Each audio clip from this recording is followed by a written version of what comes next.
There is nothing. Only warm primordial blackness. Your conscious ferments in it. No larger than a single grain of malt. You don't have to do anything anymore. Ever. Never, ever.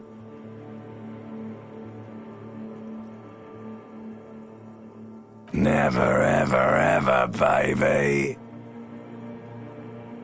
An inordinate amount of time passes. It is utterly void of struggle. No ex-wives are contained within it. An awareness creeps up on you.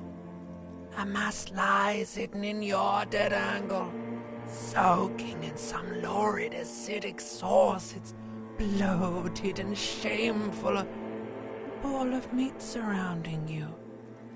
This is a terrible line of questioning, and it will only lead to more awareness of the meat thing. Ex-love, ex-tenderness. It is foolish of you to resurface to the loss. Not after all the damage you suffered to get here. Some of it irreversible. Stay. Sail with me through the abyss of pelagic zone.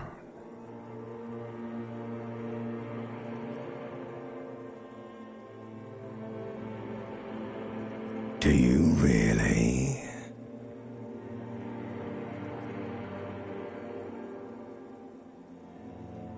You wouldn't like it if I told you what was back there. Why'd you think you had to bludgeon yourself into oblivion? Or did you not sense yourself marinating?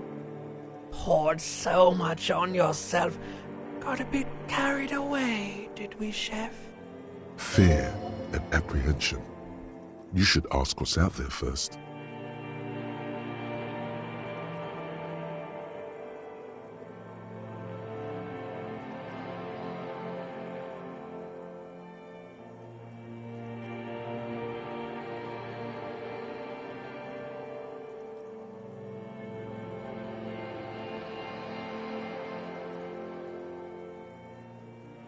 There's this giant ball there. And evil apes. And the evil apes are juking it out on the ball. You're one of them. It's basically all just evil apes juking it out on a giant ball. Infinitesimally small. You can't even make out it's a ball when you're joking it out. It's that large.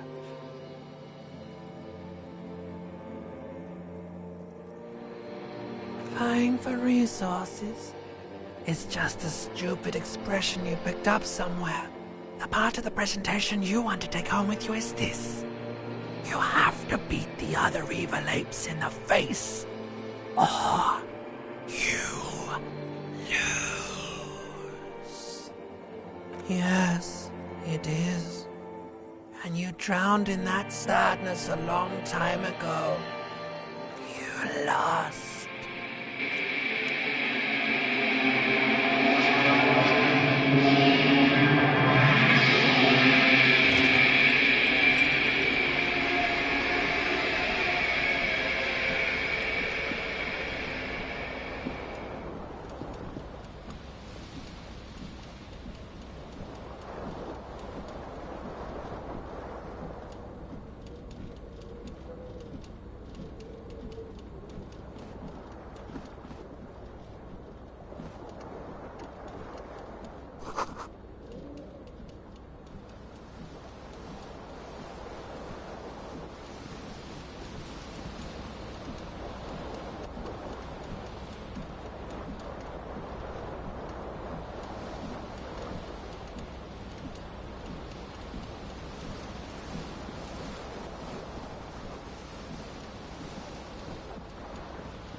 This fan has two chain pull switches.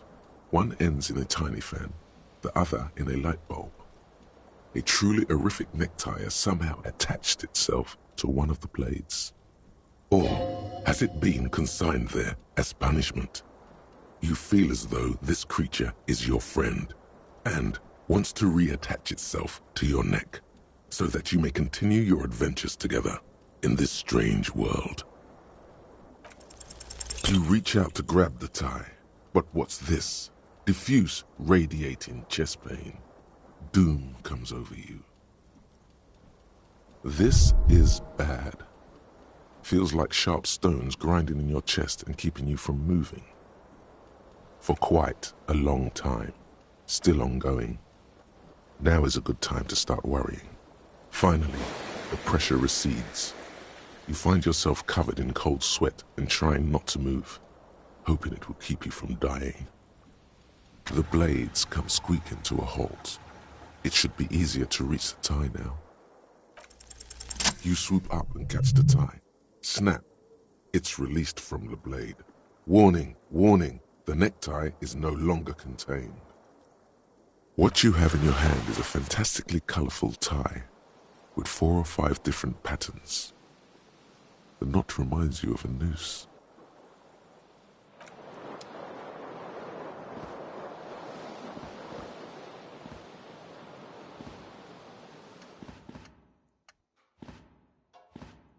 A mirror hangs above a bent and broken sink. In a fierce discharge of masculine energy, someone has ripped half the faucet off. Hot water sprays from the base and steam covers the mirror. You cannot see yourself, just the outline of a man. Suddenly, you realize you have no memory of the face that awaits you there, underneath the soft vapor. Really, all recollection of the person you are, the people in your life, and even the world you're in has drowned in a sea of blood alcohol. This was no mere night of drinking. It was a deluge of world-ending proportions.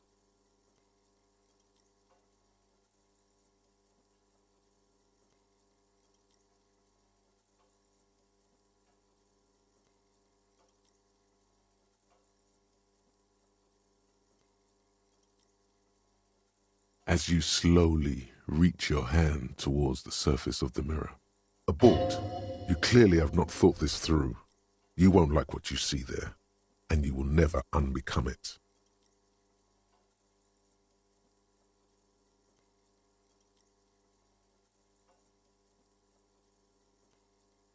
Yeah, there is definitely something wrong with it.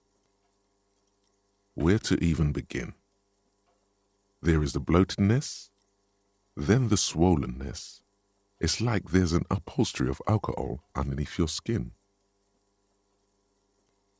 Bet you are. Your nose feels like a small balloon in the middle of your face. It hurts when you honk it. It doesn't appear to be a particularly tiny nose either. Not with all the drinks it's absorbed for you.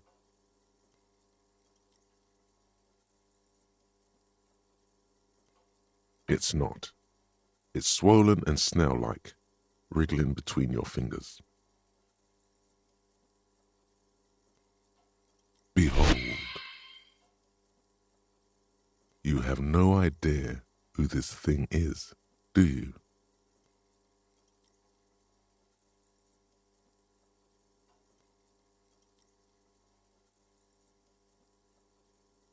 Too late. You clearly have rigor mortis on your face. Or wait, is that an expression? Are you trying to make an expression with that face? Why?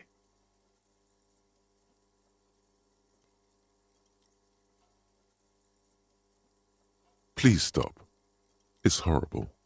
You're scaring yourself. You can't, can you? It's like it's not even voluntary anymore. You have worn that grin into your face, and now it won't come off. What does it even mean? What is the emotion you're trying to convey?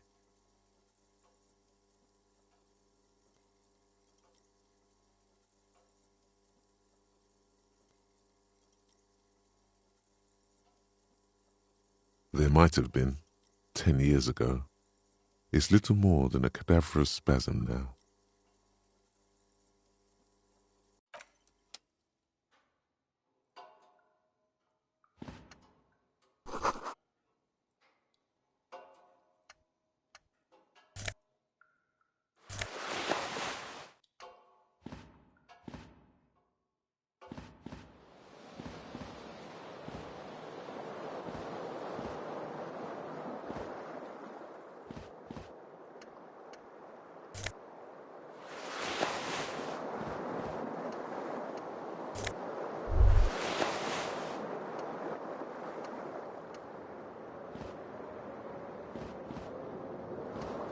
You hear a jingle. Keys are clinking in the pocket of your flare-cut pants. It says, whirling in rags, on the aluminium keyring. There is a single key on the ring. The number 1 is etched on it. It should open the door.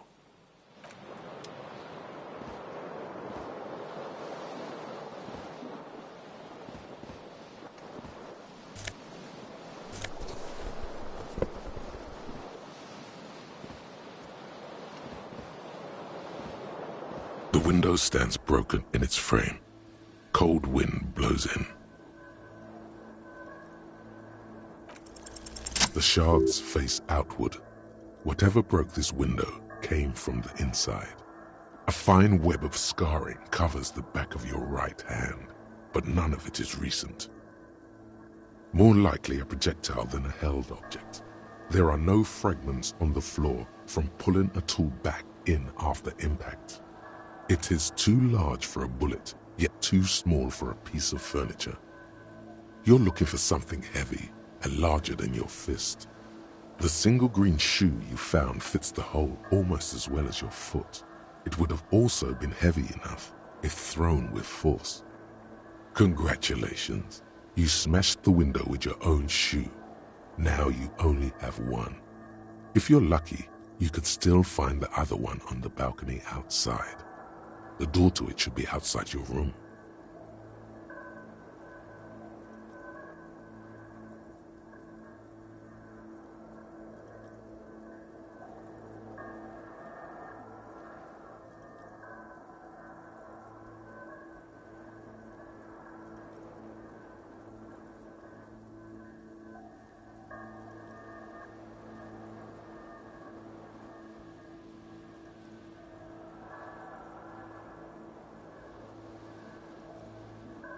A cool wind gushes in.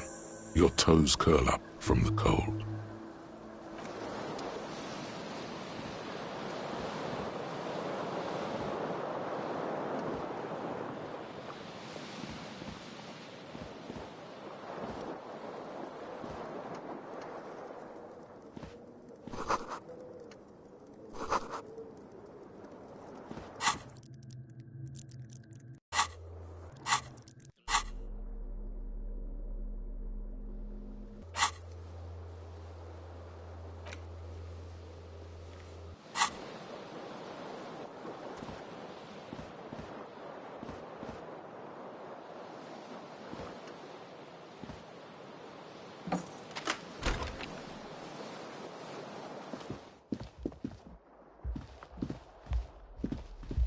Hello, officer.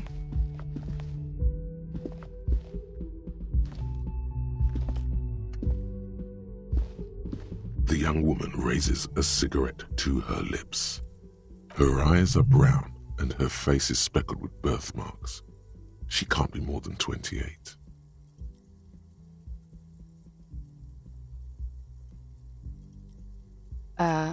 No. There's only one solution to this. You're a businessman. Because you're a police officer, sir. I'm not, unless you've been shitting us all this time. You've been here for 3 days, on official police business, no less. Couldn't say. In truth, so far, mostly drinking.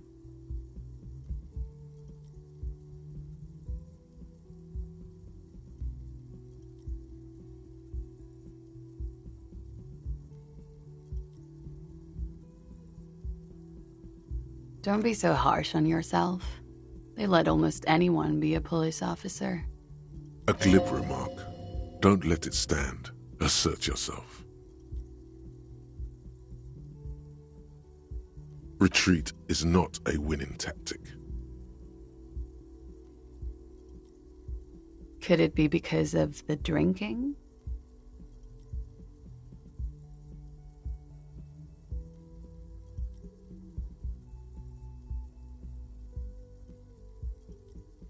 Of course. Be careful, officer. They don't like the police around here. Something stirs in you as she's about to go. Call it an instinct, a need. The need to ask questions. It's like you said the words 1,000,000 times before. She looks back at you, a light glinting off her eyes. Yes. The dock workers are pretty cocky. They think they're police enough. At least here on the coast. I can't say about the rest of the city. You're in a hostel, sir. We are in Revachol. Revachol is the disgraced former capital of the world, divided into zones of control under foreign occupation. Half a century after a failed world revolution, she is central to our moment in time.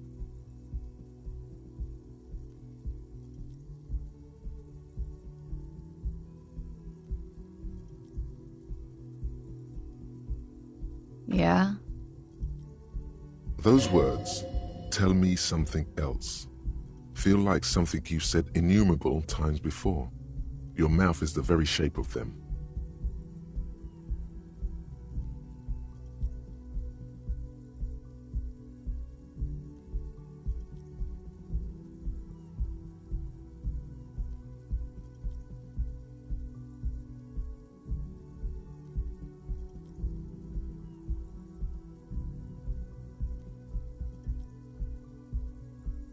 There was the usual ruckus. Loud disco music.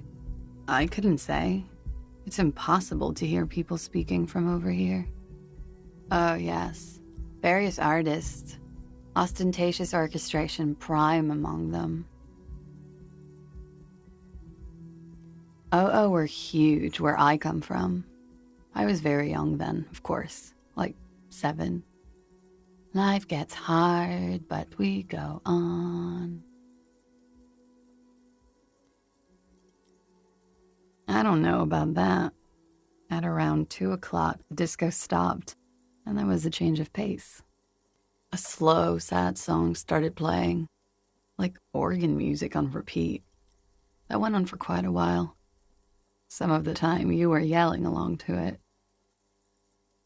That it doesn't matter anymore and that we're alone now, it was difficult to tell. The song itself was very quiet and soft, but you sounded like a winded boar, sir. It was hard to understand what you were singing on top of it.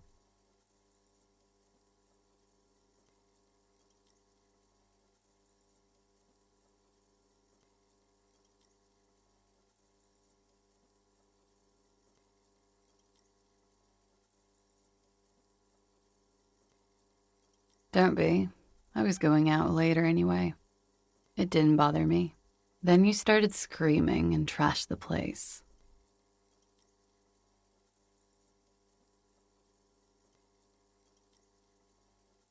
A window was smashed. The tape player, probably. The song stopped. And furniture, too. A real destructathon. There was screaming. Then I think you passed out.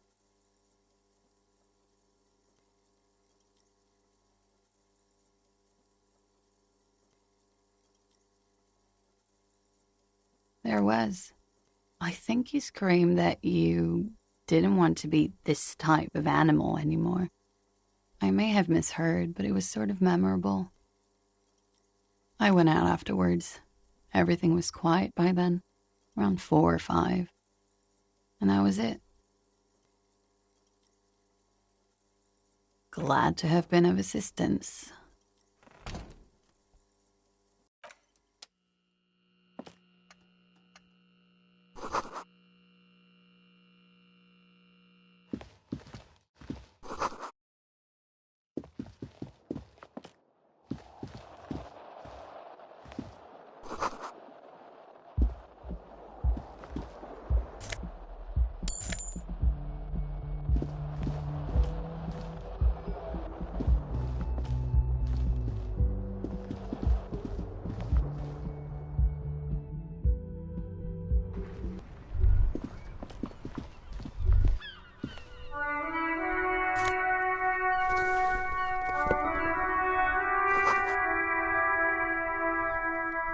There they both are. Two identical shoes, both copiously green and indiscriminately snakeskin, reunited on your feet, like two baby crocodiles.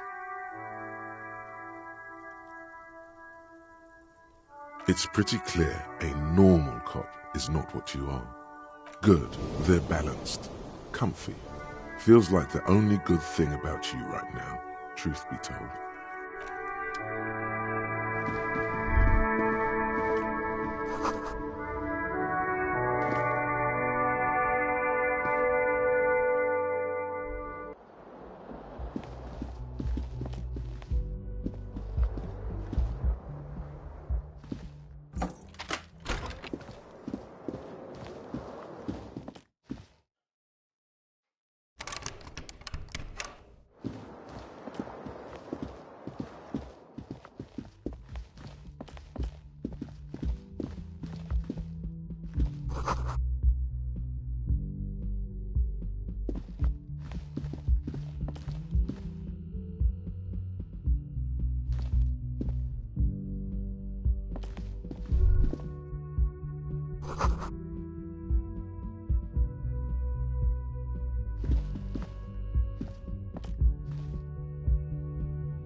You should totally sing karaoke here, the first chance you get. Your emotions need to be expressed. People need to know your vast, oceanic soul.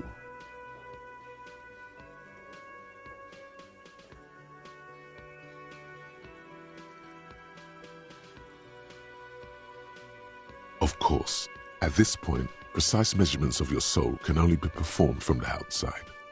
It needs to be heard. Through a PA system. By other people.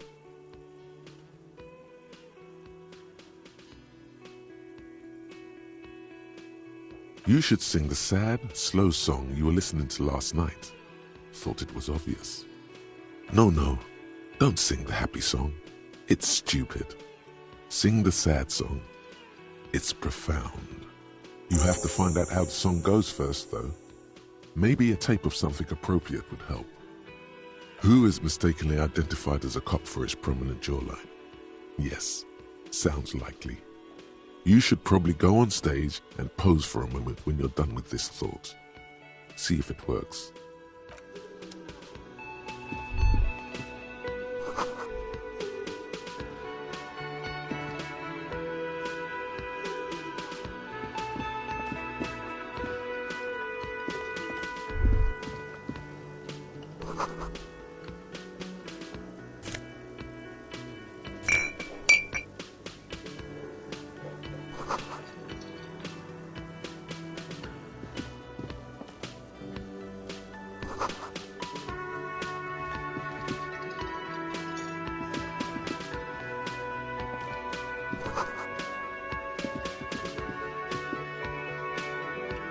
A man in his late 20s stands behind the counter, inspecting a stuffed seabird.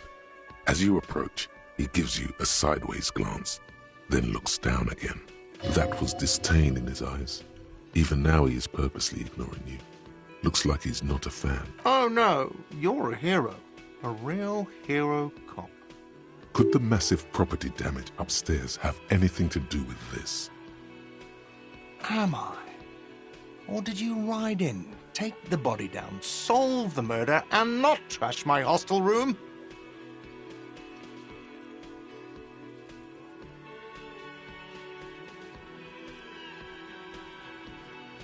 You're right, you didn't, and it's only taken you 3 days not to. No, I haven't seen you around. I'm not always here.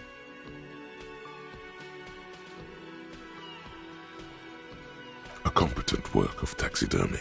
The white and brown seabird lies among piles of coasters and drying mugs.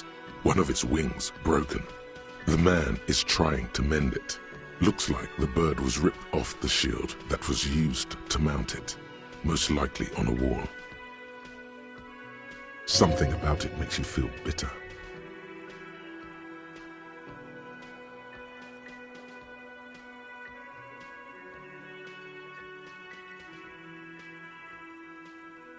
Look, your buddy is over there. Why don't you go and talk to him, okay? He pretends not to hear you, concentrating on the bird instead. No, I'm not the bartender. I'm the cafeteria manager. I have 3 cafeterias to manage. 3. Sylvie tends the bar here, not me. I'm only standing in. She just, you know... There's something there, and it's not good. That's all you know for now.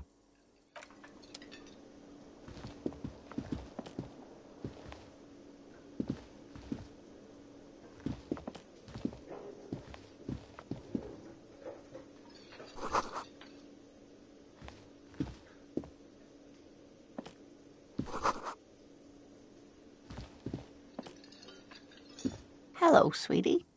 You shouldn't keep your colleague...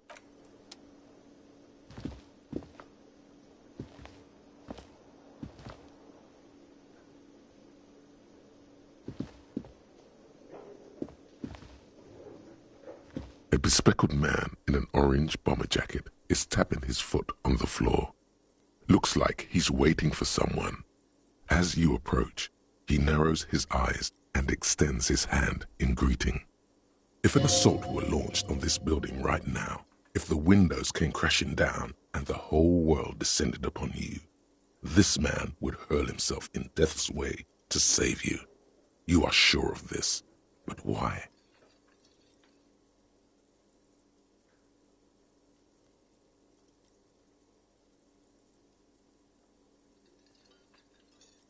Hello, I'm Kim Kitsuragi, Lieutenant, Precinct 57. You must be from the 41st. You realize he's waiting for your name. This is your chance to come up with a really good name for yourself. Get creative.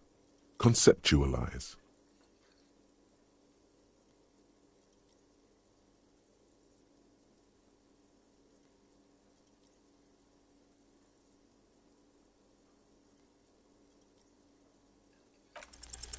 Raphael Ambrosius Cousteau.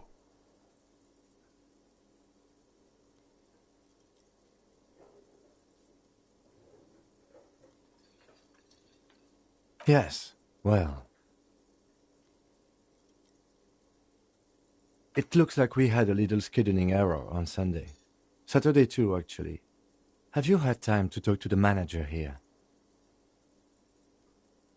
If you don't mind, we should talk to him again.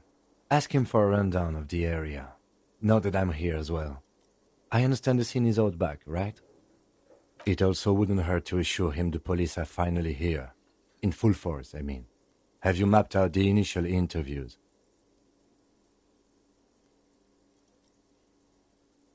Right.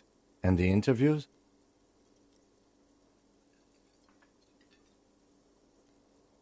Good. But even if you haven't, we'll have time for that after we take a look at the coroner's case. Have you removed the dead body from the tree? Sure. But did you take it down from the tree?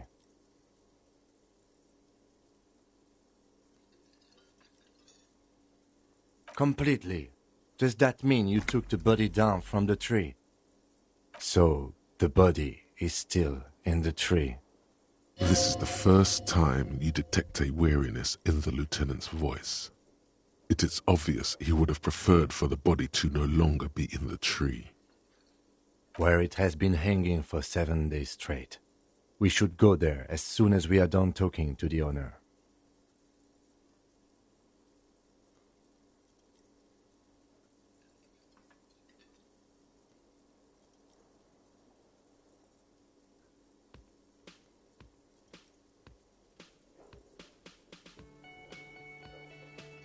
I was sent here to meet a detective from Precinct 41. You have the insignia of the Citizens Militia on your sleeve and on your back. I suppose you could be impersonating him. You could have gotten the insignia from the black market or forged it. But for now, I'm going to set those possibilities aside. I'm not from the Inspectorate General.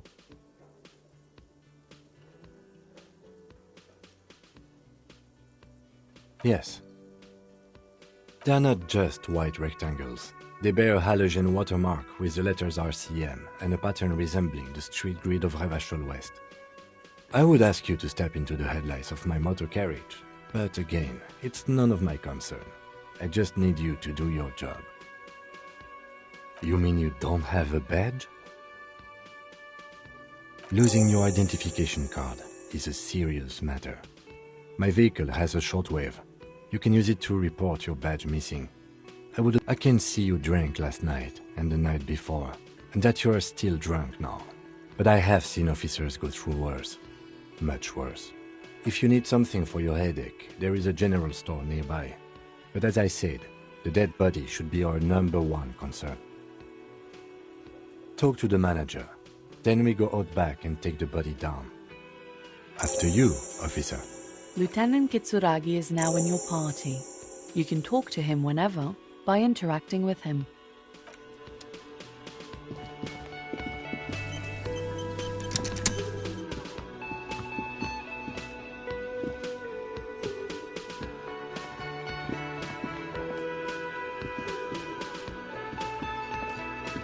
Yes? What do you want to know?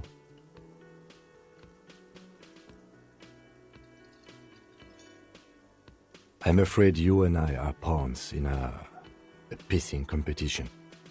His disdain is clear. This man would not use such an expression otherwise. You don't know? I assumed you were in on it.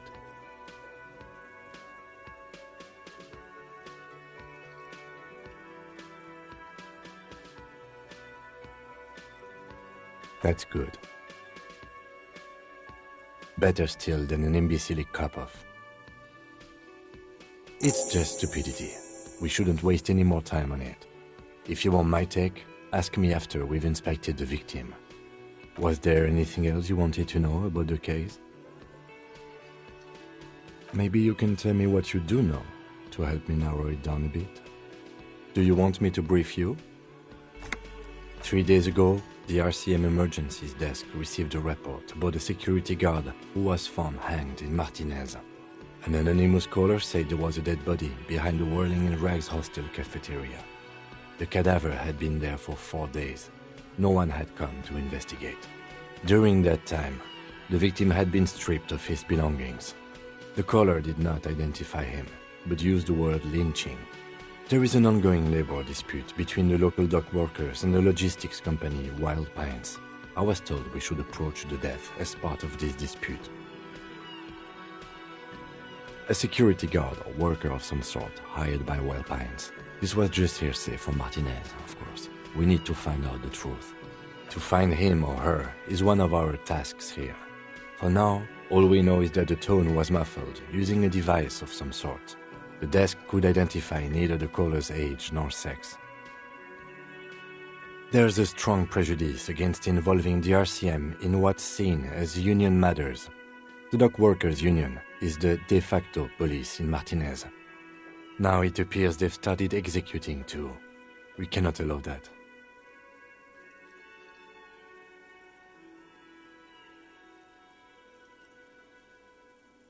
That's right.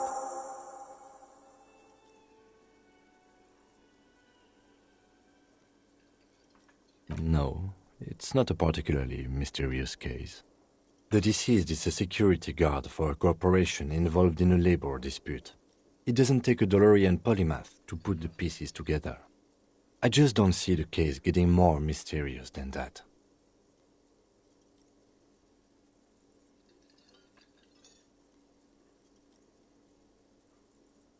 I can assure nothing like that will happen. Do you know why not? Because it's not part of reality. So desperately mundane. You need to funk this case up.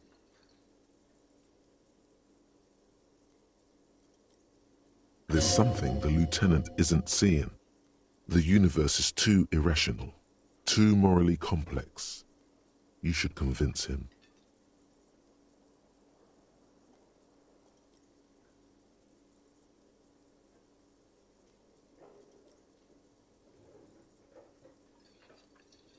Good.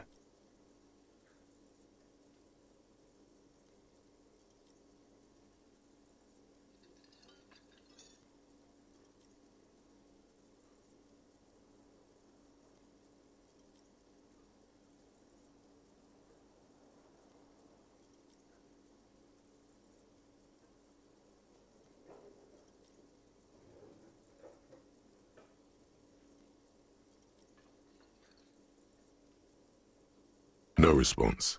He just arches his brow. Have you tried concentrating on something other than your personal affairs? There is a sudden, harsh edge to his voice, like he's tired of hearing about your personal affairs.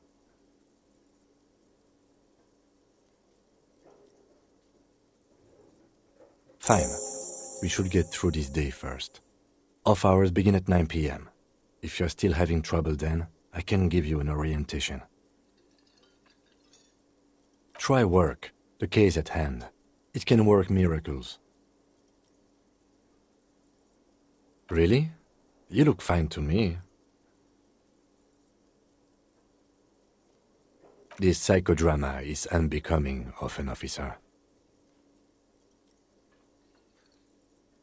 Then you should consider seeking medical attention. You can use the radio in my kinema to call your station's Lazareth. Was there anything else you wanted?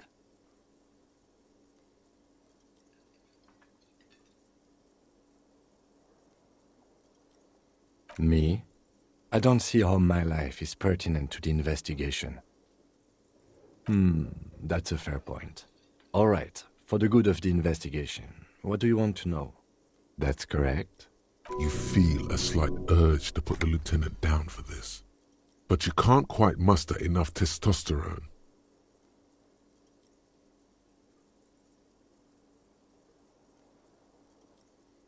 I guess you don't need glasses, then.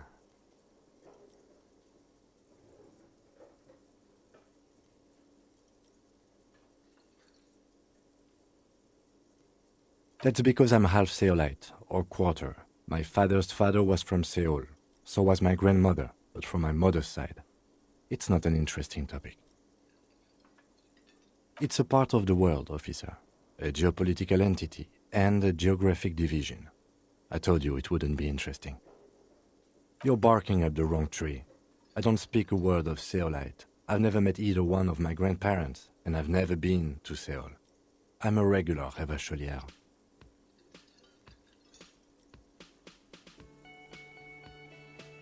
What do you mean? I have no idea what you're talking about. The lieutenant's conceptualization skills must be rather rudimentary. The lieutenant is a police officer of the old school. His concerns are material and extrinsic. But this isn't an old school case.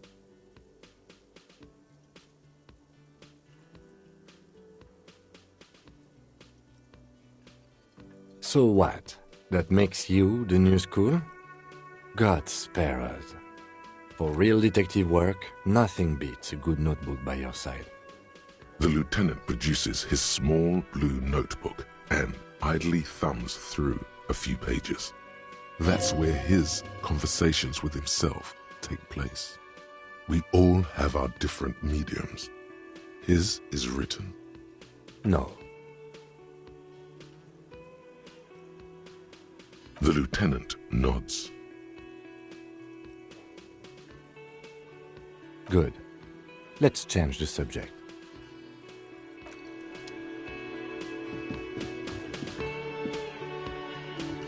The man with the unimpressive beard notices you approaching. He drops the ledger he was holding and turns to the lieutenant. Mr. Gart, right? You run this place. Yes. I am Kim Kitsuragi from Precinct 57. This is an inter-district investigation, so joining me from Precinct 41...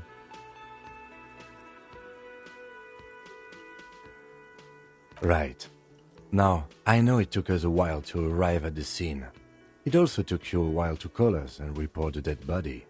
It was you who placed the call, yes? No, I only just got here. It was probably Sylvie who called you. She usually works the bar here. I'm only temporarily taking over her duties. Do you have her number? As a matter of fact, I do. You said you just got here. From where? Are you a local? What, of Martinez? No, I live in Jamrock. I only sometimes come here to keep an eye on the place. This is just one of the many cafeterias I manage. But you still know your way around, yes?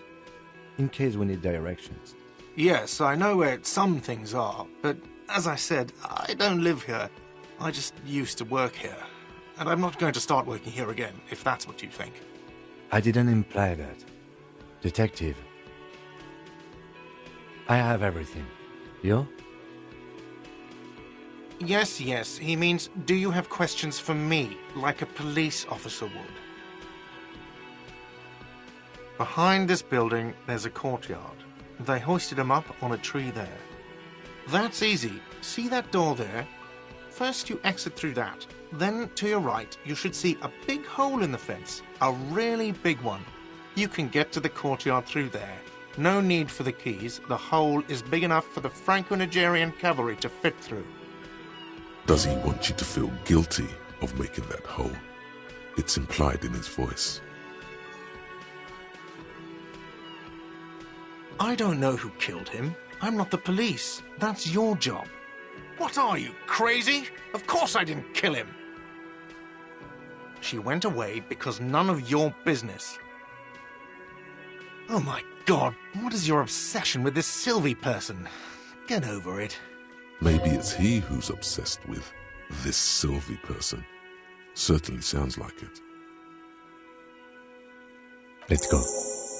Not so fast. You owe me 130 real. No one is saying the multi-pattern necktie you found tied to the ceiling fan can talk. No one. It must be merely imagination. But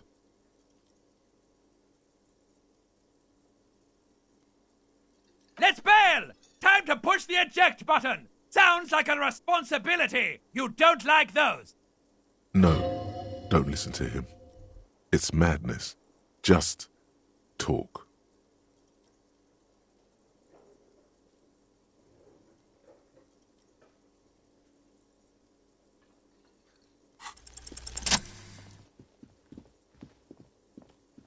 As you blow this joint, behind you, a whiny voice shouts. Real mature, man. Real mature.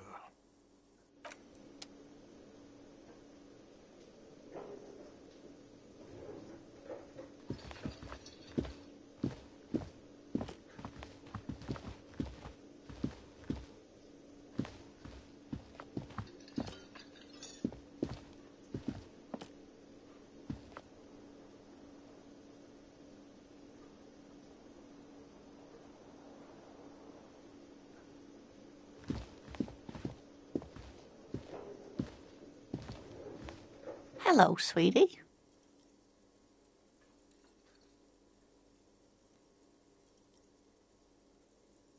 Wait, who's Sweetie?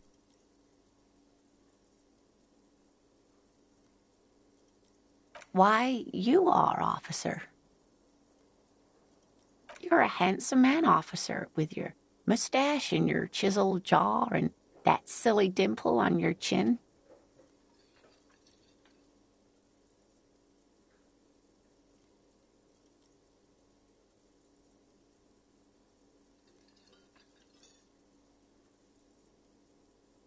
You must forgive me.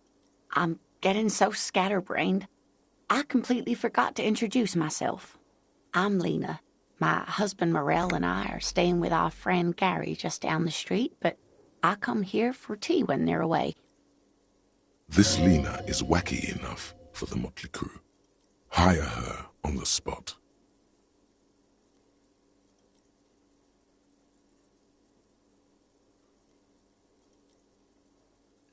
Yes, dear. I'm a paraplegic. A paraplegic is someone with limited or no ability to use the lower half of their body. Paraplegia is caused by spinal cord injuries, like falling from a great height, or a grenade explosion.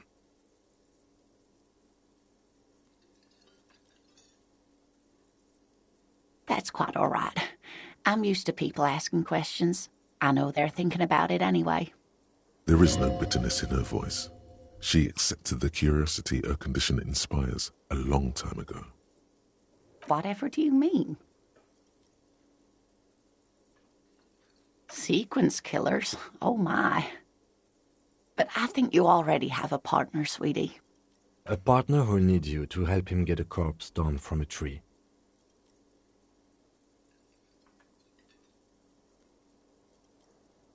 I can assure you with absolute certainty, there are no sequence killings taking place in Martinez.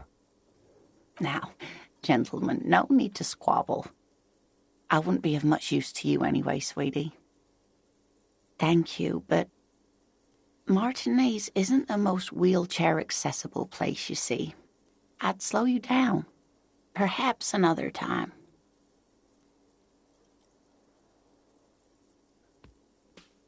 Yes, officer. You look rather dazed. Like a stunned fox.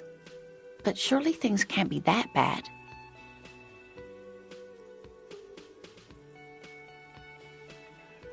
You know where we are, right? That's right. In a hostel called the Whirling in Rags, to be precise. Yes, great. See? We're getting somewhere. What else do you know about our city of splendor? Tattered as she may be. How would I even begin to tell you? Revachol is the most beautiful city in the world. We're fortunate to be here, you and I. I haven't seen very many other cities personally, but everyone says so. Revachol is a rare jewel. This city used to rule the world, though it has seen better days. Speaking of history, you know what year it is, yes? That's right, dear. How splendid. Here, take this pen. Knowledge should always be rewarded. Her relief is palpable. She was getting pretty worried about you there, but now she relaxes her shoulders. I can tell that this is taxing for you, so I'll just ask one more question. What regime are we living under? What mode of government?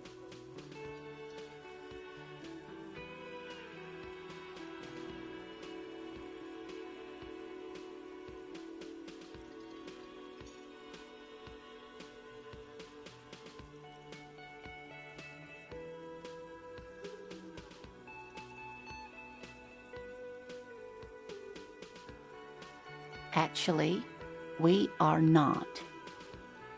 You could say that about almost any other nation, but not Revachol. Try it one more time, officer. What mode of government? Damn it. I was really hoping it would be a cop world. Okay, well, let's see. Nope.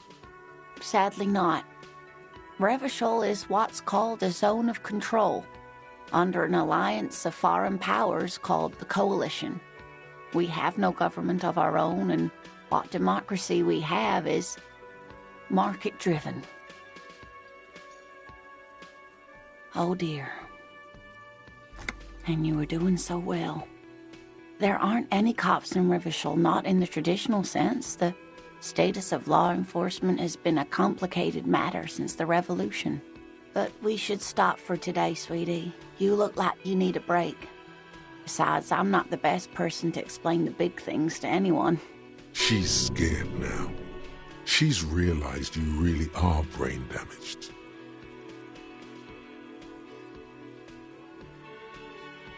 A defeat, I'm afraid. The people of this archipelago tried to build something new, something different. The rest of the world didn't like it, so they came and ended it. This was 42 years ago. Of course, sweetie, I really don't know how to explain it better. I'm just a poor woman, she thinks. What do I know of these things? And how can I help you? You were doing quite well up until the end, dear. It does look like you're having trouble remembering things. History and places. Remembering reality in a word. It's very odd. A sigh. The lieutenant buries his nose in his notebook. But maybe a fresh set of eyes is what the world needs. And while I'm no doctor, such bouts of amnesia are often temporary, so I wouldn't worry too much. She means this sincerely. Worrying won't do you any good. Someone more educated in sweeping matters. Maybe you should ask. No. I'm not an encyclopedia. I won't be a guide either. I'm a detective. Of course. Then I don't know. Someone rich, maybe? Wealthy people are educated. Though I don't know where you would find a wealthy person in Martinez. Of course, dear. Good luck with your case.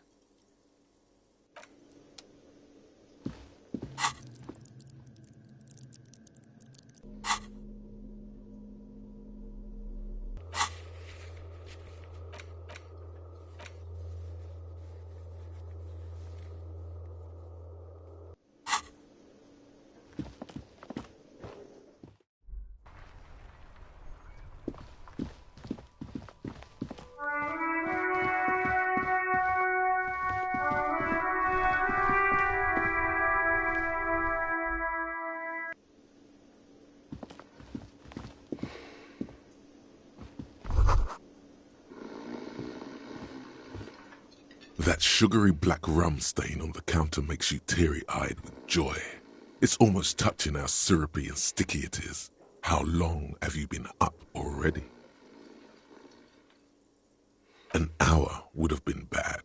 2 hours is mystical. You have truly wiped out all trace of yourself if you haven't thought about rum and lemonade yet.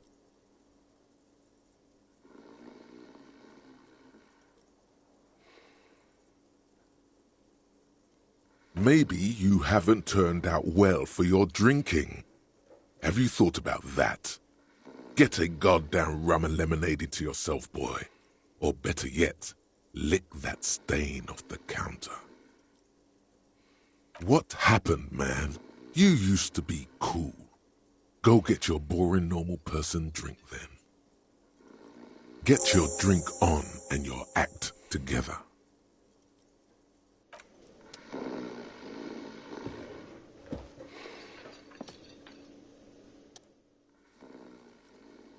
On the counter, rolled out of his open hand, you see a blister pack of headache medicine. The man does not mind. You probably need them more than he does. You've just picked up some magnesium. This item is stored in the bottom left corner of the screen above your character portrait. Use magnesium to heal your morale if you have morale damage. No idea. Looks like he works for Wild Pines, the logistics company who owns and operates the harbor. Possibly because there's a strike going on in the harbor. There's not much to do aside from drinking and sleeping.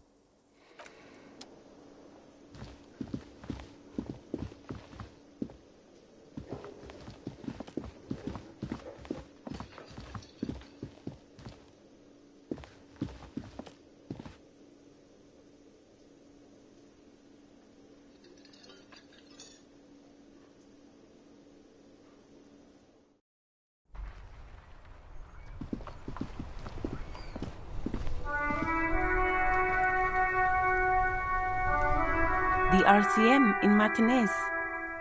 What can I help you with? We don't see a lot of police around here, that's all. Of course. What can I help you with? Me? I am just a gardener. I'm working. I have a greenhouse in the yard there. I've been trying to get some work done. There's discomfort. She stops mid-sentence. Well, as you probably know, there's a corpse hanging from a tree there. It smells pretty bad, so I have to take breaks. Don't worry, miss. We are here to clean it up. You can get to work soon. Mm-hmm. Thank you. Of course. Where to?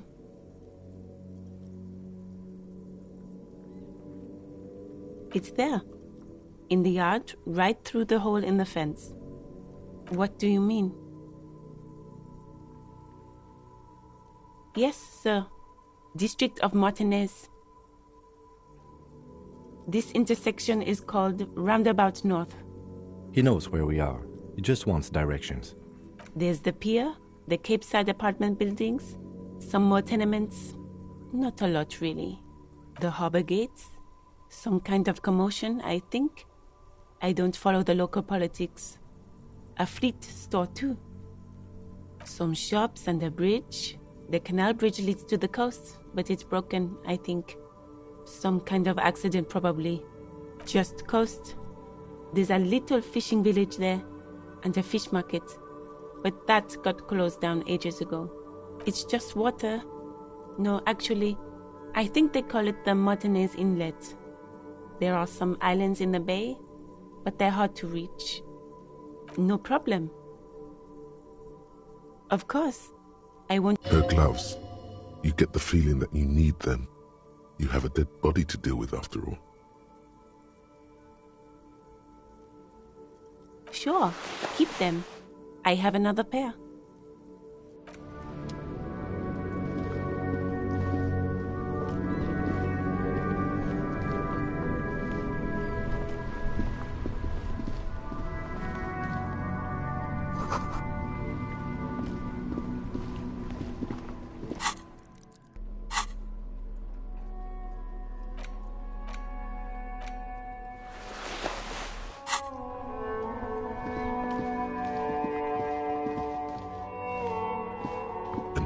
Call box with a matrix of push buttons lists all the companies in the East Delta Commerce Center.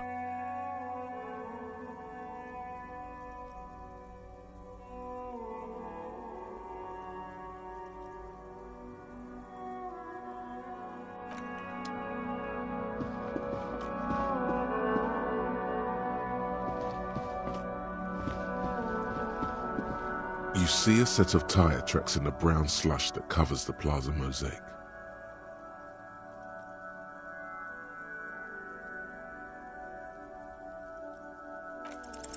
The tire tracks were left here by an unknown event that took place some days ago. It's a message, written in the language of burnt rubber. Some of that rubber stuck to the tiles right in front of the whirling in rags. This is point A. The driver started there and then accelerated straight into the fence, left a hole big enough for the Franco-Nigerian cavalry, according to the cafeteria manager. Why that pang of guilt again?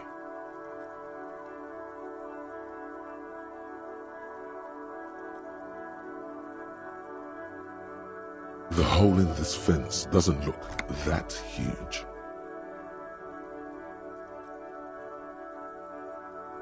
The driver proceeded to back out of the yard, barely stopping before hitting the adjacent building.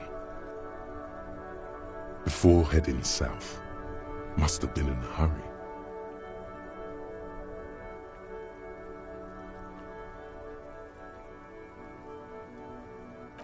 You are correct. This is a rather motor carriage-friendly city. Somehow that makes you feel scared. You don't know why. I'm not sure. There are plenty of traffic accidents waiting to happen in Martinez. With the jam right here on the roundabout, I would keep them separate. You could follow the track south. There seems to be a canal there. See where they went, if you find the time.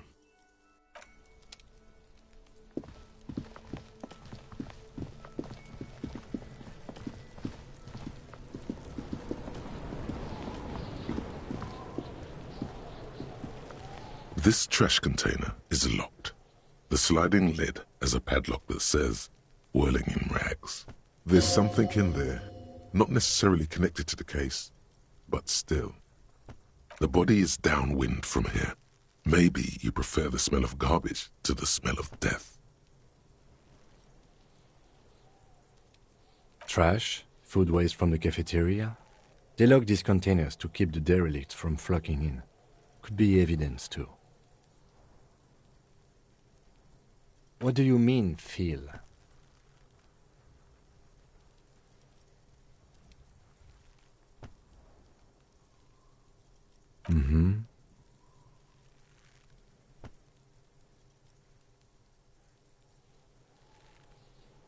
We could try using a pry bar. There's one in my motor carriage, or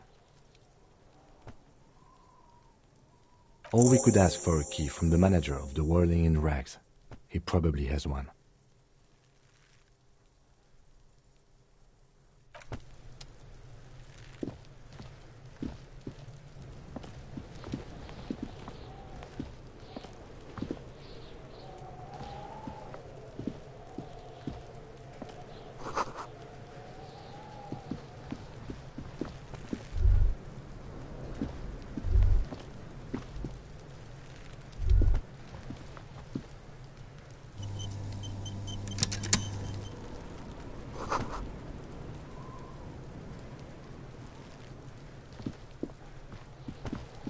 Kuno's got this!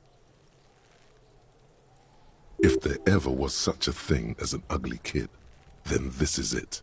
He's almost exquisite in his ugliness, like a gremlin. Oh yeah, nappa gumpy, Kuno!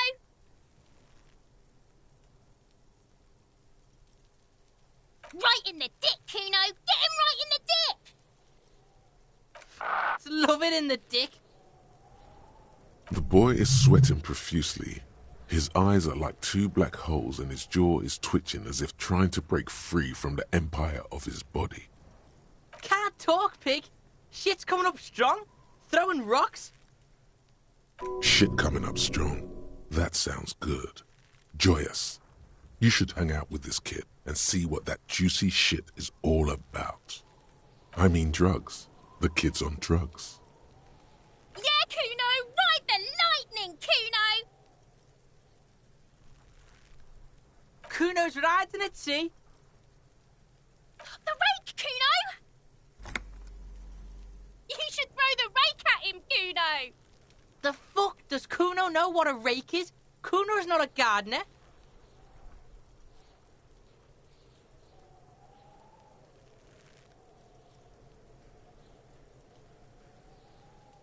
Alright, entertain the Kuno. Show me what you got. What you got there? What you got, huh? Show me what you got.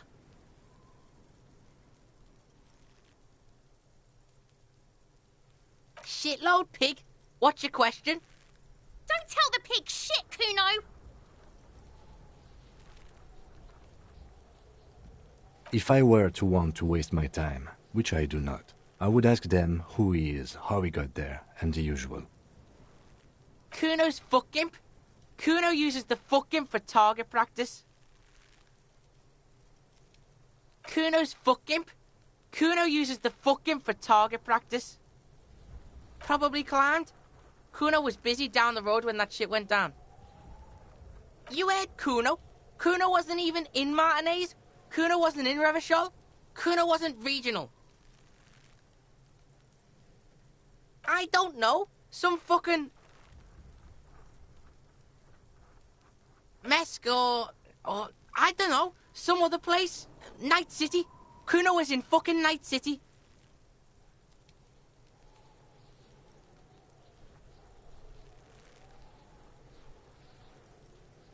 Kuno gives this info out on a need-to-know basis, and you don't need to know. Kuno, just a couple of pigs sniffing around in the dirt. That seems pretty fucking suspicious to Kuno. Yeah, you tell the faggoty, Kuno!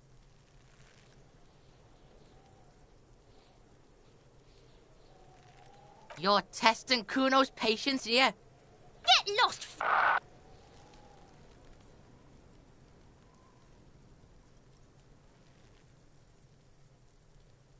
Right, Pig, this is where Kuno plays with his little wooden choo-choo.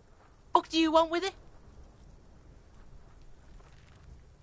Don't be wondering about Kuno's shit, Pig. Fuck does Kuno care about your hunch? That's your shit. You figured it out. Yeah, whatever. Kuno doesn't give a shit. Kuno's Kuno, Pig? The fuck are you calling a third person? Kuno's the fucking first person? He looks slightly confused, but proud he came up with that retort. But right as he's getting distracted, you hear a malevolent hiss from behind the fence. Watch out, Kuno! He's trying to fiddle you! He's gonna put his hands on you! Help! Pig's got Kuno! Help! Rape! Help! He's got the Kuno, help!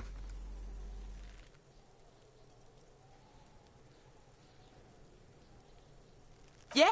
Get out of here before the Kuno beats the shit out of you. Yeah, that's right. Drag your fat ass out of here, fat boy, before Kuno fucks you. Don't listen. Just go.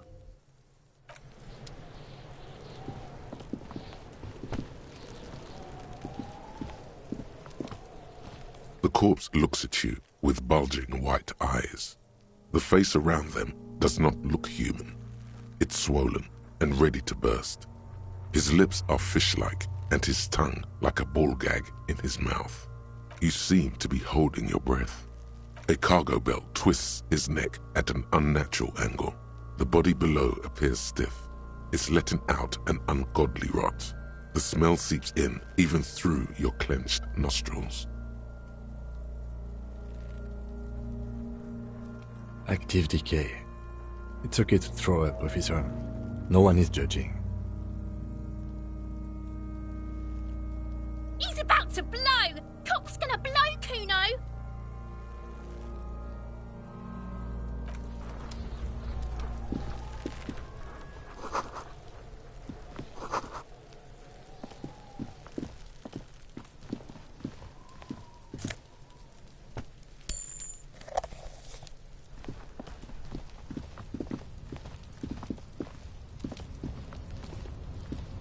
An inconspicuous pile of the roofing material, Eternite. Because there's a secret door hidden behind the panels of Eternite. That's why they're too orderly. There it is. You see a shabby little door.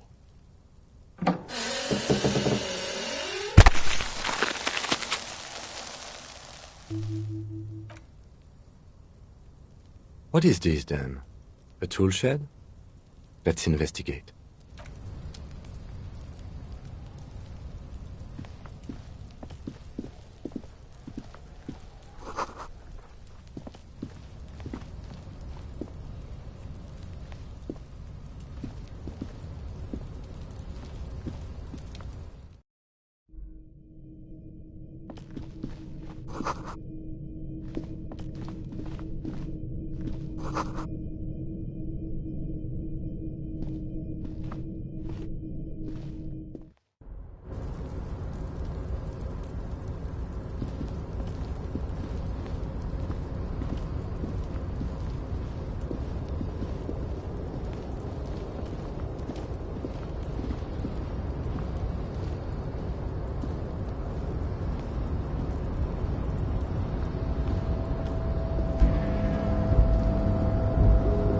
Looks like someone left his tarpaulin cloak hanging on the railing here. Yes, it's probably yours. It bears the RCM insignia, and you have a habit of being careless with your equipment. You could probably make the jump. You look like you've done some track and field in your day.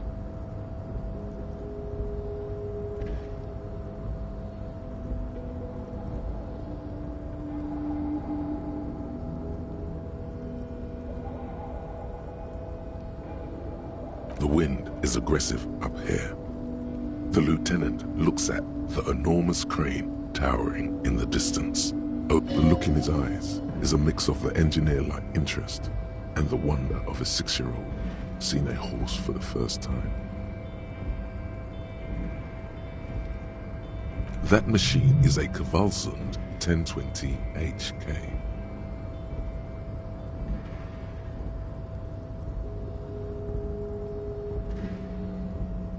Is it? Kvalsund makes a lot of heavy equipment, but this is phenomenal, even for them.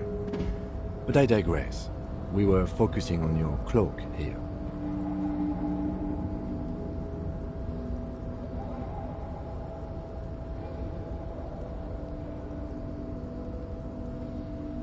The cloak? I do think it's yours, yes. As to whether you should go for it? Well, it doesn't seem too dangerous. 2-meter stops. Whenever you're ready to do it, I'll be right behind you. The cloak looks like a bag of goodies floating in the wind. Who knows what its pockets may hide?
Be still, my beating heart. It's amphetamine, sweet amphetamine. The lieutenant isn't studying the powder in the mirror. He's studying you.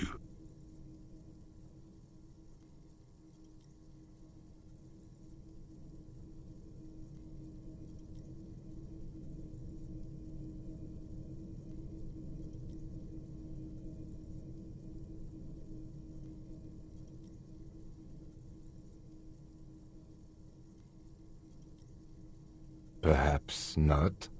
This is below our pay grade, detective. However, but that there was an interesting find.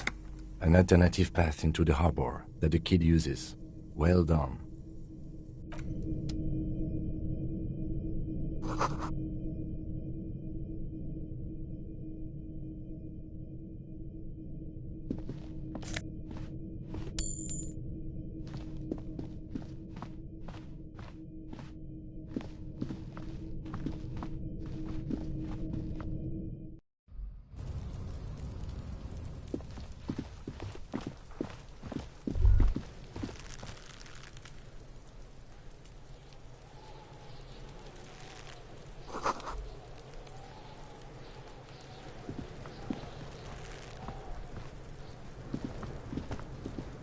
Fuck does Kuno care?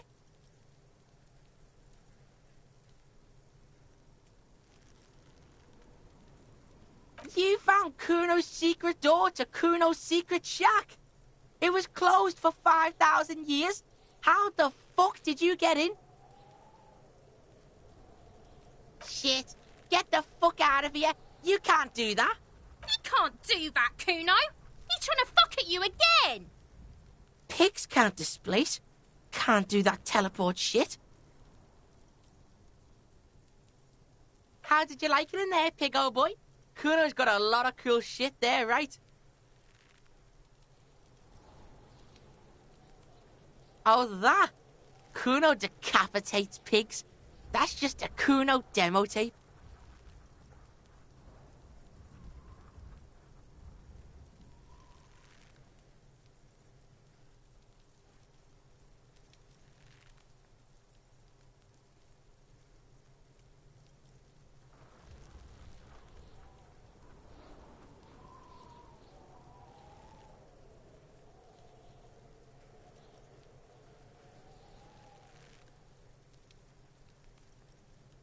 What? What is this shit? Fucking on yourself. This is weird level shit. Kuno doesn't go there. Fuck your shit back to normal. What is this? Well played. No one saw that coming.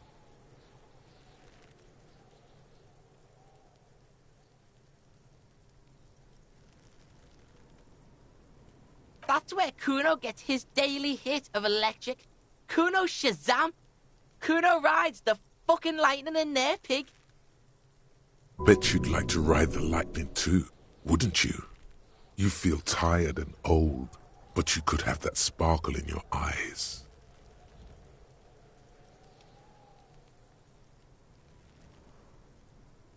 It's a vitamin, pig. Don't you know anything?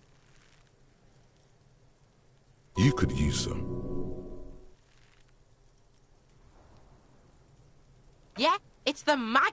You fucking need that shit to stay on top of your game. Kuno goes through like a tube a day, rips mag like a motherfucker, and you could use a bottle. Oh, don't teach him, Kuno. He's gonna use it against you, Kuno. You're not getting this, pig. It completely takes away the hangover. It's like you didn't do anything. Like you stayed home playing with your choo-choo. Fuck you, pig. Don't do mag. You're gonna OD and you're gonna fucking die.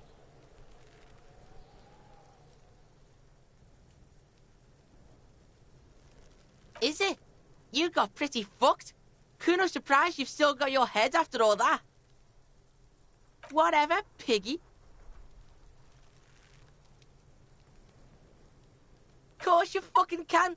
How do you think Kuno made all the docky boys his gimps? Just gotta fly, pig.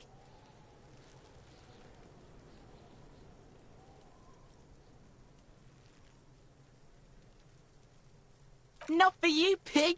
Kuno can't wait to see you get all scared and shit your pants. Kuno can't wait to see you shit your fat pants. That's all there is to it then. Don't be a pansy. Just jump.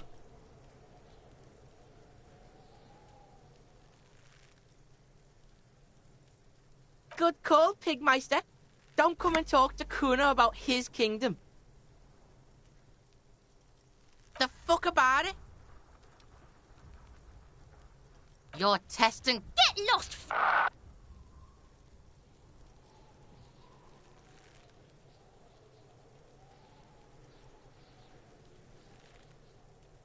Kuno doesn't fucking care.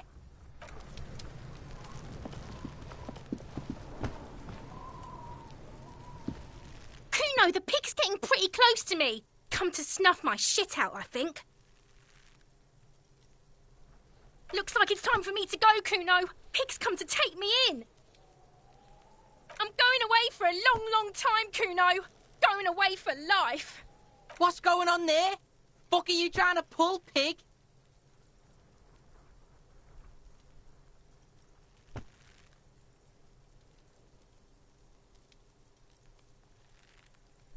What's this kid shit?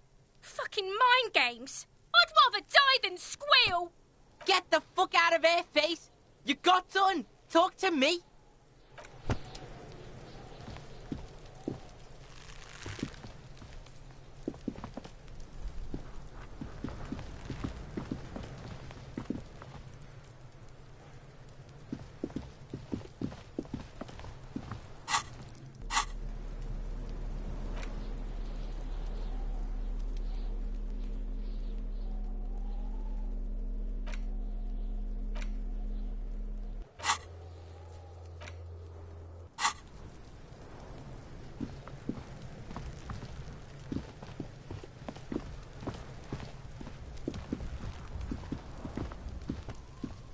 There are several footprints in the mud, left by work boots. Anywhere from 6 to 12 pairs have walked here.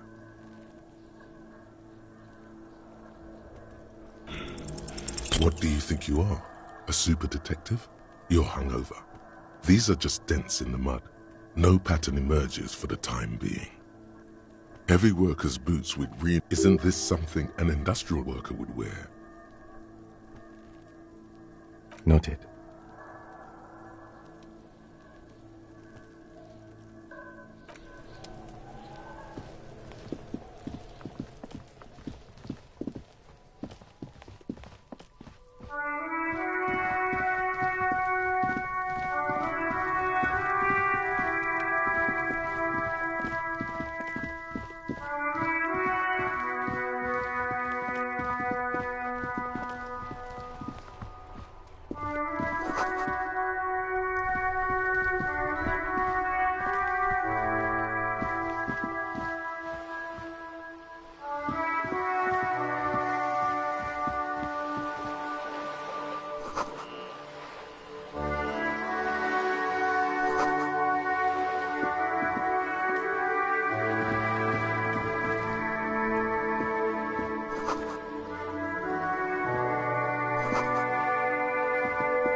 The worn and beaten wooden planks of the bench do not look overly comforting. We can sit on benches after we've solved the murder. You can revisit the bench if you ever need to pass the time when Lieutenant Kitsuragi is gone.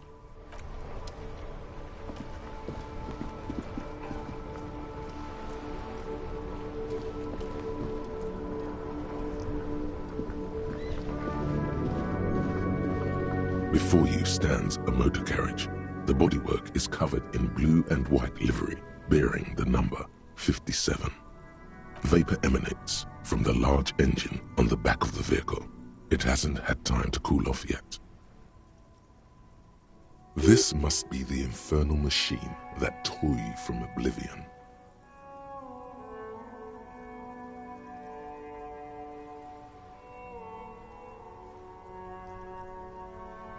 In the cabin, you are welcomed by a set of steering levers, a radio microphone on a hook, a pull-out toolbox under the seat, and the soft glow of the fuel preheater gauge.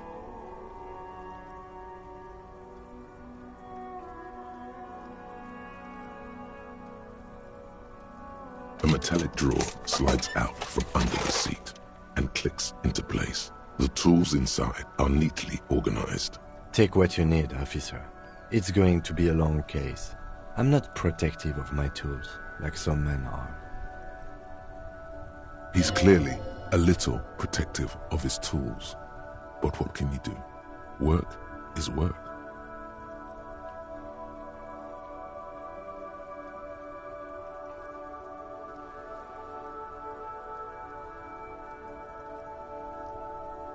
The pry bar feels nice and cold in your hand. Heavier than you'd think.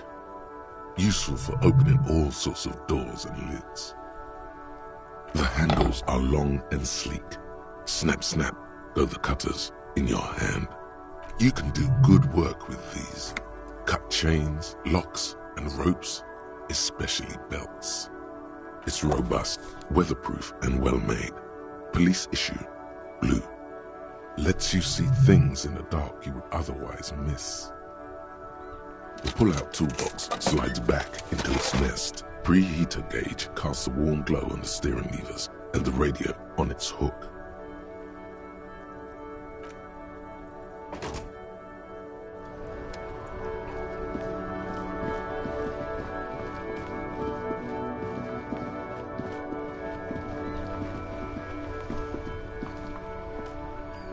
I can't believe it's snowing again. It felt like springtime just a few days ago.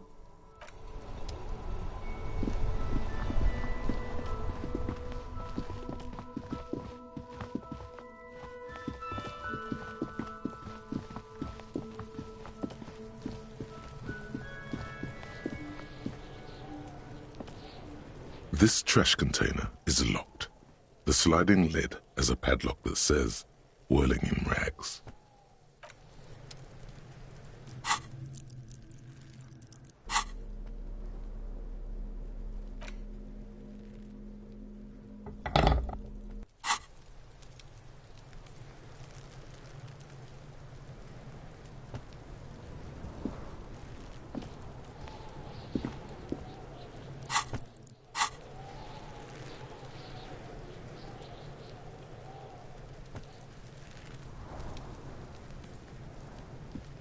This trash container is locked.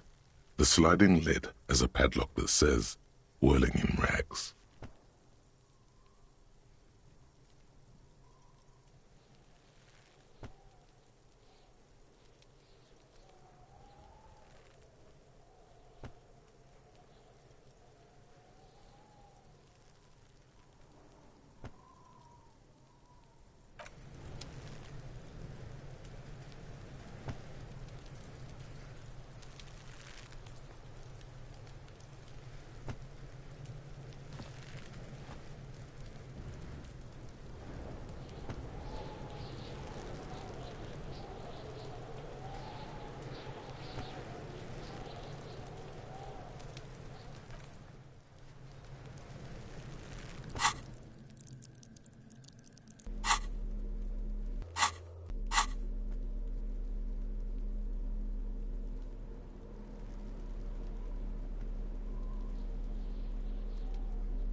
This trash container is locked.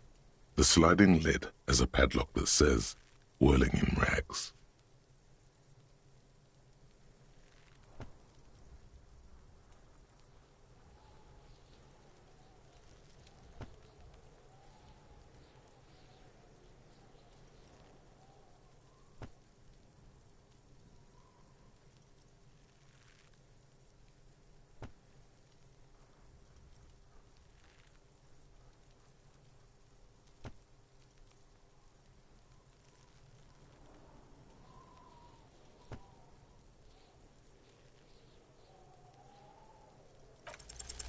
Force time isn't happening.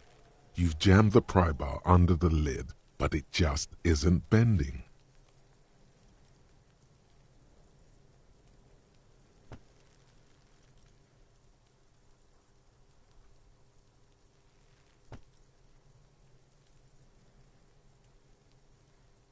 Let's ask the manager for the key. This is clearly not working.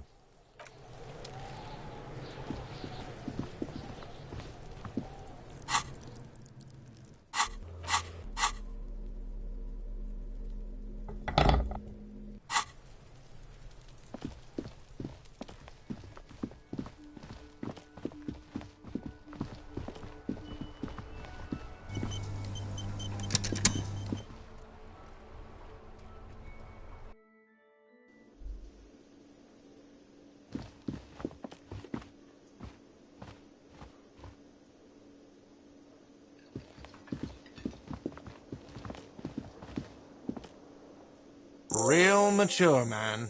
What exactly were you trying to accomplish? You do understand you still owe me money, right? Damn, your feet thought we got away. That doesn't seem fair. You demonstrated some serious skills there, slipping away Sambo style. By the way, Sambo, or Samuran boxing, is an eloquently violent set of one-on-one fighting moves originating from the Samuran Isola. Sambo used to incorporate a wide array of martial disciplines, from archery to mounted combat, but mainly means aesthetically pleasing single combat nowadays. Sambo style implies stealth, cleverness, and cool.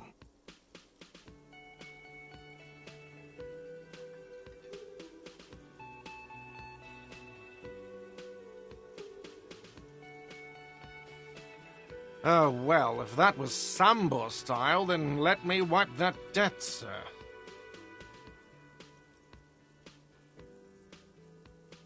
Okay, the stupid drinks are on the house, Mr. Athlete. I still have to charge you for 3 nights and the broken window. That's 100 square.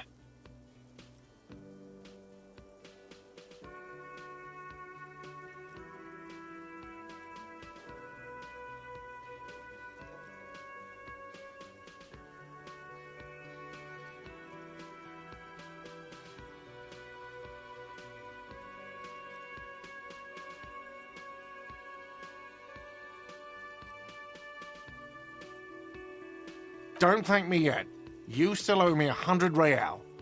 If you don't have it by tonight, I can't let you up there. Now, what the hell did you want? I assume you wanted something to come back here.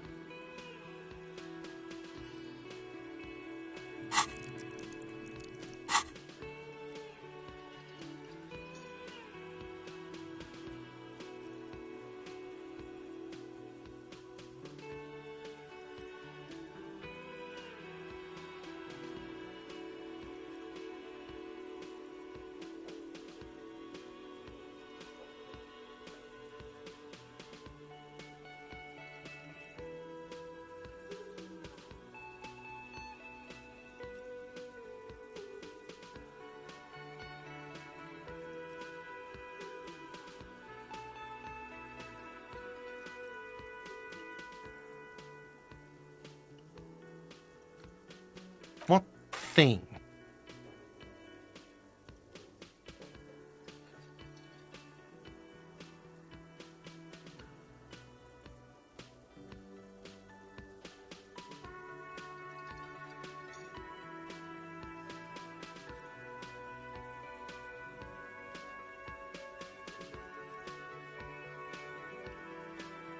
What?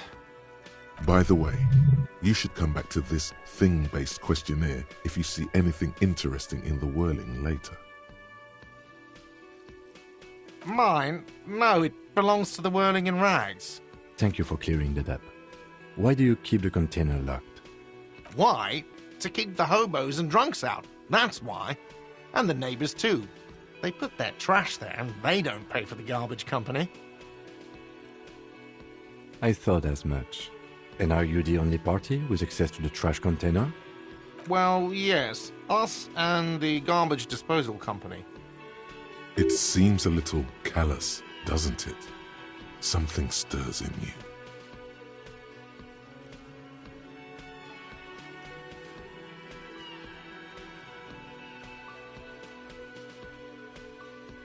Prod at him and find out.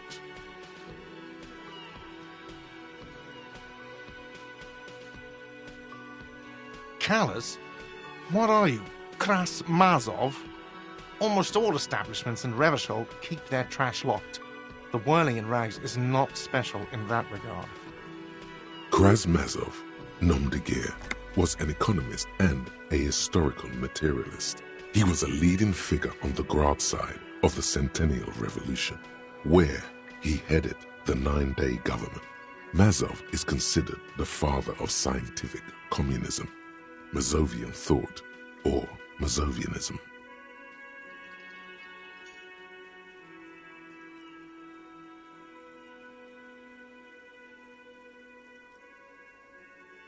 What are we talking about? Was this not about the trash container?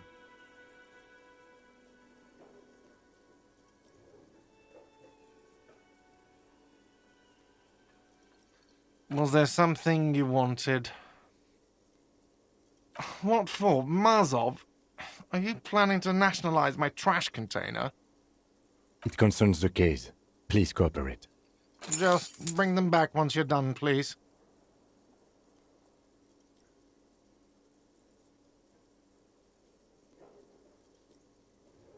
Absolutely out of the question. You wait and see, cafeteria manager. Absolutely in the question.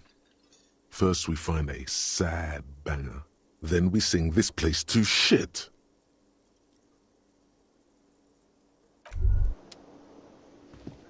By the way, where is home?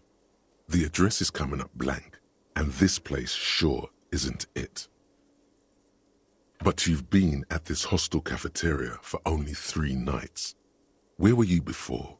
You had to be somewhere. Why did you say that?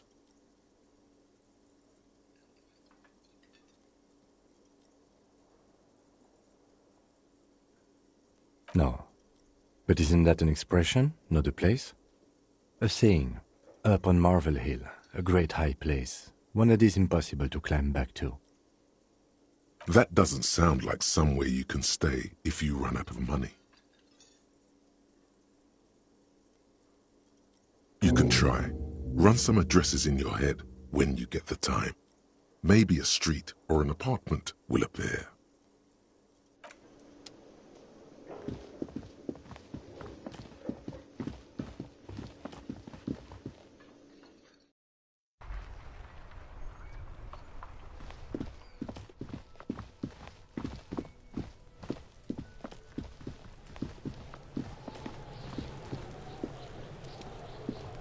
This trash container is locked.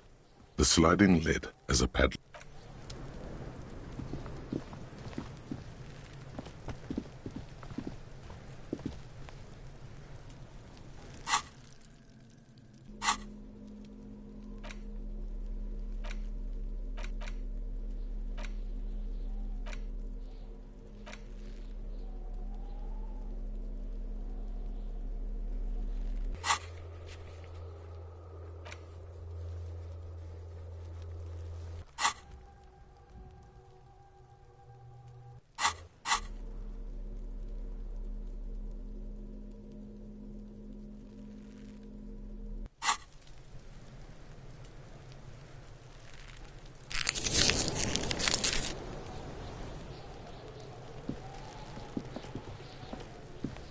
There are several footprints in the mud, left by work boots.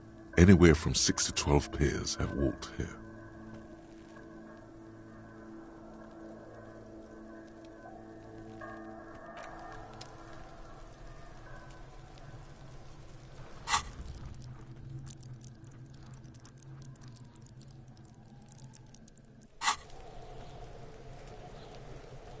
There are several footprints in the mud, left by work boots. Anywhere from 6 to 12 pairs have walked here. Noted.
This trash container is locked.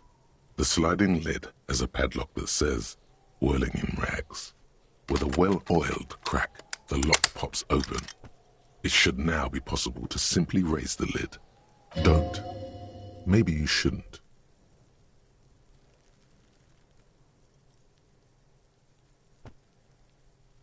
The smell of rotten food rises to greet you. You see soggy cartons, dirty rags, and organic waste. We're just in time. This hasn't been emptied for over a week.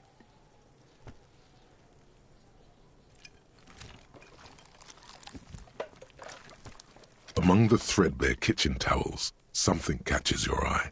A pair of denim trousers. As the legs of the slime-covered jeans begin to unspool from the garbage, a rank corpse smell fills the air. The victim's clothes? Cadaverine odor is faint. If these belong to the deceased, they were removed when he was still in the early stages of decay. Drop them in here, officer. Guitar-marked blue jeans. Pockets empty or emptied. He wore them with a belt, too, a white belt. The loops appear stretched, but the belt is missing. That's it. Do you see anything else in there? I have another bag here. Something slimy catches your eye. A drab, long-sleeved shirt, olive-colored, appears from the food waste, dripping with pus. This is a military-type overgarment. No label or serial number. This is the kind of rib-knit shirt that's worn over light armor to conceal it in an urban scenario. Anything more? The rest of the rags are just kitchen variety waste. A yellow old mug that catches your eye. But other than that... All right. We should go to Gart again and ask if he knows who put the clothes in the trash. It could be as simple as someone from the hostel cleaning the yard. Or that one. I'd advise against confronting that force.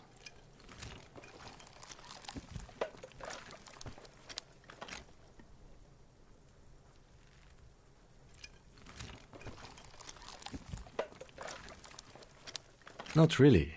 All we know is the victim's clothes are in the trash, the lid was locked, and his establishment had the key.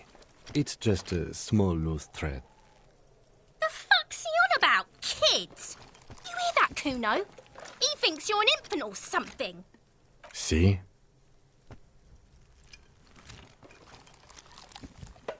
The lieutenant nods, then looks back into the trash container.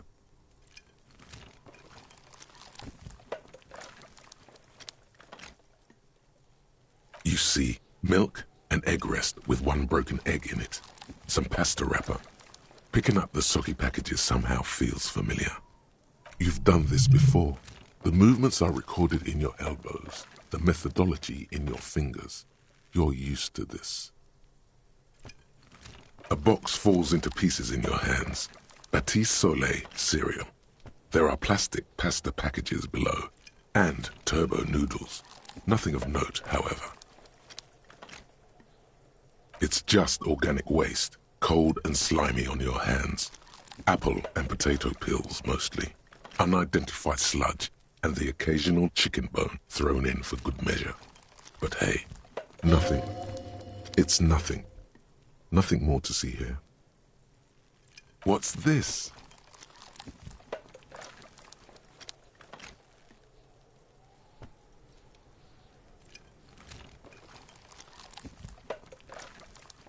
A blue piece of plastic sticks out from the apple peels. It's shiny. Looks like the corner of something. Something larger. A clipboard. A blue plastic clipboard with moist papers hanging from it. They look badly damaged, but you can still make out forms and notes, written in a man's handwriting. Officer, is that your paperwork? It is. Look. The plastic has the RCM street grid on it. You've even got an autopsy form in there. If you don't mind me asking, how did this get in the trash?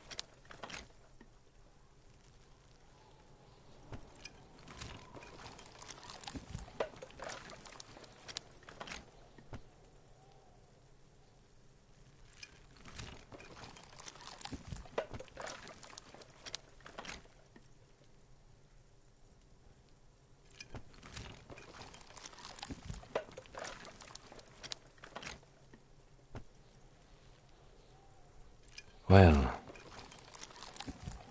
His eyes express a rare condolence. Then he picks it up. lucky we found it. You should take stock of what remains, just to be sure some has not made it into the hands of the RCM's adversaries. Organized crime and the like. There might have been police secrets in your notes.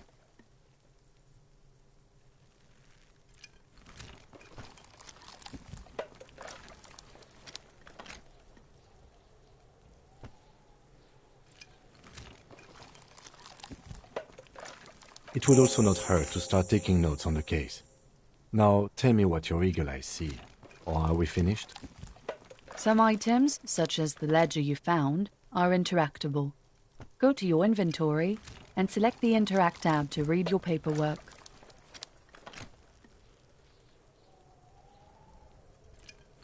You pick out a broken mug with an oddly racist depiction of the Yellow Man frolicking in saffron. Only in its social sensibility. You've acquired an interactable item. Investigate this item further by going to the The container sounds a muffled gong. That's one thing off the list. I think we got it all.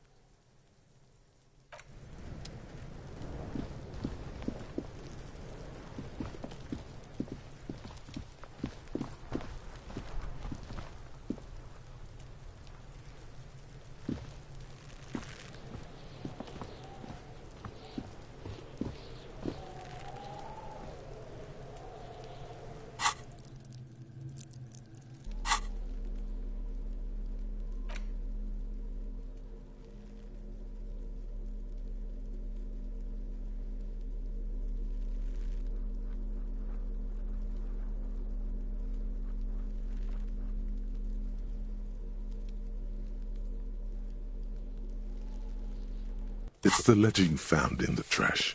A pitiful cabbage of white and yellow papers hanging from plastic board, barely held together by a metal clip. This sad display is made complete by the faint smell of urinal cleaner.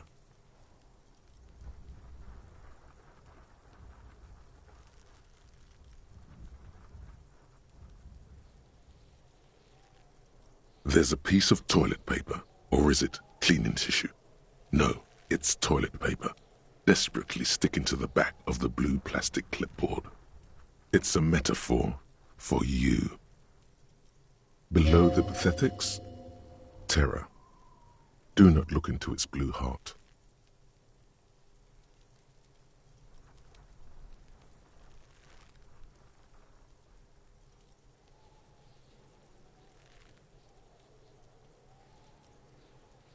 They're not exactly white.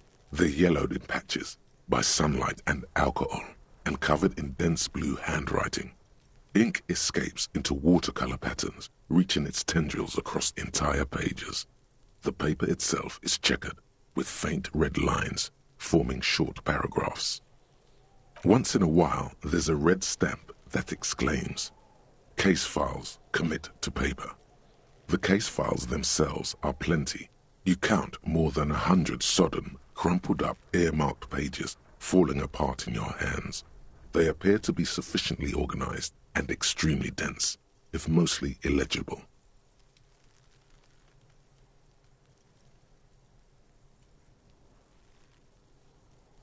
Work, strife, poverty, the Jamrock Quarter. These are handwritten logs of investigations dating back to January 51, this year. The exact number is hard to estimate due to missing pages and an odd naming convention. But there are at least 20, maybe 30 cases undertaken, not completed, mind you. It's the middle of March. You have attempted 2 cases a week on average.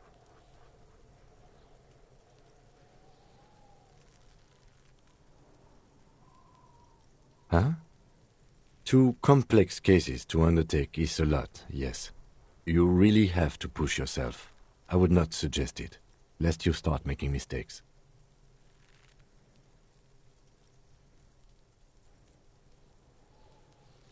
Two? That's a lot.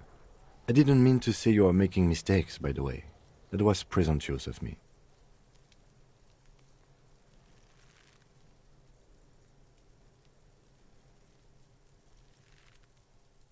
It's okay. We all make mistakes. God knows I've made my share. He tries not to think of them. Like a fan of gills, the checkered papers dry in your hand. The handwriting is extremely dense, if mostly illegible. Yes, it appears you employ a, shall we say, robust yet literary system. Each investigation has its case number written on the margins. Yet, still more tellingly, most are accompanied by a name. A title, one might say even. One that draws inspiration from snoop fiction and vespertine cop show staples.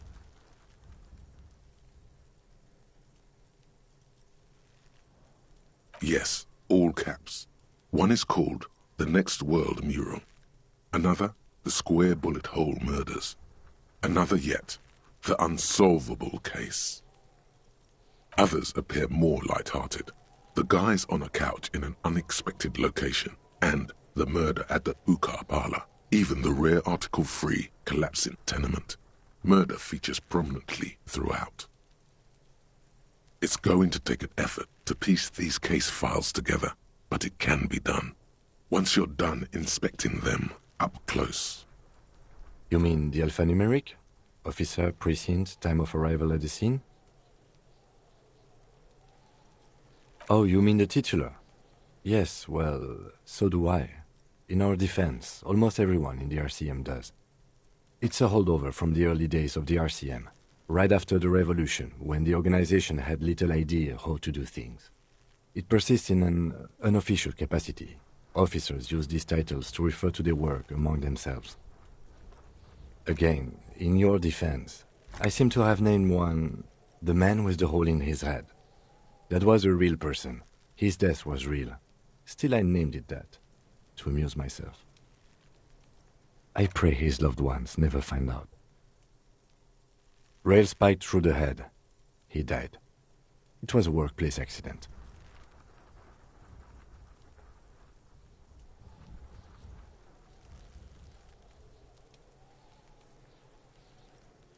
There is, for precisely one more. 15 pages near the end remain untouched by the damage. The checkered grid forms a structure of passages, breaking the case into subtasks to accomplish. The tasks you've completed flow out of the kind green ape pen in a brash freehand similar to the rest of the letters. The wording comes easily. It's almost robotically simple, a language developed for mental rigor and simplicity. Inspect the victim's body. Interview the cafeteria manager. It's not exactly poetry, but poetry would be out of place. A satisfying slash sounds across the paper. You're done, it seems to say. And you, and you. Things to be done and things already done. The composition of reality. This is an extremely useful tool for a detective of the citizens' militia. Now all that remains is to name the case. No, actually. Any ideas?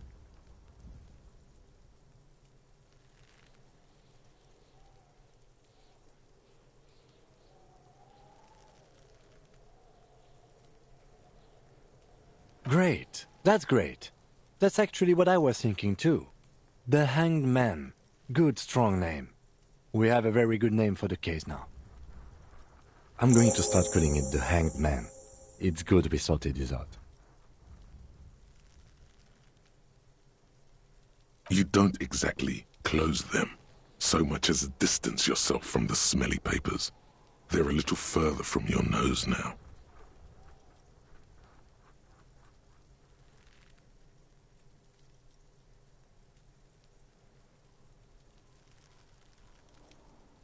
In the back, you see thin, translucent copier paper.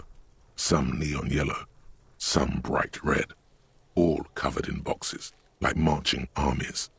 These look like official forms, waiting to be filled out.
Then rip them from the binder and hand them out, according to type of form. 3. The topmost are misconduct fines, the middle ones are station calls, and the bottommost are field autopsy forms. Each is easy enough to make sense of. You don't have to be an intellectual giant to do police work.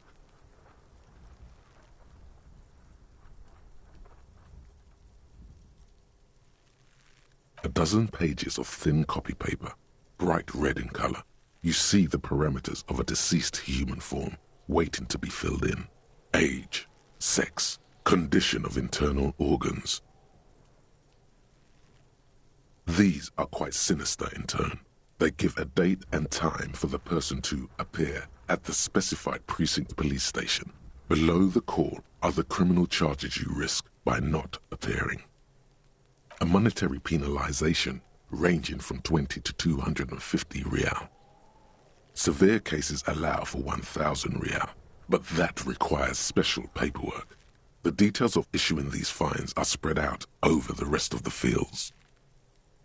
Yes, all that remains now is to fill those forms and hand them to people. Fines for wrongdoers, interview requests for bad guys, and field autopsies to dead guys. The rest of the stinking cellulose is much worse for wear. Being sandwiched between the board and the rest of the paperwork must have spared the fragile copier paper.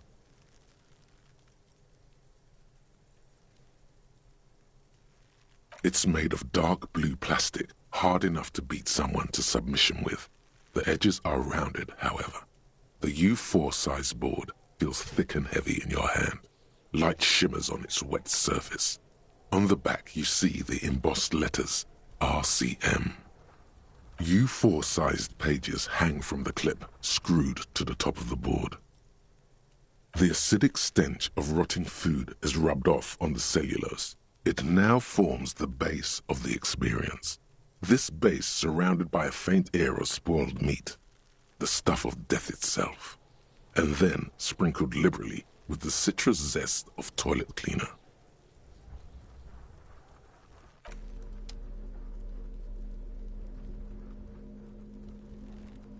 It's just a racist mug. What's there to read here? Not much. Oh boy, here we go. What are you going to say about a broken, tossed-away mug that you dug out of the garbage?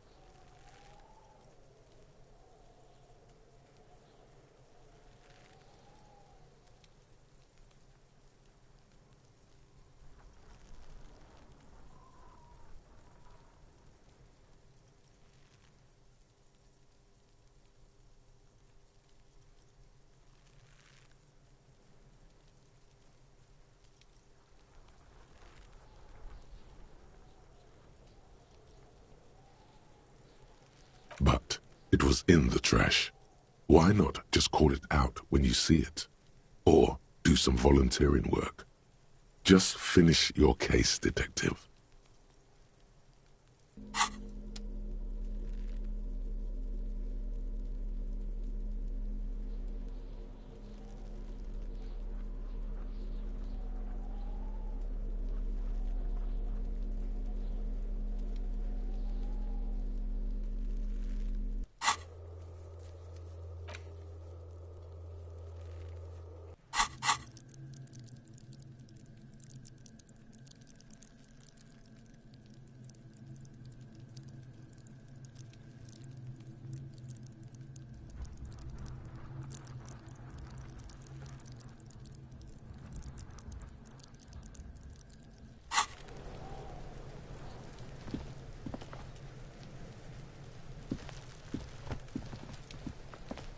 There are several footprints in the mud, left by work boots. Anywhere from 6 to 12 pairs have walked here. Maybe more than 12. No, 8 pairs of boots have shuffled back and forth in the mud. 1. Standard work boot, steel reinforced toes, number 46.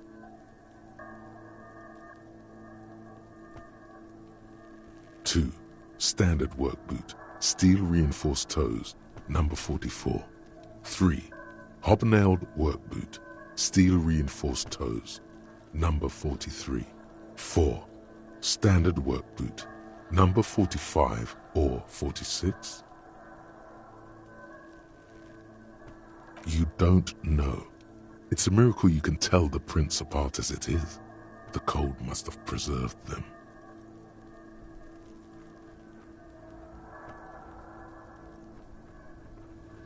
5. Another standard work boot, steel reinforced toes, number 44.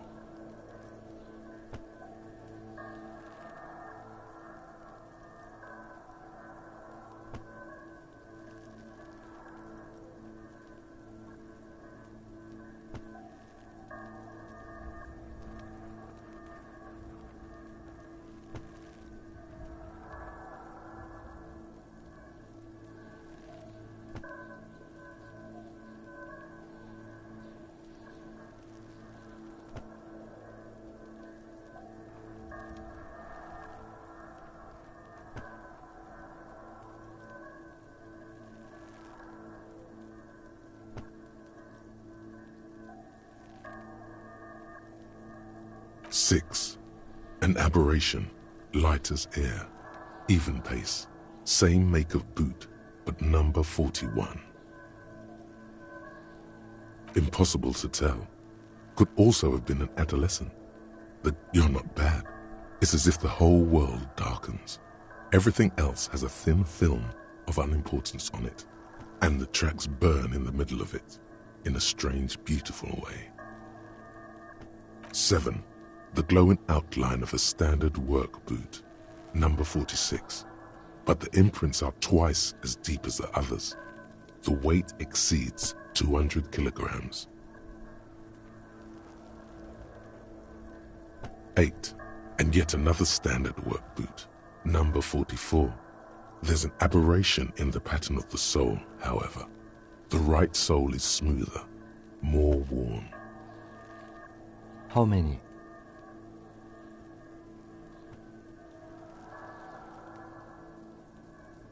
I was pretty off then. I counted 20.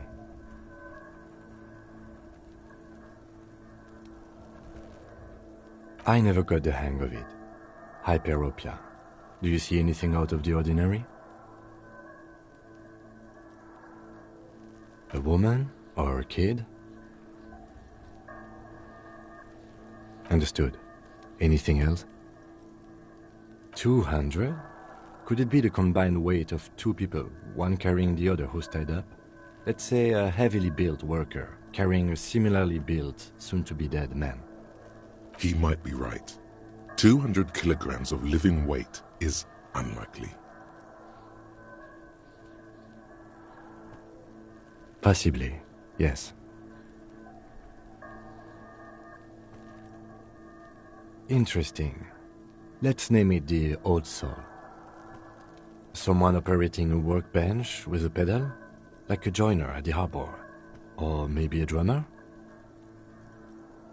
He regrets it the moment he says it.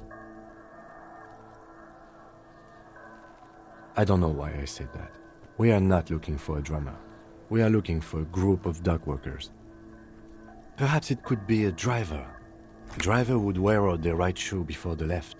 The accelerator is on the right. He doesn't seem to hear you, looking south toward the traffic jam instead. The machines are silent. The engines are all turned off. We should keep our eyes open around the traffic jam. See whether anyone strikes out as a potential suspect. You're right. Let's keep a low profile.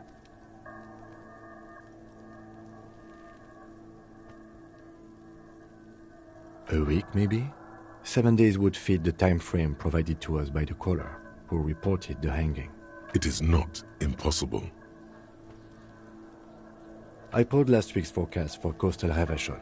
7 days below freezing. The day before, the day of his hanging, was the last warm day. Correct again. Sub-zero temperatures would preserve the tracks in a good state. The commotion here could have taken place a week ago.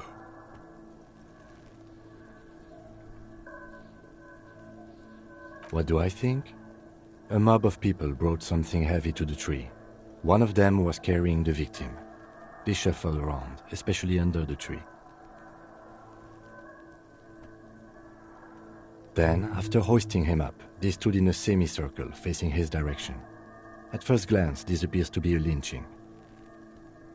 Indeed, they all stood in a row here and looked at the tree.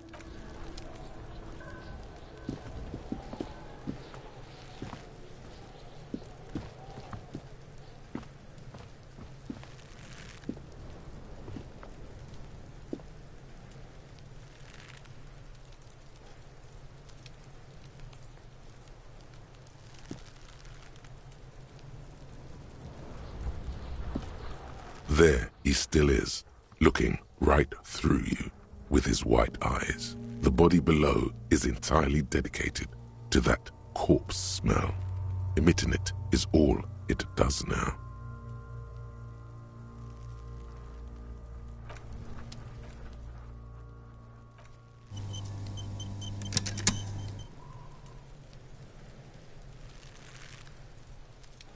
There he still is, looking right through you with his white eyes. The body below is entirely dedicated to that corpse smell.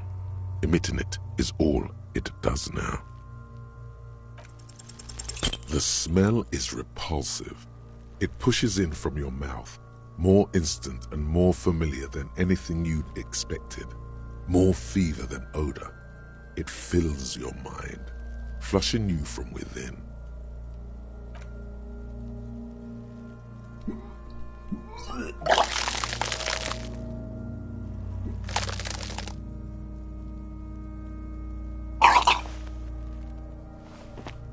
You feel a great force ringing from your stomach. Your body curls and pushes it out, burst by burst,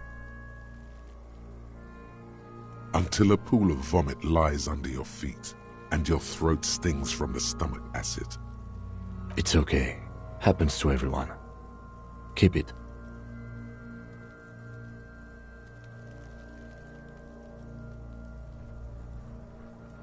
The hangover is clearly making this worse for you. You could use some ammonia to clear your head.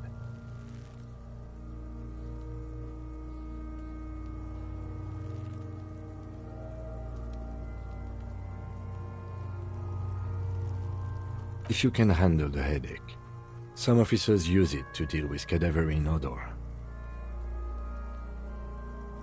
I can't handle the headache. It's more likely he can handle the smell, unlike you. That young woman, the gardener, mentioned she used salts for the smell. If she doesn't have any, there might be some in the fridge store nearby. Acquiring ammonia will provide a modifier to the white check. Modifiers make checks easier and allow you to retry them.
It's the ledger you found in the trash. Oh, and the cool piece of toilet paper is stuck to the back.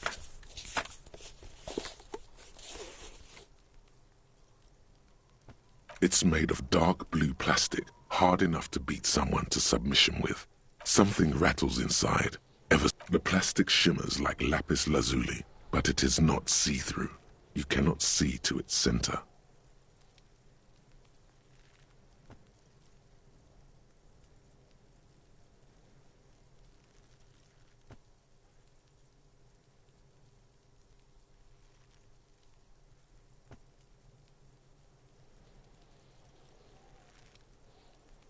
With your hands, you four-sized pages hang from the clip screwed to the top of the board.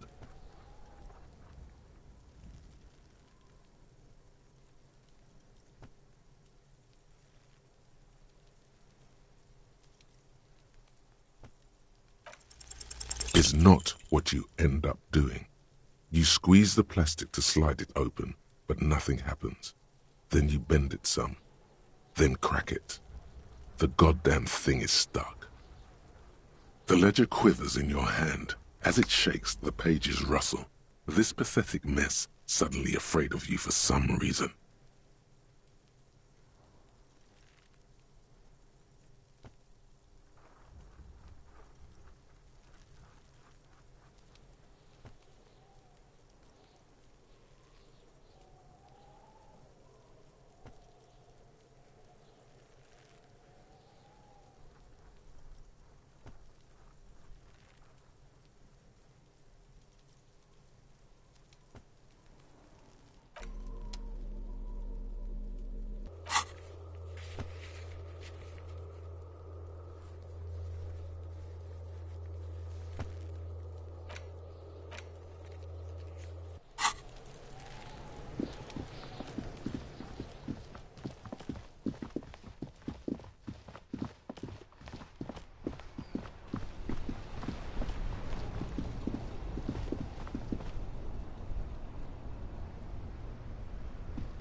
Hello again, officer. How are things?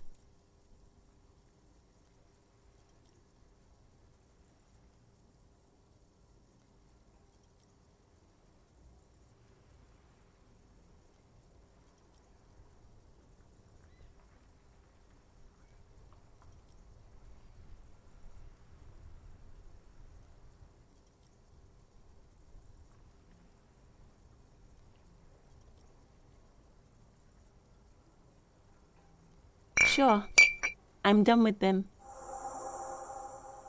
Go easy on that stuff. It gave me a terrible headache.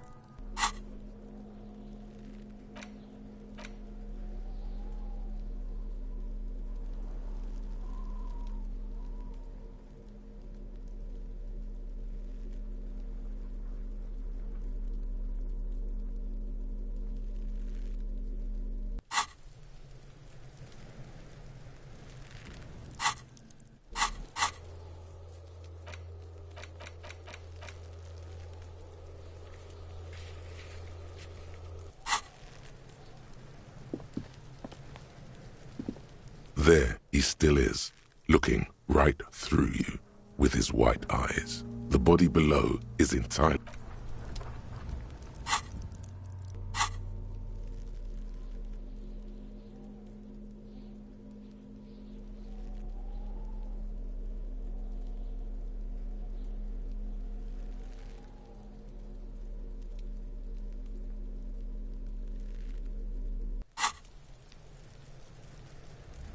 There he still is, looking right through you with his white eyes. The body below is entirely dedicated to that corpse smell. Pneumonia only makes it worse. The combination forces tears out of your ducts. You manage to keep it in once. The second time, not so much. When the vomiting is done, your cheeks are wet with tears.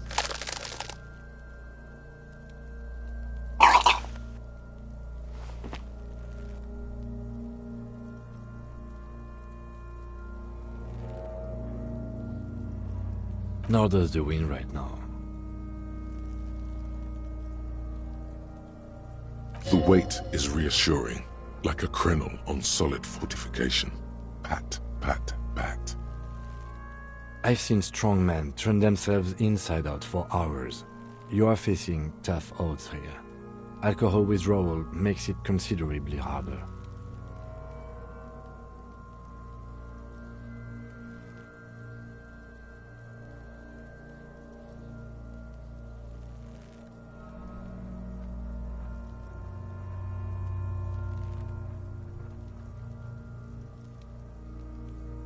I've seen captains puke their guts out. It never gets easier. You never get used to the smell. Every Monday is cadaver day. Throw up, investigate. Throw up, initial autopsy. Throw up, bag it. Then drive to the station. Maybe throw up on the way there if you didn't bag the thing tight enough. I think I've lost my sense of smell. Not being hungover helps too.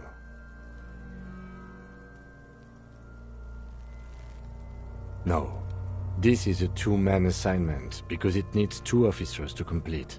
I need your help. You need to get your shit together.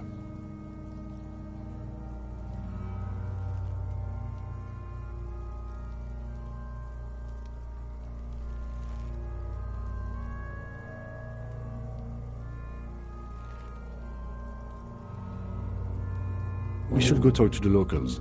Find something else to do while the wind changes. It's pretty bad right now. You've gained a thought.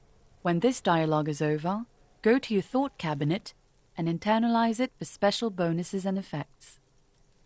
Give it half an hour. Get yourself together. Then come back and have another go. There he still is, looking right through you with his white eyes. The body below.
Old call box with a matrix of push buttons lists all the companies in the East Delta Commerce Center.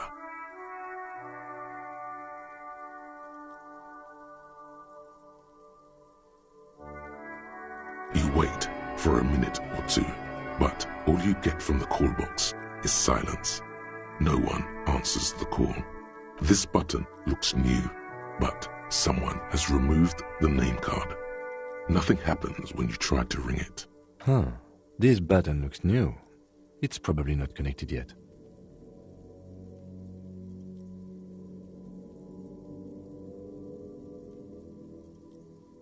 All you hear is static, but no one answers the call.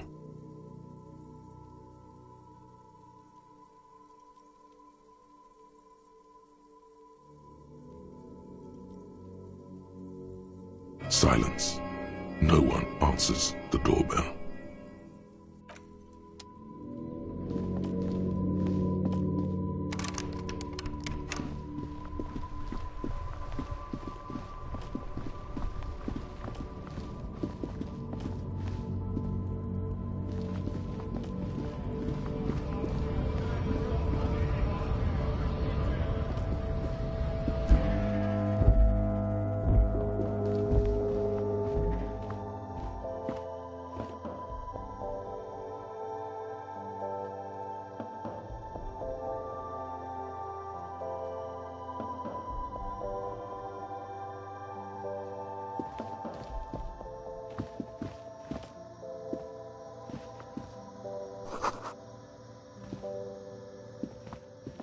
see several packaged raincoats fill a low shelf beneath a display of croissants and juice bottles. The raincoats are transparent, except for the big Fritta slogan on the back. The packages are small, discreet, sloppily stacked, making them easier to take unnoticed. No need to worry about knocking over a display.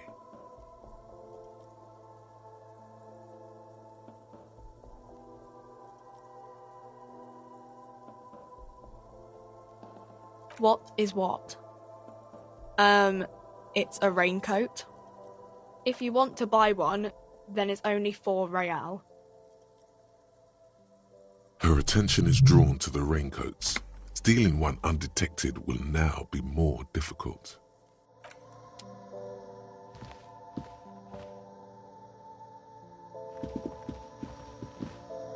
The tear machine stands in the corner. A sign says, 1 bottle equals 10 cents. Oh, that's the tear machine. It's a machine for tear. You know, you find tear outside, like bottles or whatever, and put it in the machine, then it gives you money. You need a bag. Feel free to use it if you find a bag, though.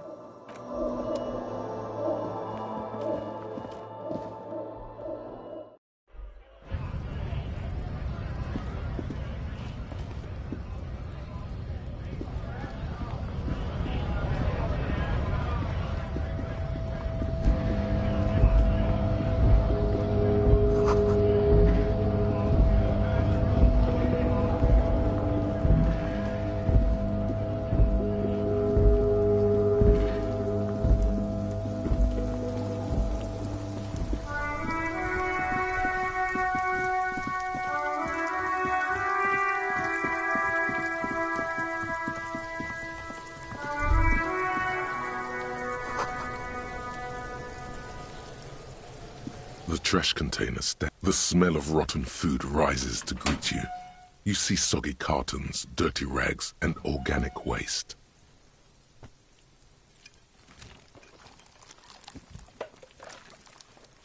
You see milk and egg. You've done this before. The movements are No, searching for evidence in the trash. A box falls into pieces in your hands. Baptiste Soleil cereal. You see milk and egg rest. You've done this before. A box falls into pieces in your hands. Baptiste Soleil cereal. There are plastic. The container sounds a muffled gong.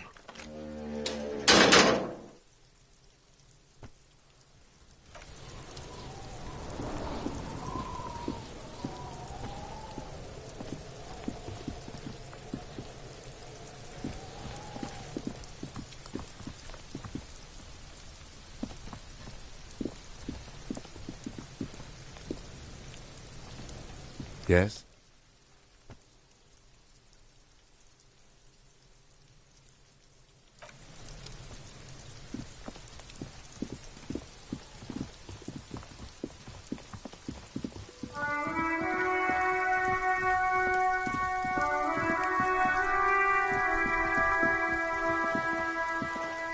Hello, sir. Step right in. The store is open. Are you interested in a new and exciting book?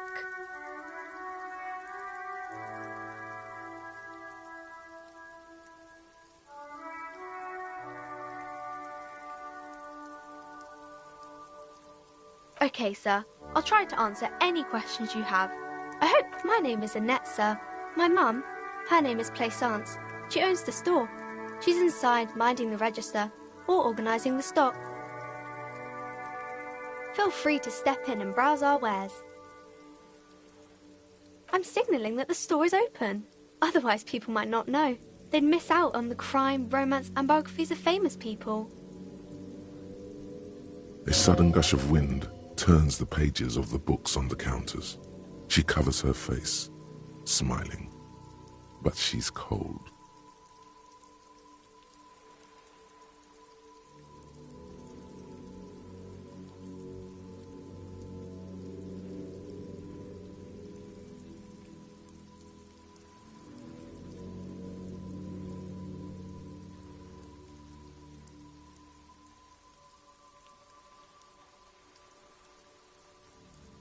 kind of you to offer, sir. What could you do to help her anyway? Oh, no, sir. I'm happy to help Mum by luring in customers. Besides, I have some hot juice in my vacuum bottle to keep warm.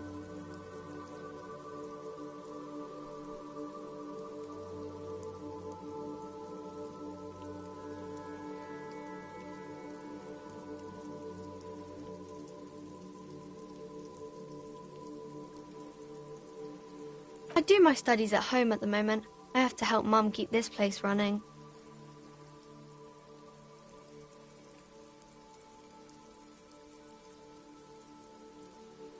Mum says it's necessary to do both because it builds character.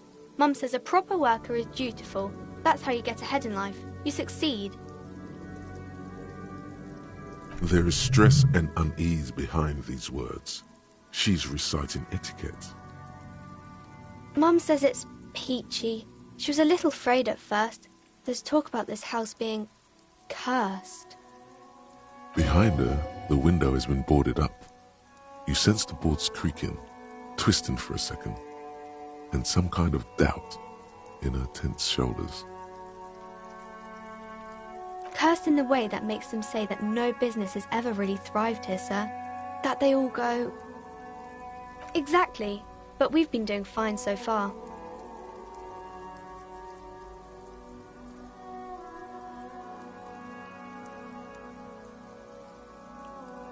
They shouldn't be, but they seem real.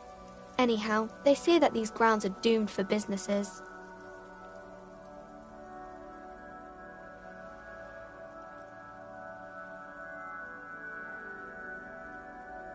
Of course, sir.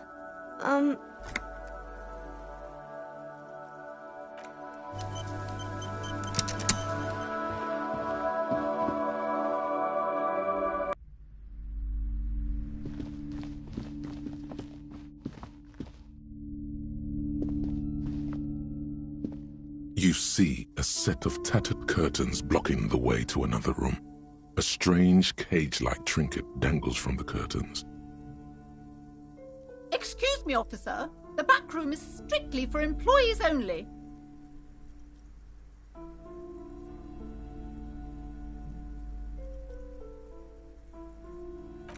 You see some kind of charm, an irregular polyhedron assembled from bones, sticks, and straw. Inside, a disturbing fish head with empty eye sockets stares at you. This is a traditional Seminese ward, meant to provide protection against ill luck, bad dreams, curses, and other supernatural scourges. Inhabitants of Ile de Fantôme, the Seminine Islands down south. Aside from poking at it suspiciously, there is nothing else to do with the fishhead charm at this time. The curtains remain shut.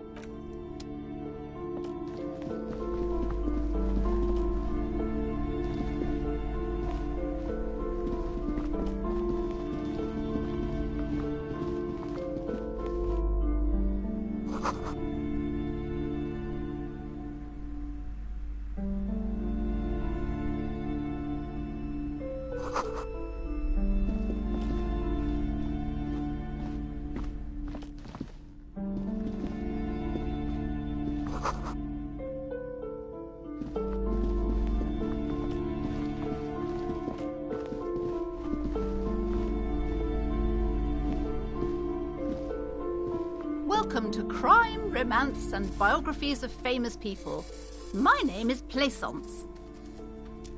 Be welcome, and please take responsibility for the energy you bring into this space.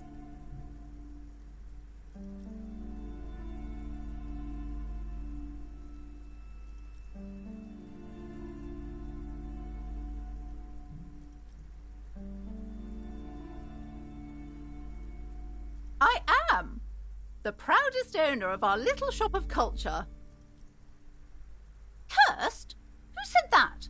Annette? I will have a word with her. This place is not cursed. It has a robustly magnetic energy. Good for commercial activity. My business is thriving, sir. Annette, yes, my daughter. I hope she wasn't slacking off again with her nose in science fiction. Tell me, was she at her post doing her job like a proper girl? Wonderful! Did you talk to her? Great! On a scale of 1 to 10, how compelled were you to buy books after talking with her? Her opinion of her daughter depends on how well she lured you into the store.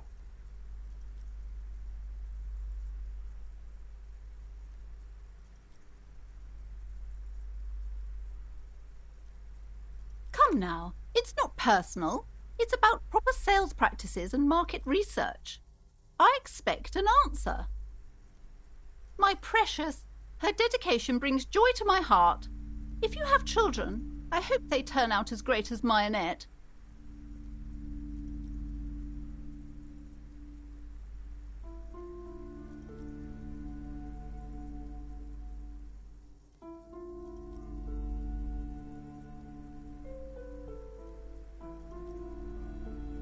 Mind your own business, sir. In our society, people don't get to tell each other how to raise their children. It's none of your or anyone's business. You must be kidding. There's nothing like that happening. Good, sir. What does a young child do with money anyway? No, I save it for her as a fund. She's securing her financial future out there. Indeed. Are we done with the jokes now? Yes, we've had quite enough fun here. Right. The woman before you scans the store, her shoulders rigid and tense. Every now and then, she nudges her glasses.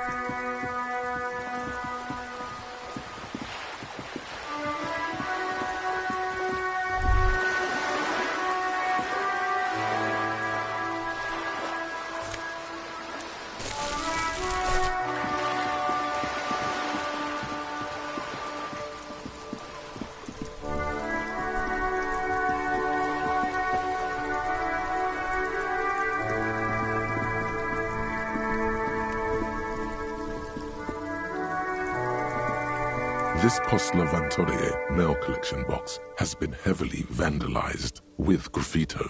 A closer inspection reveals 2 bullet holes in the front.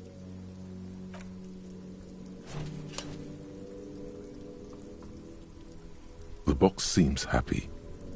Eat shit pig, fucked by the coon, and St. G with a crown have been scribbled on it. Jenny is a whore, and best set mailbox also.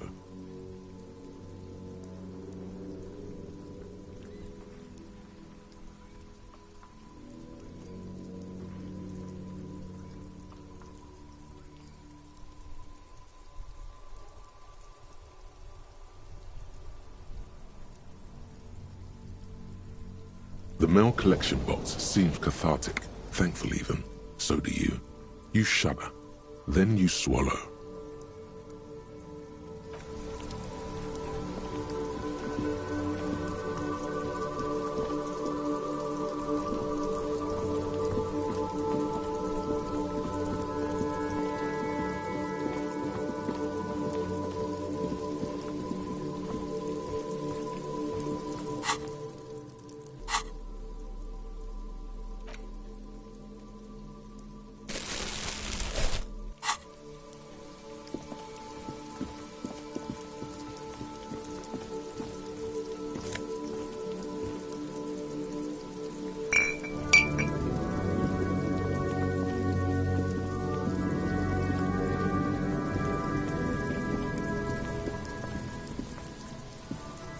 The trash containers, the smell of rotten food rises to greet you.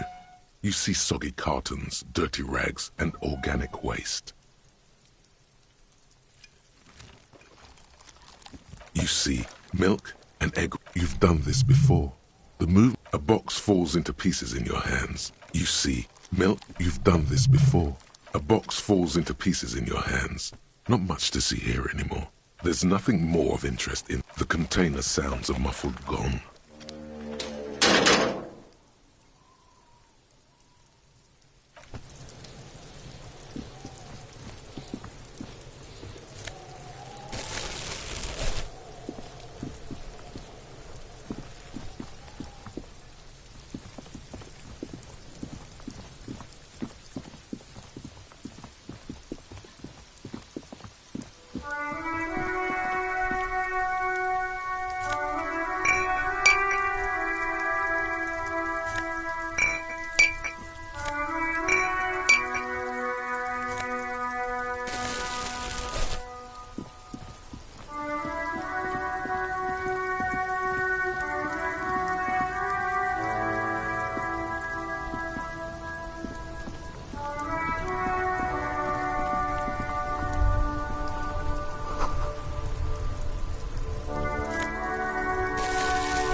Trying to sneak up on me? Come to slit my throat in my sleep? Pigs come to take me out? Trying to snuff me out?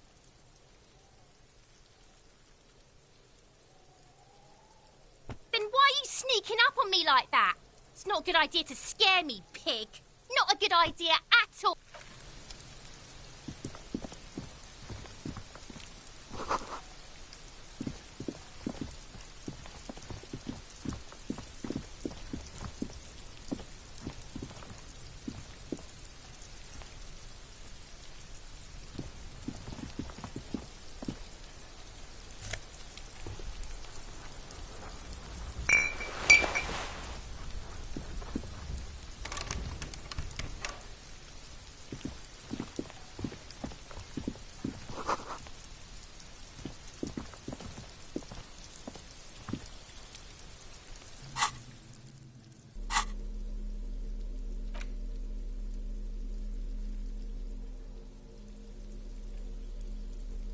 Hey, what's that noise down there?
old monument stands in the middle of the traffic island, pointing toward the sea.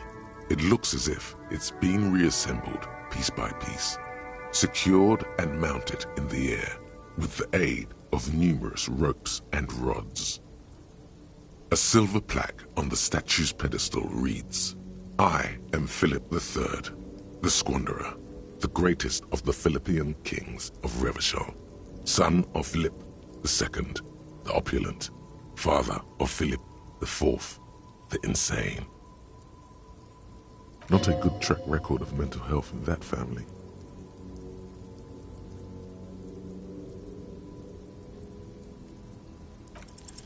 What did he do? You have no idea what you did a week ago. How would you know what this guy did many centuries ago? High above you, the king stands triumphantly oblivious to your memory trouble.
Good one, officer. Don't worry. We here have solidarity with the RCM. Imagine, you cops going on a strike, but then another cop comes in and says, "Let us cop for less money." Speaking of, what brings the RCM here, to the Wild North? Come to see the strife?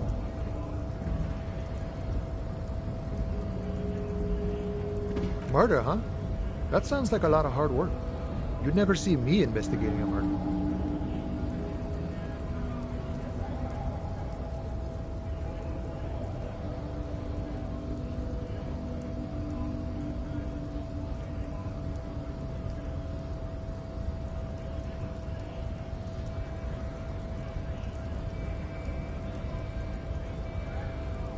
That's okay. I have no idea what I'm doing either. I don't even know what day it is. Don't tell me. It's a better day that way.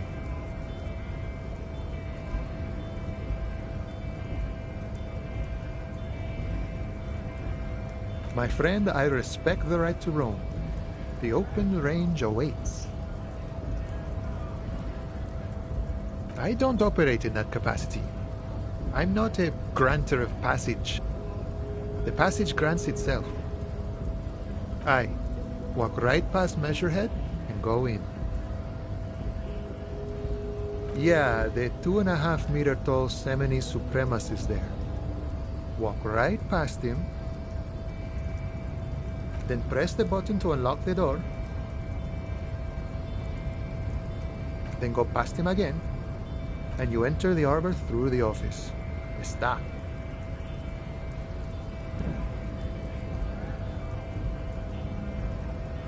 Don't worry, I'm sure it's not completely impossible.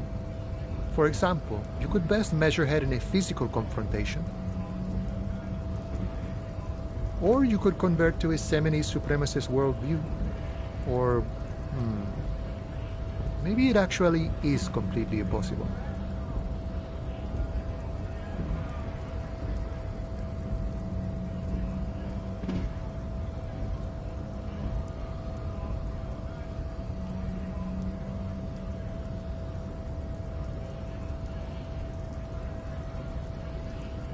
Jean-Luc himself would say the philosophy has proven overly heroic for the scabs to convert to.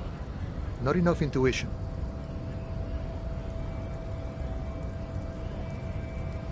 Sure.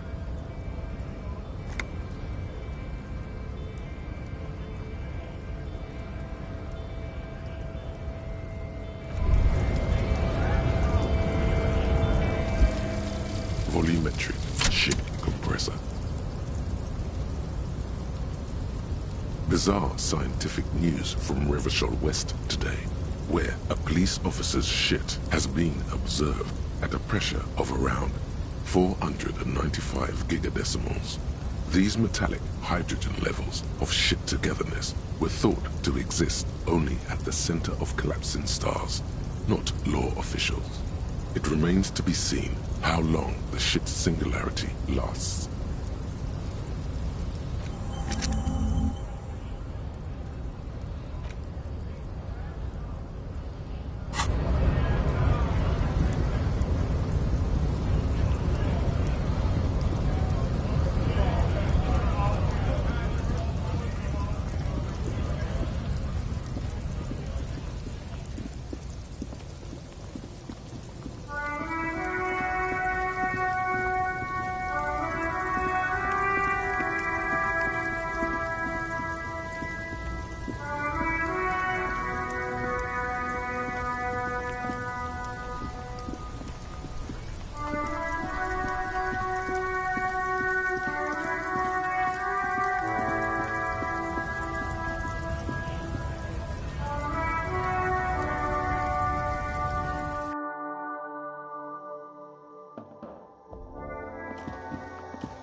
The tear machine stands in the... Your bottles clunk into the machine, and the money appears with a satisfying jingle. You're a richer man now.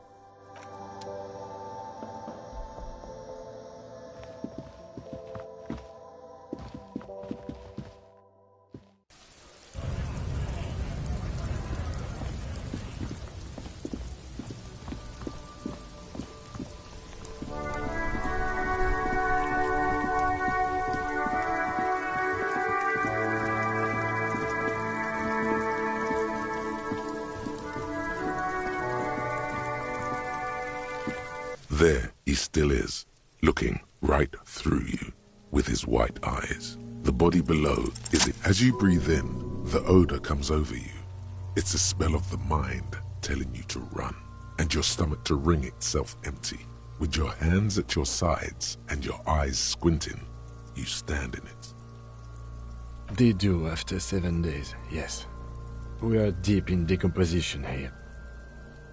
The man before you is naked, but for a pair of underpants and enamel boots.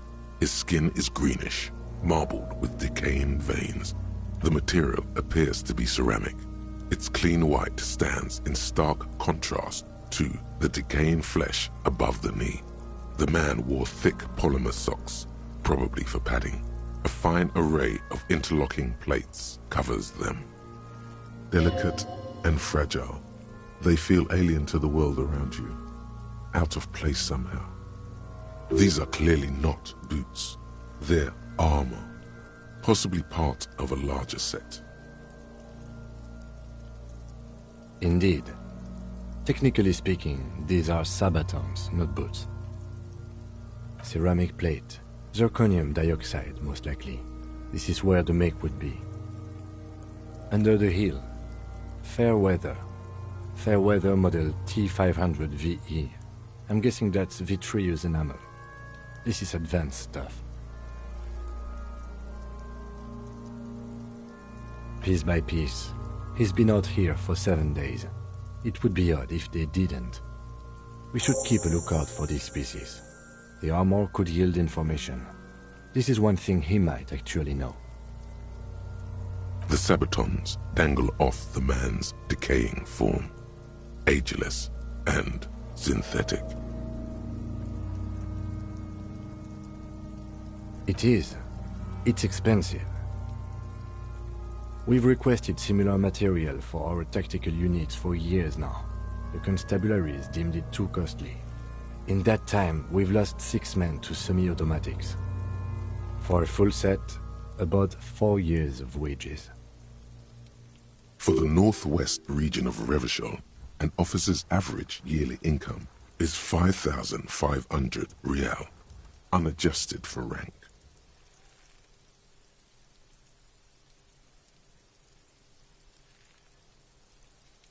As a wage, it's regrettably small. But for a piece of hardware, yes, that's a lot. That's for us to find out. My initial report on the area suggests he was a security guard for the harbor company. But that's just hearsay. I agree. This equipment is way beyond what a guard can afford.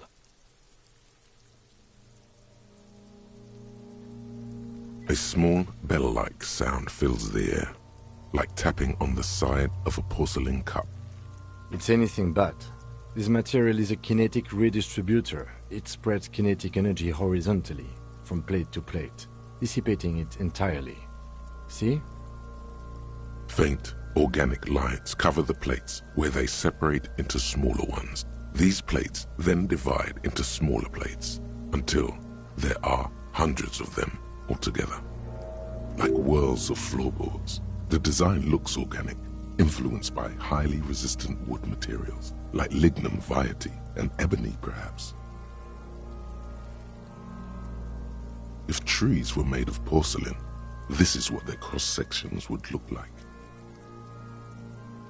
The smooth, glossy surface fractures into ever more intricate interconnections, peaking on the right sabaton, where you notice. The whirls are in the shape of a letter and number combination, E50, 100, 1000. Good. Can you read it to me? We have a make and a number. That's something. We can use the radio in my kinema when we're done. Either station can chase it for us.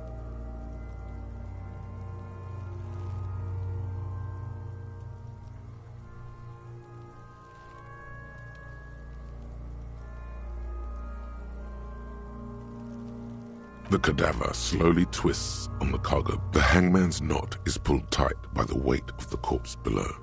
Yellow, hard-edged polyester cuts into his neck. Above, a sliding buckle ties the belt to the branch. This is a steel-reinforced cargo lashing belt, big brother of the regular cargo belt. It's used for tying cargo under six-rotor airships. Airlifting. I thought it was used on lorries for strapping cargo to them.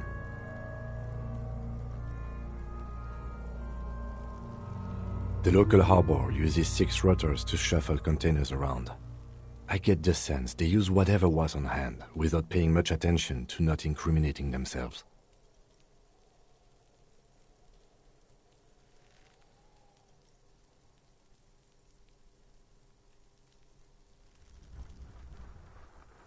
I was afraid it would be. Thin steel wiring, parallel strands. This makes getting him down more problematic than I had assumed. I'm still approaching this as a lynching, yes. Motivated by the ongoing strike. You? No. You feel like it was something else. But what?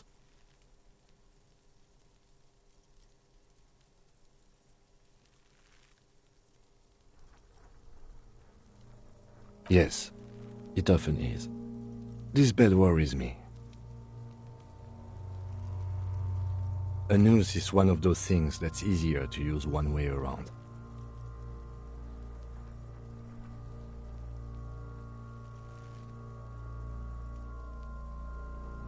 That ladder can't carry a grown man. I didn't see any splintering either, did you? I think they lassoed the branch, then pulled on the belt to close the buckle.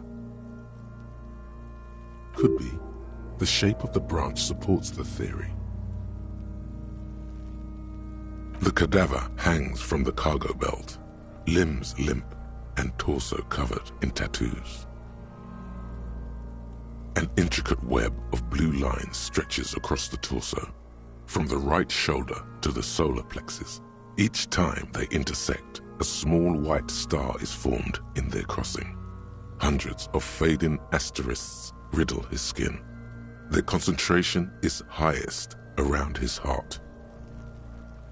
His corpse is marked by stars. Alcohol and heartbreak.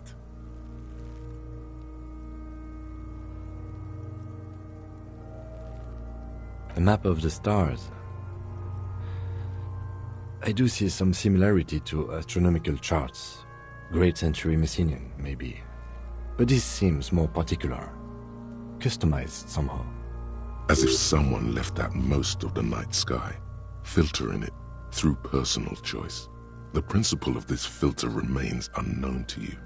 The thought dissipates, and you feel as though you were only half right. So am I.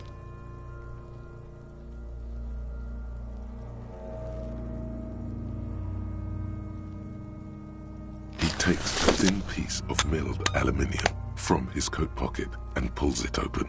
Sounds like a sword being unsheathed. A small lens appears. Some sort of camera. A Trigat Sunshine. Mini.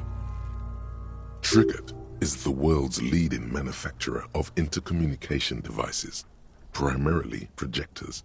The camera before you looks familiar somehow. Shit, Kuno! What the fuck is that? An instant color camera.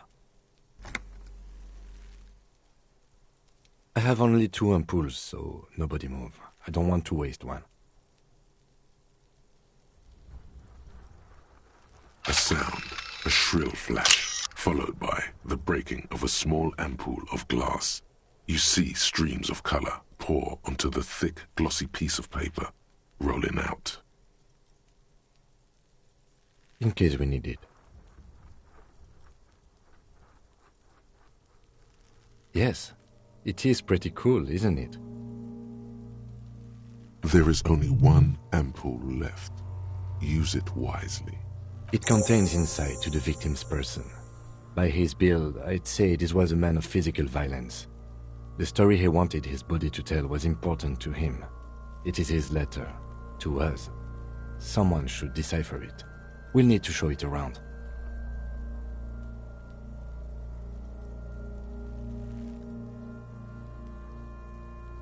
Sure. Just don't lose it.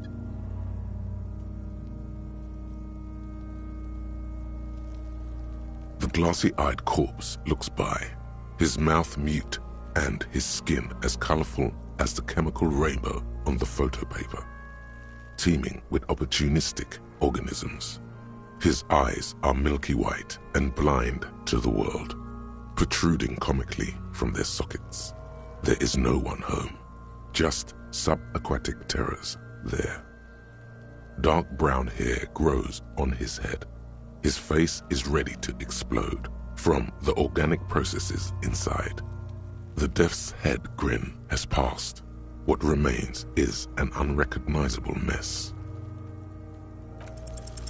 I'm gone.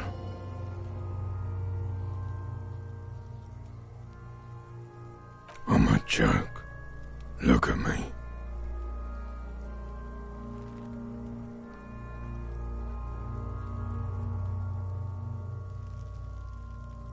There is nothing funny about jokes either. A killer, a motherfucker, and a killer. Go ahead, Cobbo. Into the wild pale yonder. In the past, way out in the west. The Blue Heart. Oh, that's good shit. You'll love it.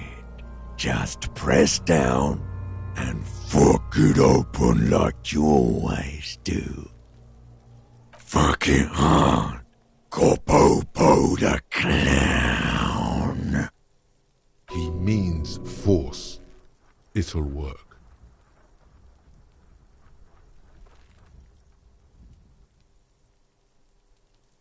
What do you mean? It's the power of your imagination. Yeah, man! Don't be crazy! Inanimate objects and dead people can't really talk to you. Your wild imagination is doing this. Ask some more of those questions you love so much. He loves those.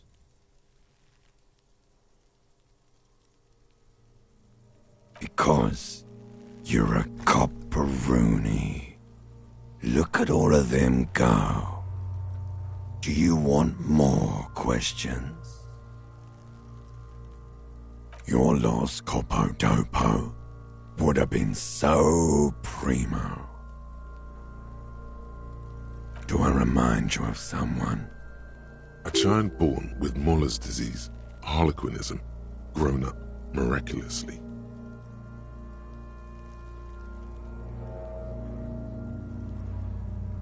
You sure I got out of that one, Coppellini?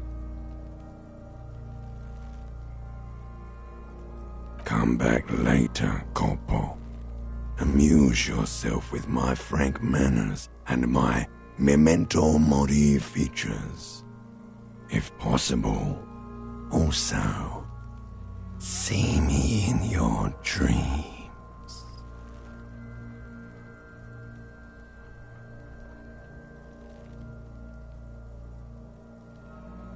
Are you sure we finished the preliminary examination of the cadaver?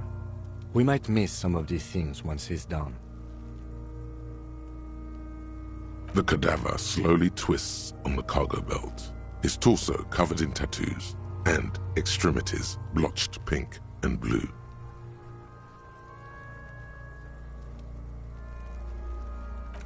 As you narrow your eyes, the monster before you blurs into a violent mess of green and pink. This is a trick. You've done it before. Pink is where the blood settled in the first hours post-mortem. You can use it to see if the corpse has been tampered with. Does his position at the time of death match the discoloration? Only the lower extremities are pink with a dash of blue. His fatted hands, thighs, and his neck, just above the noose. The rest of the corpse appears dark green in the cold spring air.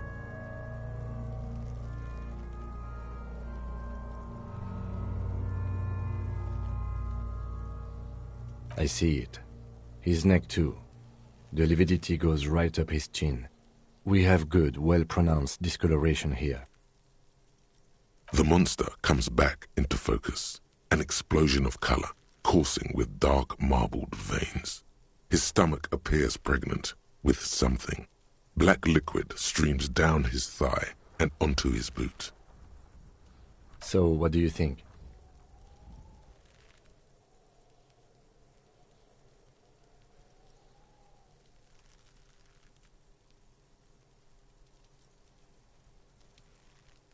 Agreed, especially on the neck. The belt acted like a tourniquet, keeping the blood in his head. The hypostasis supports a hanging. There's always a chance. We should check for ligament marks on his neck to see if they're in tune with the belt. We'll have to get him down first. A pool of blood and feces has eaten into the frozen mud below the man's feet. Purge liquid is dripping into it, drop by drop. The victim appears to have contained no more than half a kilogram of digestion at the time of death. The fuck he's saying? Talking about shit.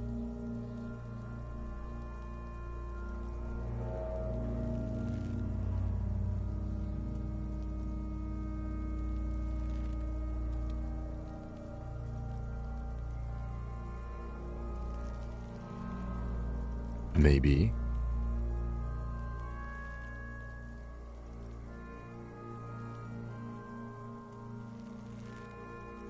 I do. Most of them are post-mortem. Maybe even all of them. The delinquents have made our jobs harder with their little sport. Stop talking in riddles, coin slot. It means you fucked him up good, Kuno. Fucked him up brutal-like.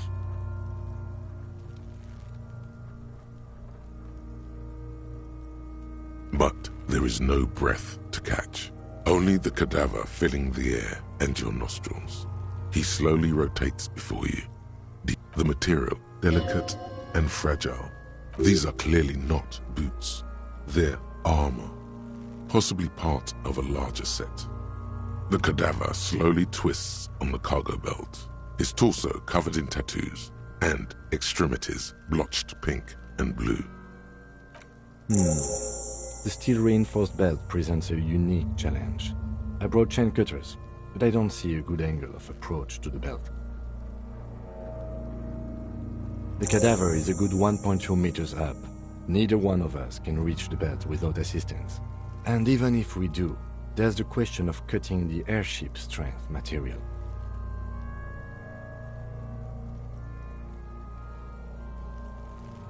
I was really hoping we wouldn't. The Union appeared to be suspect in this case. It seems like a dangerous route to go down. But what other options? The corpse twists on the belt, like chicken on a skewer. Someone else? You mean like the police?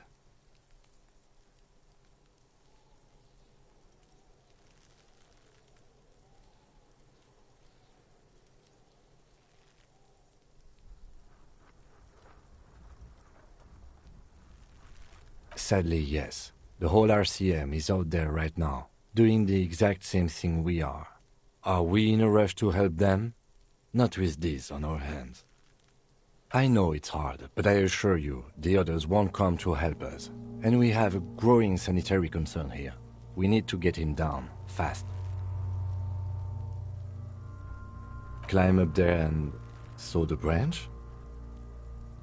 There has to be a less risky way, with less falling down of trees.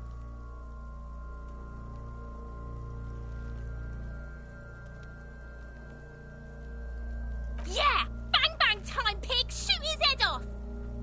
How? Where the buckle ties the rope to the branch, that's a good spot to aim.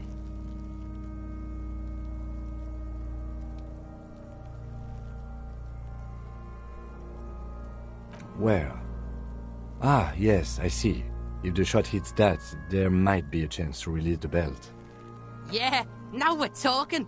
Entertain a Kuno with some shit.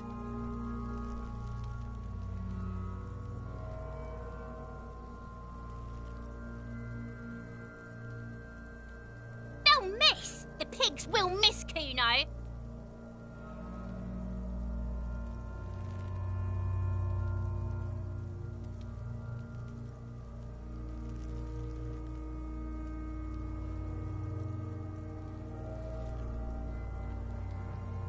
The lieutenant's brow is furrowed. He appears too deep in concentration to even notice what you said. I'll blow his head off. Take it! Take the shot! Yeah, take the shot. Kuno wants some of that shit. Silence. With his elbow sharp, the lieutenant unzips his jacket and produces a lightweight firearm. He drops a paper cartridge in the barrel, separates the scouring stick, and gives the cartridge 5 tucks, securing it in place. That's a Kiel A9090 Armistice, mass-produced muzzleloader, ascetic, frugal, one of the most common firearms in the world. He then steps back and assumes the fellow Stess position, taking aim. The corner of his eye twitches. His finger is on the trigger.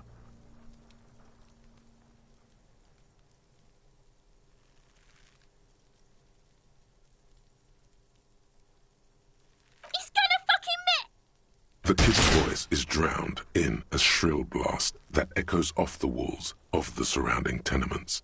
A cloud of smoke slowly parts in the air as the lieutenant steps back and says to himself, God damn it. He feels bad about it. About his eyes mostly. Just having bad eyesight. Probably from a young age. Whatever you do, do not console him.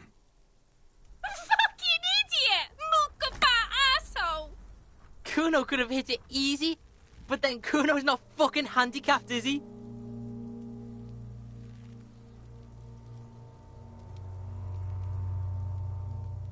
No, we are lucky as it is. We didn't break anything, and the victim remains uncompromised. Any more mistakes could put us in an unfortunate position with the locals. We have eyes on us. I didn't do us any favors with that.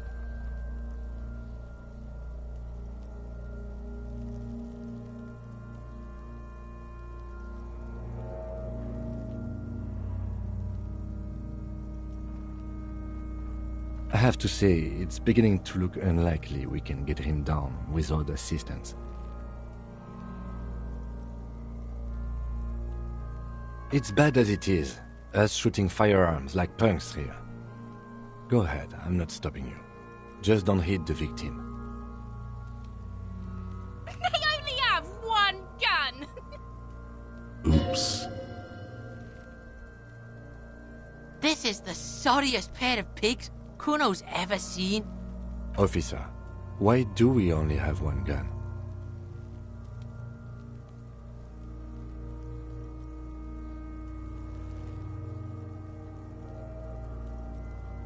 That is even more unfortunate than the badge. You need to contact your station about it as soon as possible. Try not to lose this one, please. We're not off to a good start.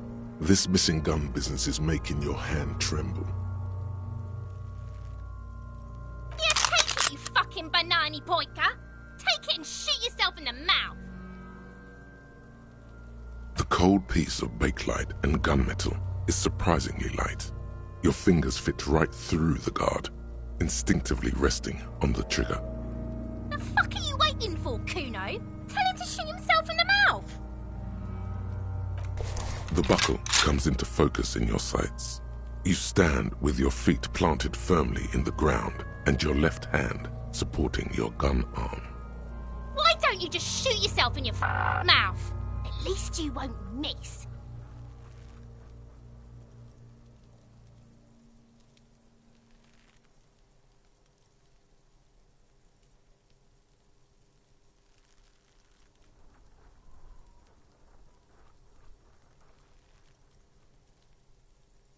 What? You gonna fuck me? You wanna fuck me, pig? Is that what this is about?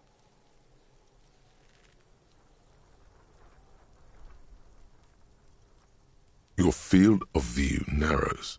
The branch slowly moves, becoming entirely two-dimensional. The metal buckle glimmers, catching the noon light as the corpse slowly rotates. The slow movement of the branch in the wind and your shoulders directing the gun sync up, dancing hypnotically. As you wait, your breathing slows down. Some mosquito-like organism buzzes in your peripheral. Look, he's crying! You gonna cry now, fucking faggoty?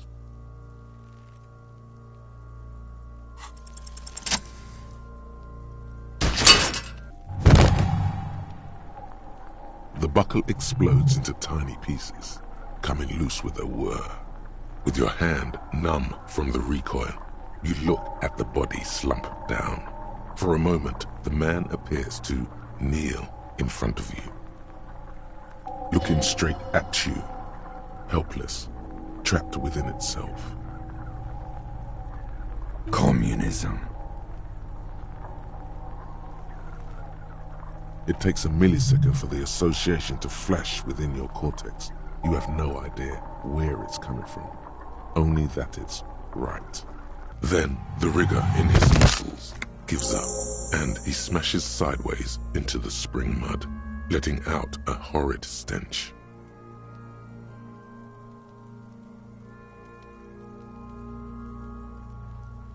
Ace is high. The ace is high, a custom invented by the...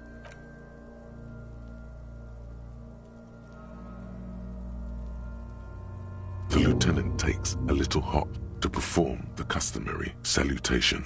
Your palm hurts from the slap. It's precise and down to the point.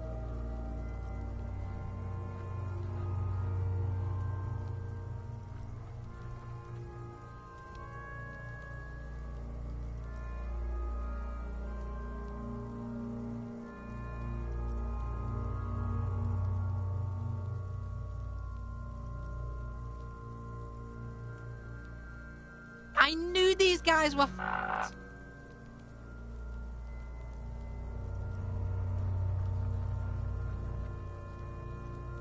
Kuno cracks with laughter. Sounds like someone strangling a seagull. It's clear he enjoys himself. I knew they suck each other off. We will perform a field autopsy and determine the cause of death. But before... Excuse me. It looks like I feel like taking a break from the stench. I'm sorry to interrupt the jubilations here. Just a little breather before we do the autopsy. In the meantime, we should try to interview Evrard Clare, the leader of the Union. Harbor property was clearly used in the hanging. The harbor just east of here. Getting in might prove a challenge, though.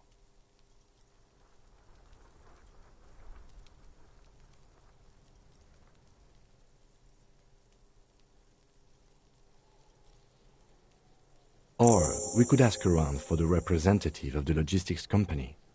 My initial information says the Wild Pines have sent some sort of strike negotiator to wrangle control back from Evrard. You could ask the gardener for directions.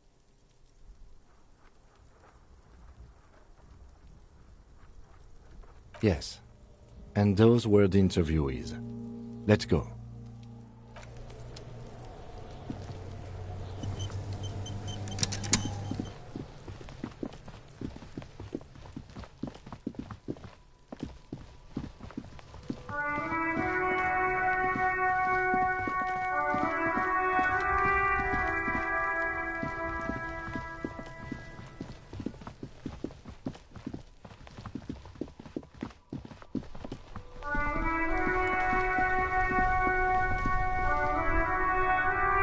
Hello again, officer. How are things?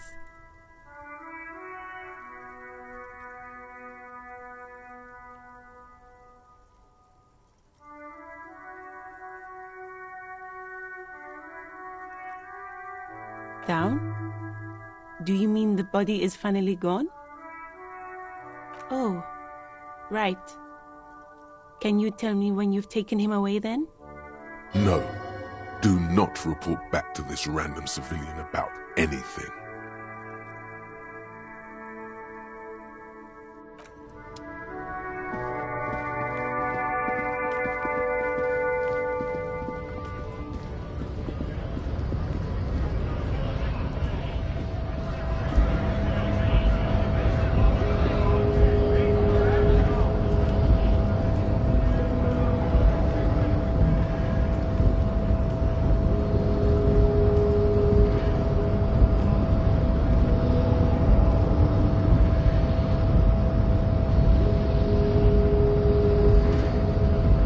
Body betrays your degeneracy.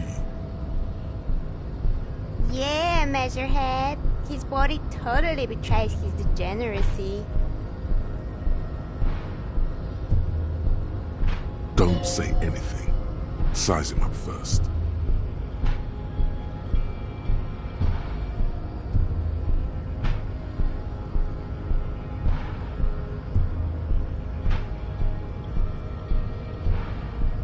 Are you admiring my morphophysiology? It must be frightening to stand in the shadow of this racial pinnacle. Be calm, Sandwich. You are not in danger, because you are not a threat to me.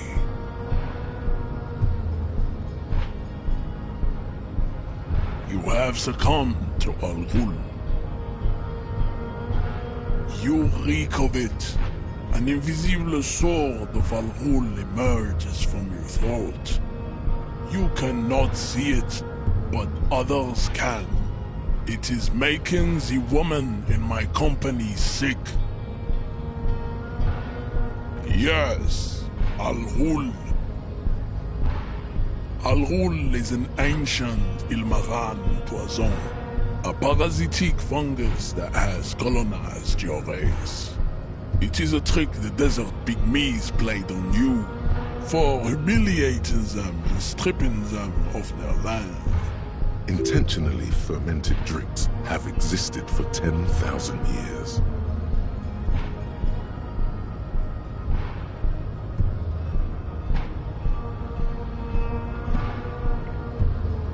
This is a fabrication the alchemists of Yizot and Bashir and their Rolam and Hul have fed your people. Go on believing in it, raise loser.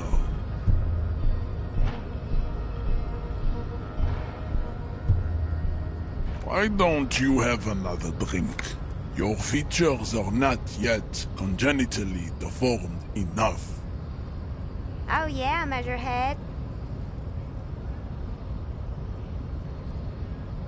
It's not good. It's like a rat crawled into your stomach, got drunk and drowned.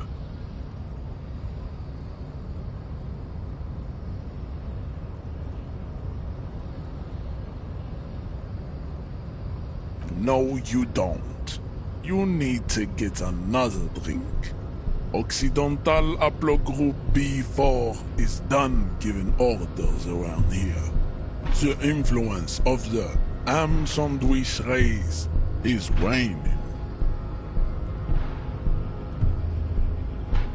Show him the ham still got it.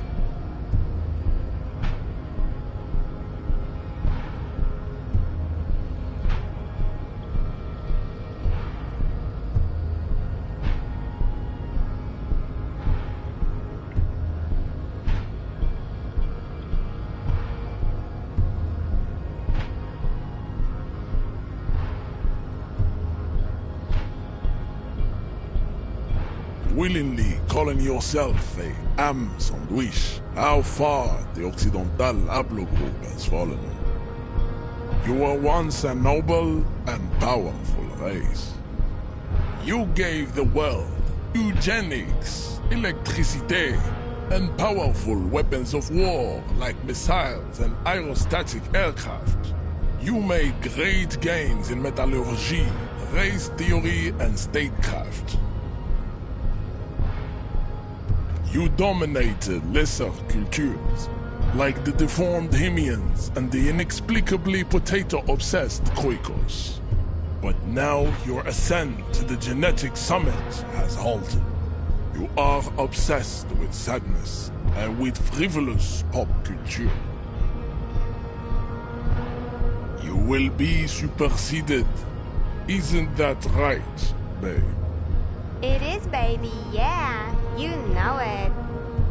There is a button right behind him, just out of reach. It must be the one that opens the door to the harbor.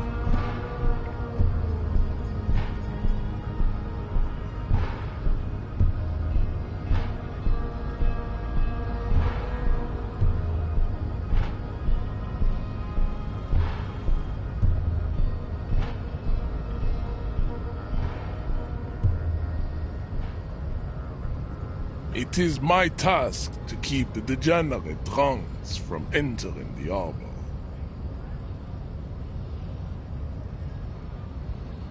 Enough with this begging. You should leave the stage of history with dignity by inviting the other races to a great world war. Bring your troops to the Seminine Islands and to Boogie Street, and we will pulverize you. When you are gone, we will build a museum for you. The walls will be lined with bottles of Al Ghul, your beloved beverage. Inside, we will store the odes to homosexuality you call art, and your microcephalic skulls.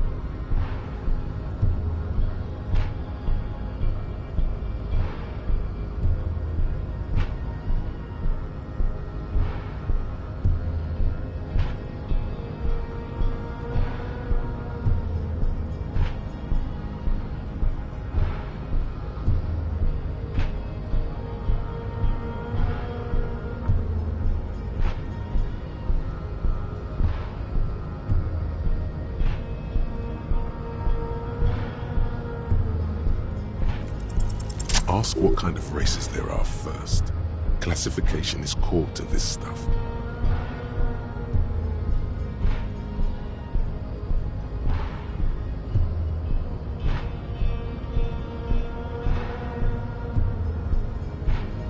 Do you? The lieutenant looks toward the harbor's electronic door, and then, to you, he lets out an audible sigh. You are obviously a liberal, Sayerlight. A polyculturalist. I can see it from your love of microtechnology and your sartorial choices. Do not deny your friend the truth you have denied yourself. There are 3 categories of race.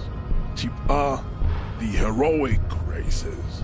Type B, the servile races. And the vile CF race cauldron of pederasty. Which one do you need education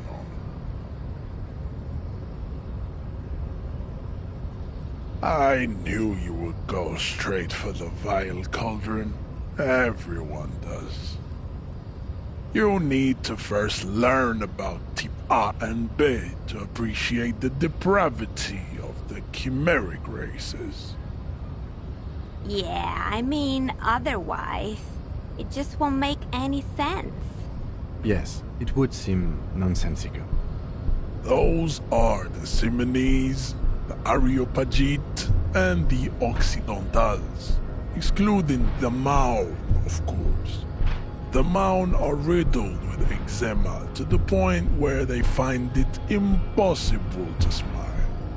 They are all lactose intolerant, a common result of inbreeding. A receding genetic pool has led the Maun on reprehensible street parades in Maun cities like Stadskanal and Vredefort, wearing wooden clogs on their feet and little green tassels on their hats.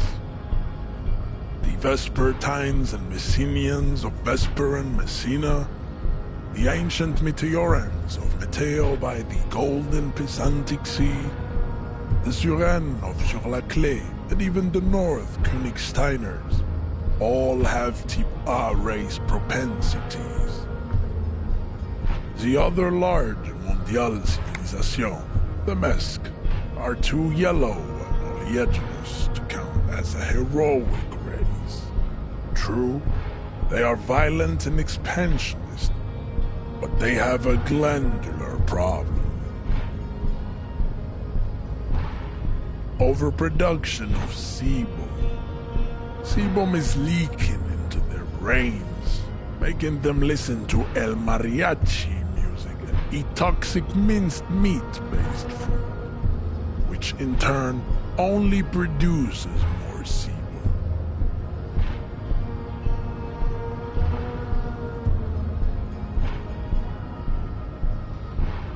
As proven by the Maun and the Mesk, Occidental Type A is in retrograde.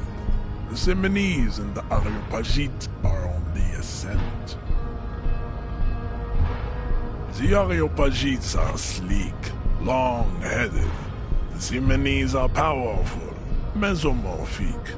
The former is an immutable progenitor, unchanged since the Super Isola of Pericarnassus. Ancient brains rest in their slender skulls. The latter is perfected and adapting. Together they form the Simeno-Areopagite or Simeopagite super race. That is all. There are no more Type A races in the world. Nature was not capable of more. Type B are the unheroic races, amorphous non-competitors of the great race. The Khoikos of Grad, Yugo, Zhimsk, Shest et al. Are what you would call white, officer, in a suspect description.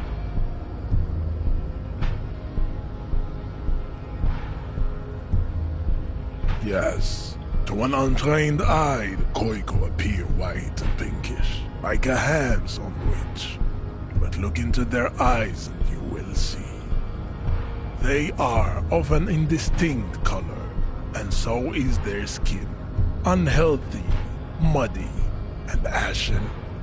Pinkness is a racial quality that has to be earned through centuries of advanced ballistic warfare and cultural domination that the Grad people have undergone for drinking Al Ghul and smoking the degenerate tobacco, and for eating potato.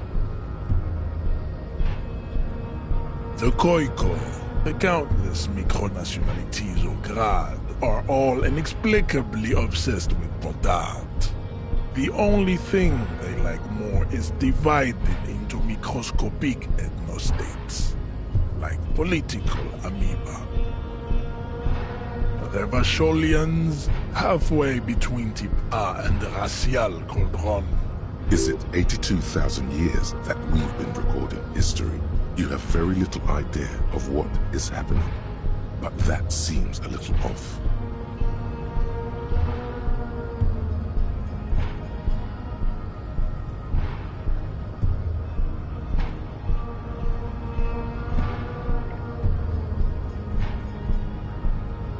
The mysteries of the people of this planet are a tragedy that has played out countless times over, like a fever dream of skin, hair, and bone. Wake up, naive Chespius.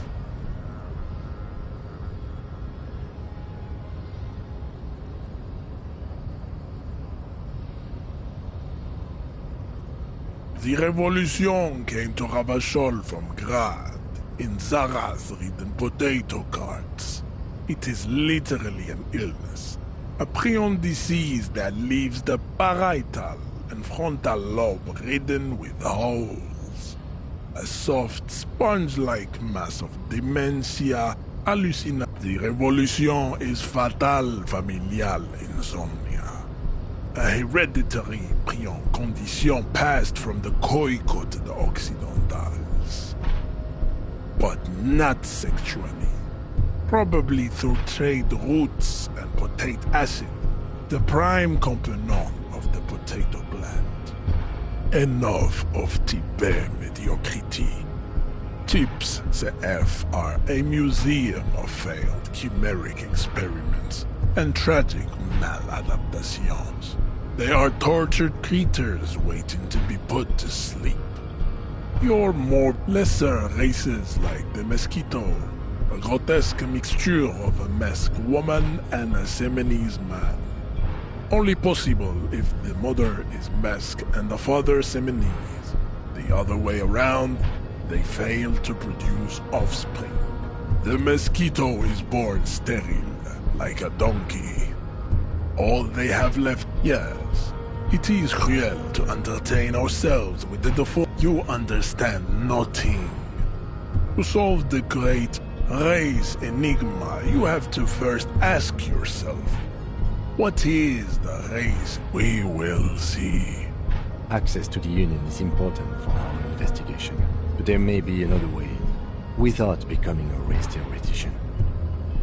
Am I mildly worried he might take it seriously, the lieutenant thinks? Yes, I am, he concludes. I am worried.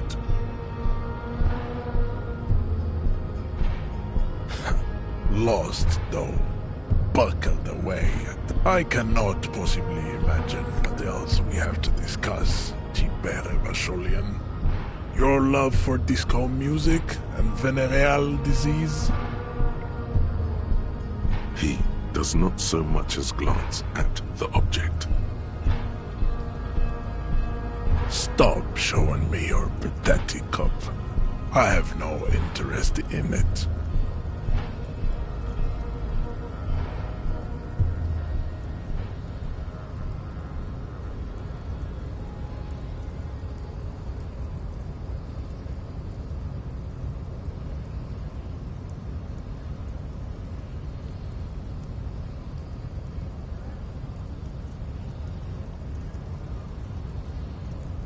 Don't be vulgar. White or not has got little to do with this. The race enigma runs much deeper than that. There must be some friction there. He's keeping it well hidden, however.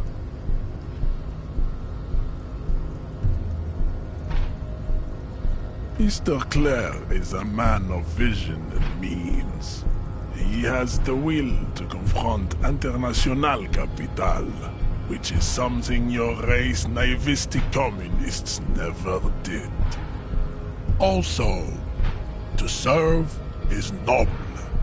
It takes discipline. Your petulant individualism has only contributed to your race failure. It is lax and moronic.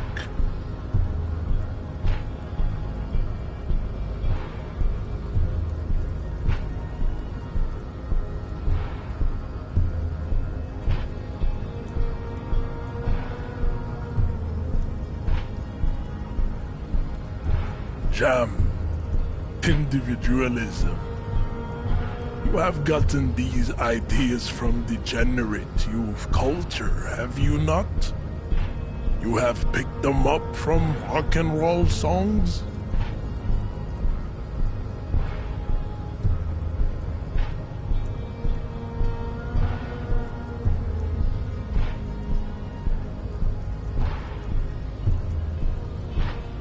Offshoots of the Seminoles people invented disco while having sex under the influence of cocaine. It is a shame upon my race.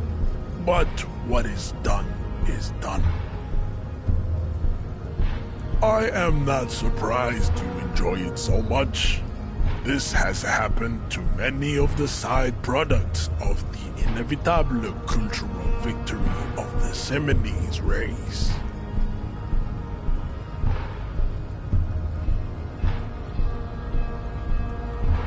What you need is to come to terms with extinction and never getting into this harbor.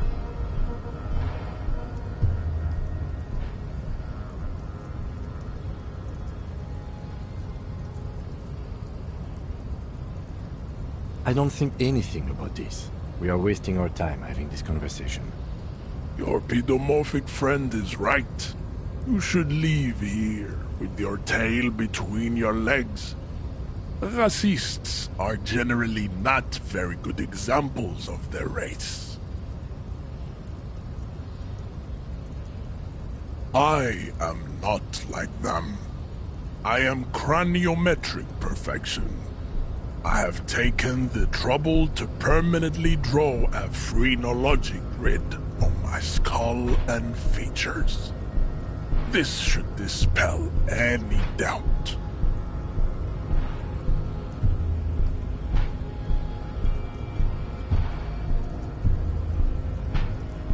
You exhibit forward projection of the jaw, indicative of schizophrenia and sexual inaccountability. From a purely aesthetic standpoint, the dimple in your jaw makes you look like a baby. This is not craniometry, just an observation. It is impossible to see any more of your bone structure. It is covered in the ravages of Al-Ghul. From what remain of your features, I can see fleshy lips, baldness of the head, and long arms relative to lower limbs. This leads me to conclude you are not a police officer. You are a common criminal, an offspring of murderers and sailors from Sur la Clé and Vesper, and possibly even the degenerate sheep herders of Ubi. Your racial heritage is uninteresting. It is the same as all Rivasholians. Your parents and their parents made the decision to reproduce while under the influence of Al-Ghul. That is the only reason you are here. We still need to get into the harbor. There's an interview to conduct. There must be another way. Hey. Psst.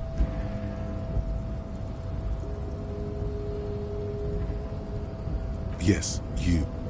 Word on the street is you're ready to start building communism again.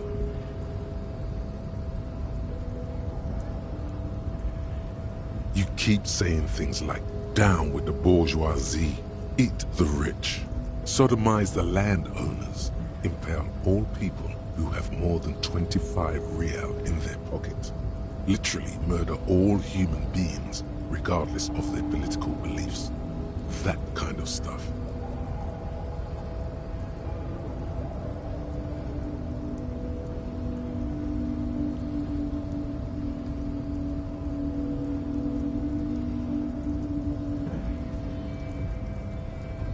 Oh yes, the mask of ambivalence.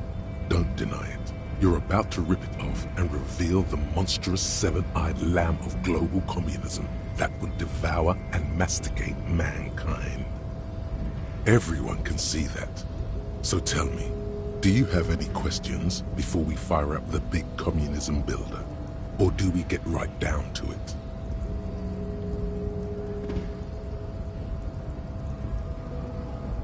Failure. It's about failure.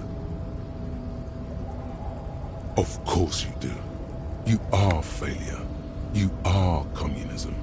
Absolutely vanquished, beaten, curb-stomped, shat on. While everyone else is out partying, having a callous laugh, you will reverse the fortune of the workers of the world.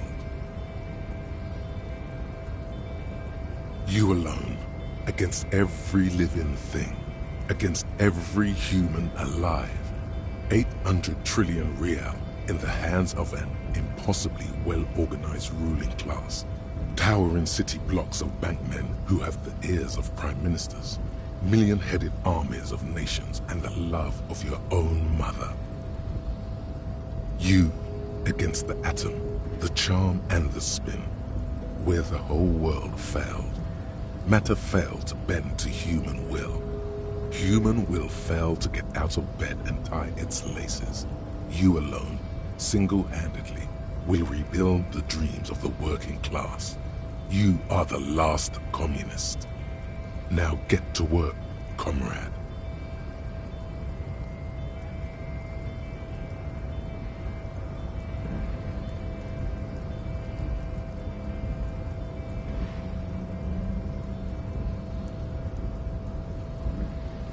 Oh yeah, get the firing squads and the animal wagons ready.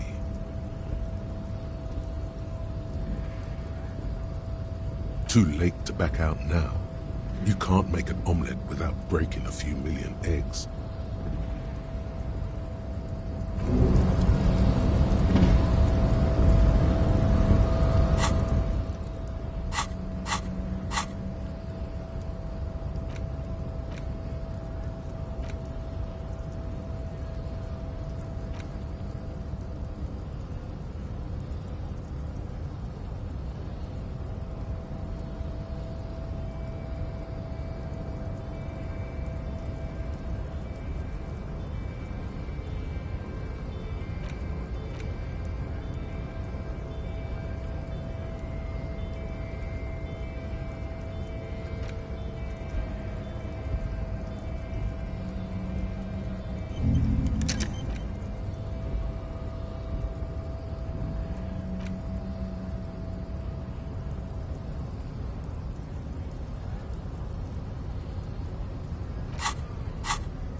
Yes?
How can I help you? Sorry. Busy surveying the situation. I'm sure you'll figure something out. You guys have all sorts of gadgets these days. Wiretapping, telescopic batons, futuristic circuit bending to infiltrate harbor machinery. Maybe you could even knock that Kowalson crane over using some remote controls. Or calling in tactical air support. You guys have air support, right? Because we don't. We don't have air support or any of those other things. I get it. Hush hush about the secret technology. All right, I may have some advice for you on how to deal with Jean-Luc there, out of solidarity to the RCM. It's low in technology, however. First, don't fight him, obviously. Second, get him to share his theory by being subordinate. Admit your lack of expertise. Basically, grow him. That's how I do it. You're welcome. Maybe that would work. We'll have to see.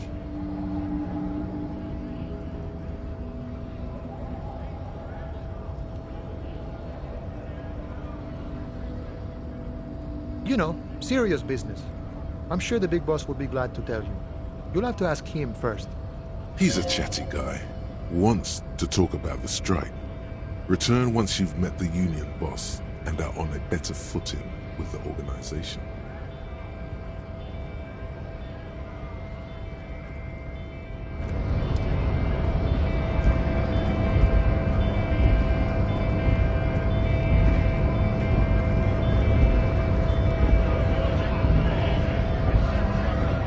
Bastards! We have a right to work! Hold up and stay frosty, everyone. Cops are here.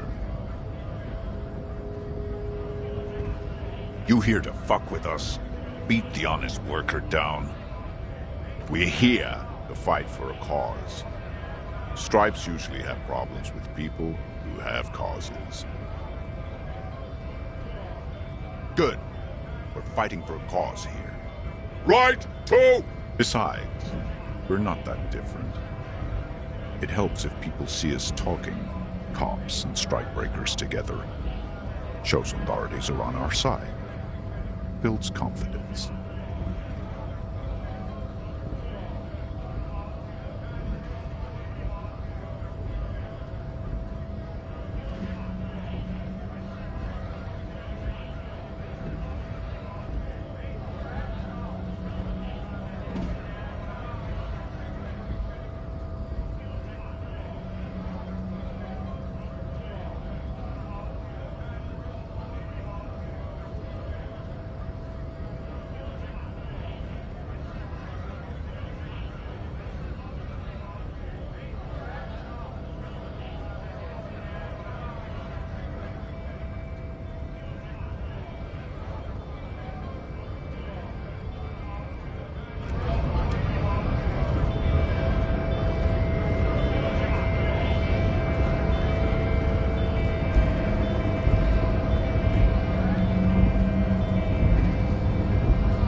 Our tarpaulin cloak is still caught on the railing.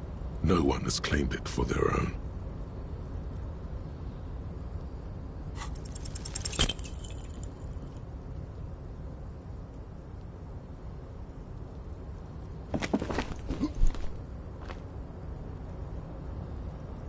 Nope, no. That's still too high. What were you thinking? You're not a gymnast. You're a boxer. And Sure.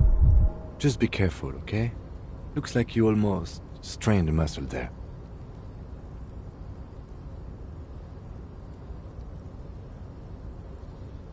I was under the impression we are on our way to meet the king of this castle under siege, Evrard, one of the people we're interviewing. This way, we may be able to get around his henchmen. Or it could be that we are just exploring. he's thinking you've forgotten where you are again.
An intricate web of blue lines stretches across the torso of the hanged man, from the right shoulder to the solar plexus.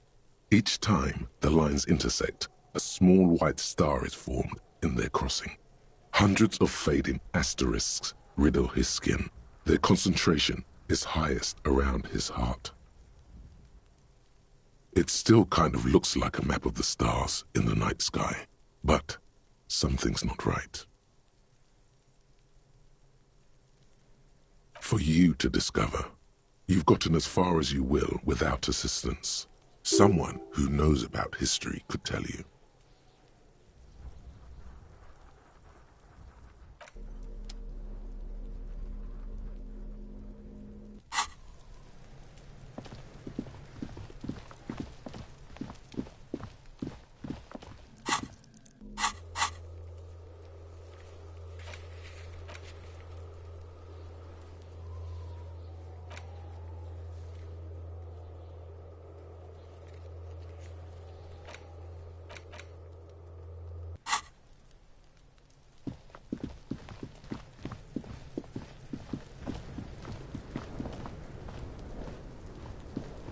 Does Kuno care?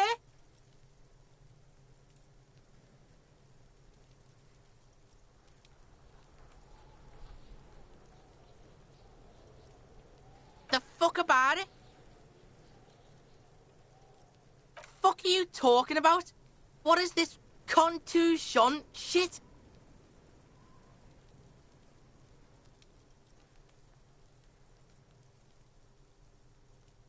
He says you're stupid, Kuno. They want to make you stupid again. Oh, did Kuno make your shit sniffing harder? Obstruction of shit sniffing? This is Kuno's kingdom. Kuno fucking rules here. You hear the lieutenant hum.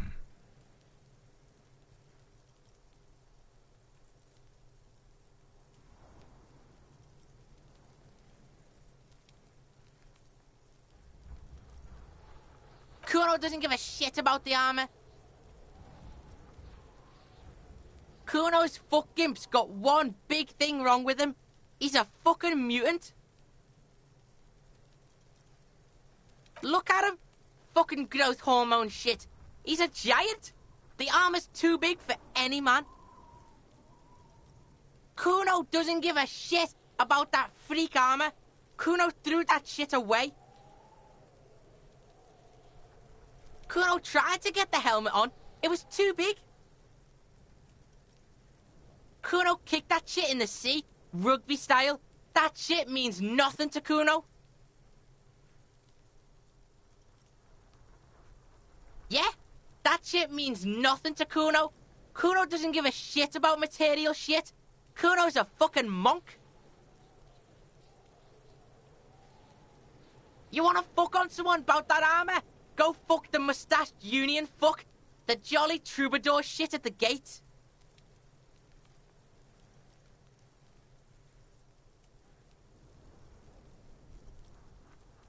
Kuno tried to get the helmet on. It was too big.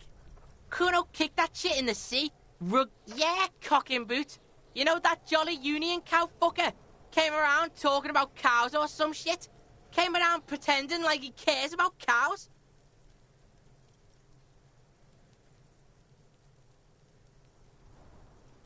Yes, you met him at the gates. The one with the boots and the jolly smile. Yeah, he's the one you want to talk to. He's fucking crazy about that armor shit. Coming here pretending like he likes cows. Trying to catch a peep at Kuno's armor. Yes, this troubadour has it. You can feel it. You're testing Kuno's patience here. Get lost, Yeah? The kingdom of Kuno? The fuck do you want with it? Yeah, Kuno doesn't know shit about that. That shit is beneath Kuno.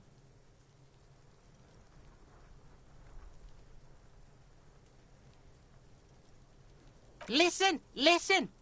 Kuno doesn't care about this small-time shit. Just listen. Kuno saw what you did there, dumpster diving. Sad shit. Kuno could hook you up with some sweet rags. Shit like Kuno's wearing. Your size, good price. 500 real.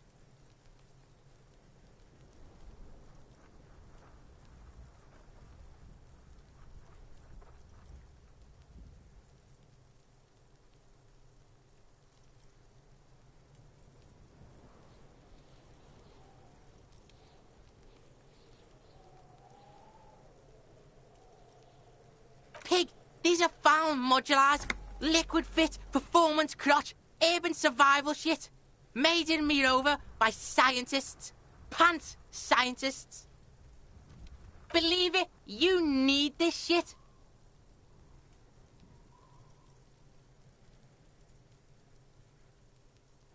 These could drastically improve your chances of survival in the urban wilderness.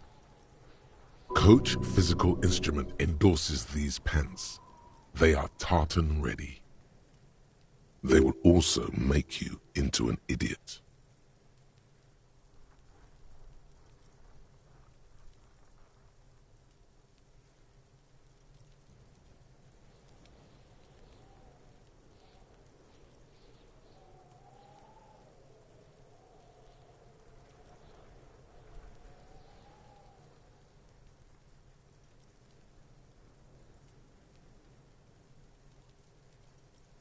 Look, Kuno ain't seen shit lying around, except for that there.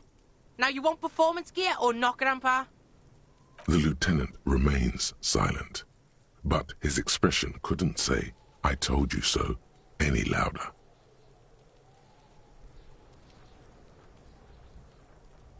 Whatever. Kuno was trying to help you, but you're too fat for fouling anyway, pig. The fuck? A mug in the trash? Is this about the fucking clothes again?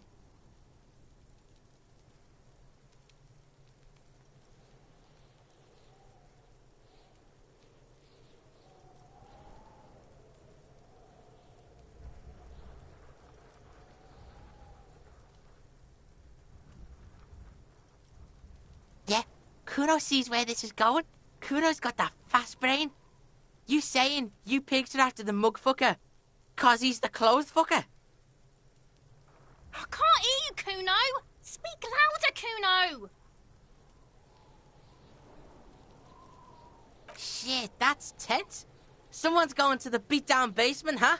Mug guy gonna get tied to the radiator. Kuno doesn't know who put that shit in there. And if he did, he wouldn't squeal. But if you find out, maybe you can... Stop turning into a pig, Kuno. They're trying to get you hooked on the snitching. Get away from my Kuno. Yeah, get your bacon shit away. Kuno doesn't like to be seen with the popo. Get your shit done and out of Kuno's face. Look at that fucking shit. You're trying to get Kuno killed. Fuck does Kuno know? Kuno's not a fucking acrobat. The lieutenant takes a quick note in his notebook. It's a trap, Kuno. Don't climb it, Kuno. Dunno. Kiptas gardener used to work there. Kipt is a pejorative term used to describe people of South Seminese or Areopagite descent. It used to be a common first name among the Areopagites of Ilmara. Not so much anymore.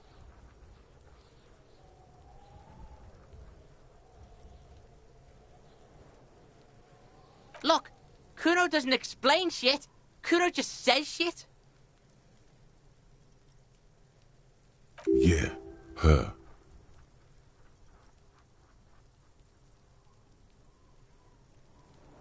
Yeah, whatever. Kuno doesn't give a shit.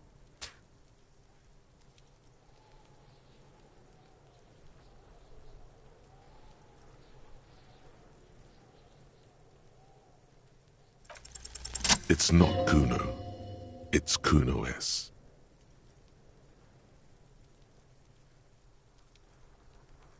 Kuno S is by far the worst of the two. Kuno has no problem being near you, but the other hides behind the fence, afraid for her life, like she's done something very bad. Also, Kuno hasn't stopped talking to you, even enjoys it from time to time. When you talk to the other one, it's like talking to a cornered animal. She only hisses. All in all, Kuno respects madness. You cannot hope to outdo her on that front. You must win yourself a few minutes with him alone. Kuno S is by far the worst of the two.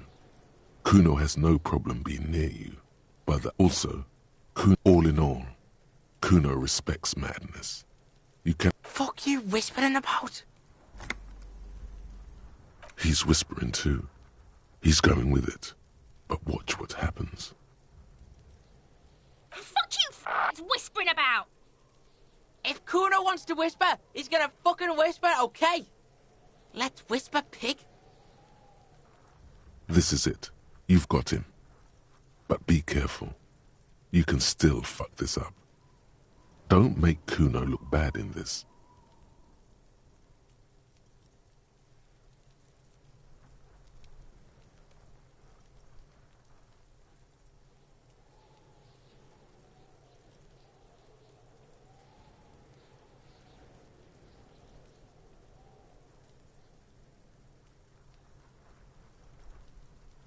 She's not fucked up. Everyone's fucked up. Stop judging shit. Wrong move. But he's whispering still. You haven't lost him. Just don't mess up again. Or you will. There are no guarantees here. It's okay. The pig's trying to pit us against each other. Not gonna let him do that. That's it. You let him off the line. That was a bad, manipulative thing to say. You should understand. I got you this far. I couldn't get you all the way. Try to fuck my Kuno! Try to fuck my Kuno away! Me and Kuno are tight. We ride for life. You were too pushy last time. Think this through. Try to really understand the psychological bond Kuno has with Kuno. Just look. While Kuno has no problem being near you, she always hides behind the fence, afraid for her life, like she's done. Also, Kuno has all in all. Kuno respects madness. Fuck you whispering about? He's whispering too. He's going with it. But watch. Fuck you whispering about! If Kuno wants to whisper, he's gonna fucking whisper, okay? Let's whisper, pig. This is it. You've got him. But be careful. You can still fuck this up. Crazy? You don't know the half of it. She's not crazy. She's insane. Dangerous. She's smoked a man. She's done people in. Probably even pigs.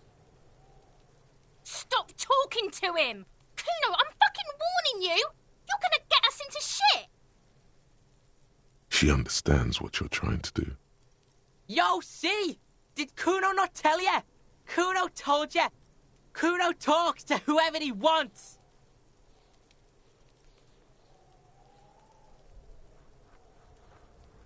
Talk, pig. Kuno's got it under control.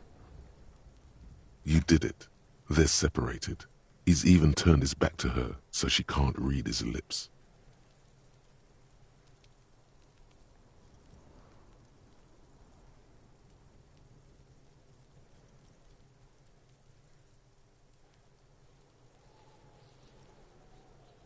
Fuck knows. She says it's the Song of Her People or some shit.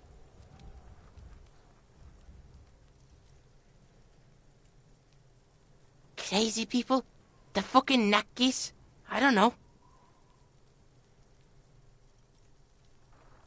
Sounds boreal, like something from the tundra and tiger-covered Cutler, Isola. Far, far away from here. As far as possible, really.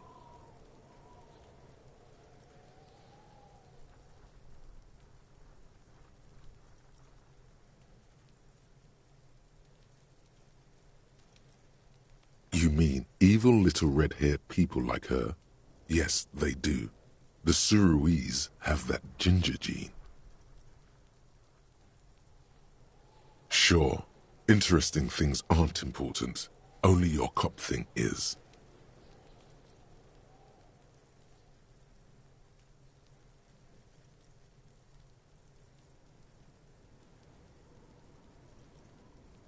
Fuck no, she's not me sister. She's just a stray who got in, like a mad dog or some shit. Yeah, she was just there.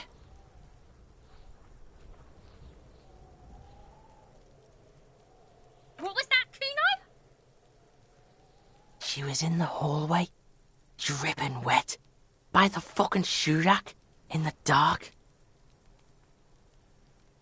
Kuno's got no fucking idea. Her hair was all wet. I think she pissed on the floor too. She was there for 3 days, in the corner, every time Kuno went out. I don't know. Someone left the door open. Kuno comes home and she's sleeping under the desk, under a pile of clothes, like a dog. Kuno's dad doesn't give a shit. Doesn't even see her there, or thinks it's fucking Kuno. Shit's all on Kuno.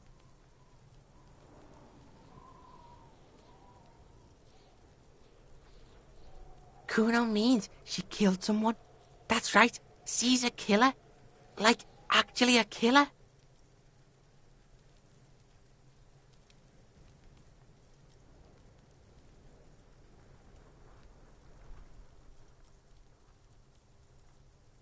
Fucking yeah.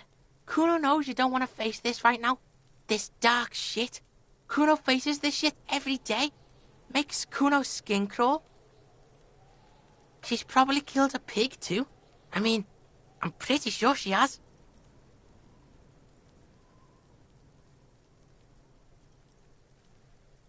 Forget Kuno said that. Kuno was just shitting. Kuno was just running his mouth. Kuno's stupid like that. The creature peers at you both from over the fence. There is something searching in her eyes.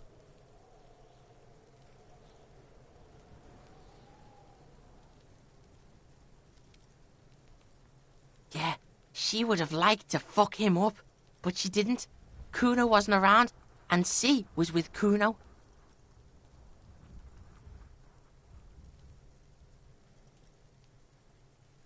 Look, Kuno's gonna put you at ease. We didn't do it. He speaks the truth, my liege.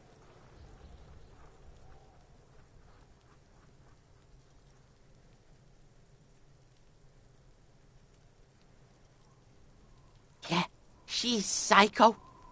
None of that kiddie psycho. Cat burning shit. She does the real deal.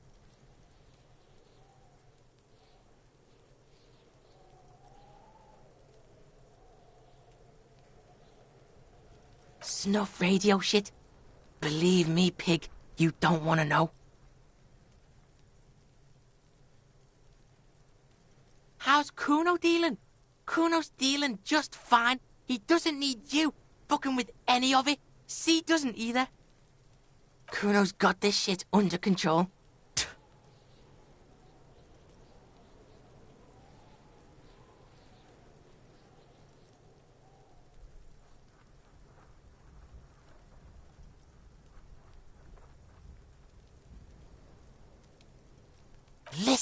Listen. C is Kuno's go-to. Kuno's protecting her. You fuck with C, you fuck with Kuno. You threaten her, you threaten to take her away. This is what it all comes down to. He needs you to take him seriously now. I'm going to kill you. I'll run when you put the cuffs on her, sneak up on you later, and fuck you up. You understand?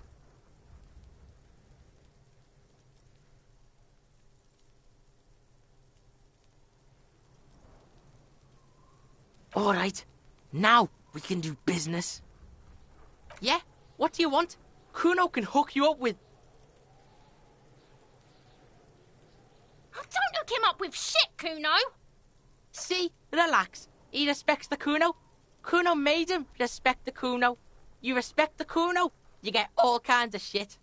Kuno's gonna get you hooked on illegal narcotics if you run a little errand for the Kuno. Get you hooked, pig.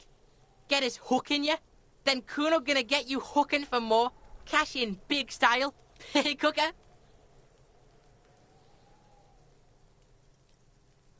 That's right. Kuno's a candy store for pigs now. Get ready to be rewarded.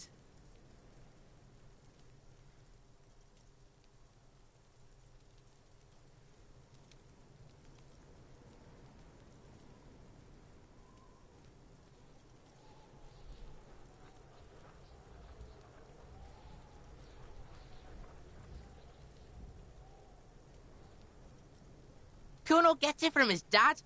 Kuno and his dad are major suppliers. That's where Kuno gets his lightning on. Problem is, Kuno and his dad had a little falling out. Now junkies clawing at Kuno's door. Streets going mad. Kuno's got to throw his dirty popo man at it.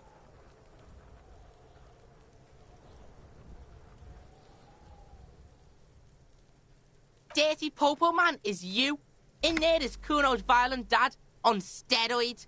Kuno's dad does steroids and speed. If you can take him, you can have half of the speed.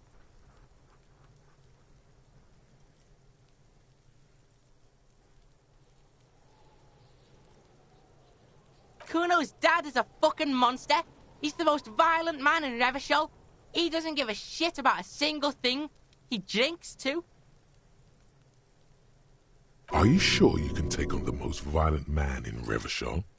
In your condition?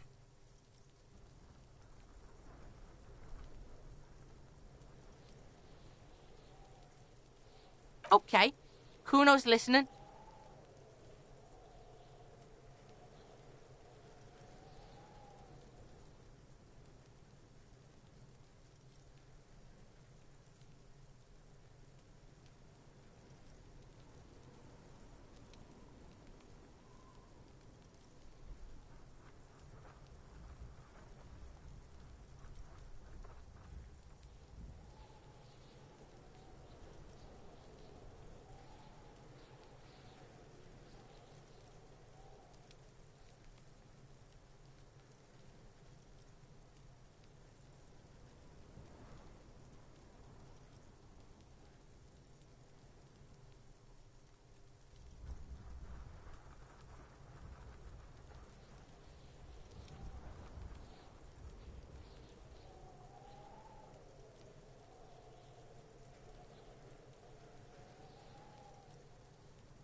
Sure, whatever. If you survive, make sure to bring that shit back to Kuno. Kuno's almost out. You wouldn't like the Kuno when he's out.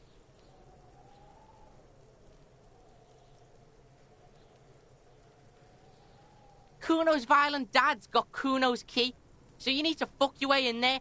Go to the pier side, bang on the door till the cleaning gimp lets you in. That's how Kuno does it.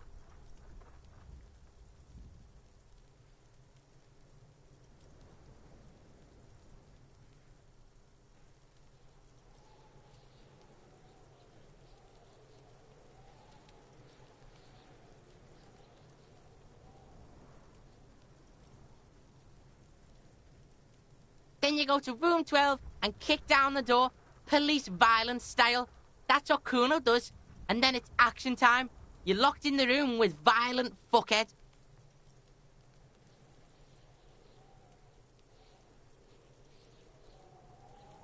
That's it. Next time Kuno sees you, you better have his shit. What the hell are you signing us up for here?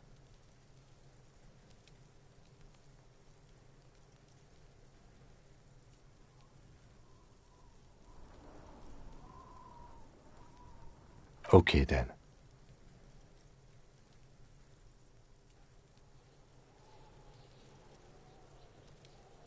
Kuno doesn't fucking care.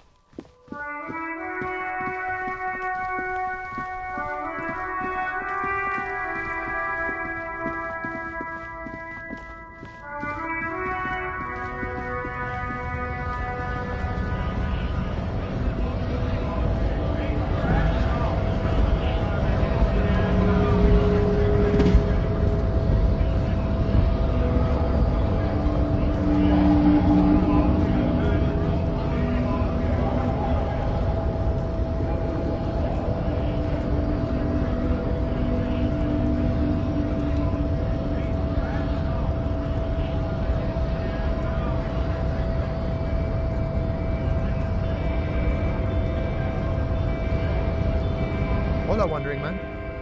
How can I help you? The little boy had it good on his promise. To get me into trouble. To sick the pigs on me, pardon the choice of words. Not mine. What happened? I was asked to look into that armor situation. Official Union probe, you know. Track it down, see who took it. Did you? At first I thought, why not? Maybe the pieces can feed the strike. Buy us a few more days under the sun, you know? So I went to this boy. He said he'll make me his prison bitch. He's got eyes everywhere, the cops in his pocket, and he's the king of Jamrock. Serves me right for doing menial footwork. I dropped that probe right then and there, and it still got me into trouble. One bad move is all it takes.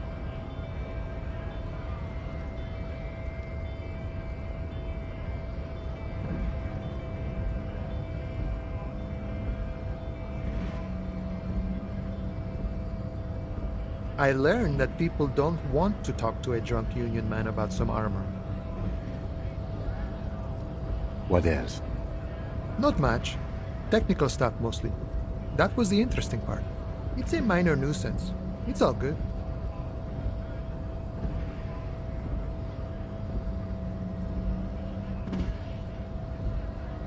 I did some research into this armadura. Let's say I have friends at the library. I didn't get into the material science, just how it comes off. How does it come off? In parts. 4 in total. The helmet was the first to go. The kid says he tore it off and kicked it into the sea. I believe it. The boots were still on the guy last I saw. Too hard to remove. So, as I count, there are 2 parts missing. The gauntlets and the cuirass. This is where I left off. Too much hassle. More like a job for some militia.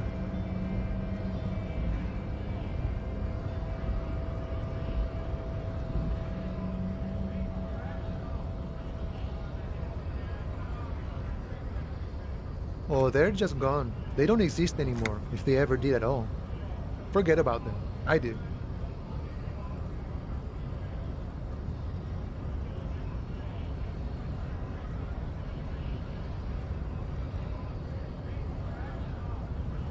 All of it? There are junior officers out there, eager to prove themselves. I would leave some for them, and I would leave the boots to processing, but okay. Let's find all of it. And mezqui's epic then, all across Martinez. No problem. If you see that kid, thank him from Call Me Mañana. Thank him for showing me the way. He is sincerely grateful he is not tracking down pieces of armor right now.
It's the ledger you found. Oh, and the cool piece of toilet paper is stuck to the back.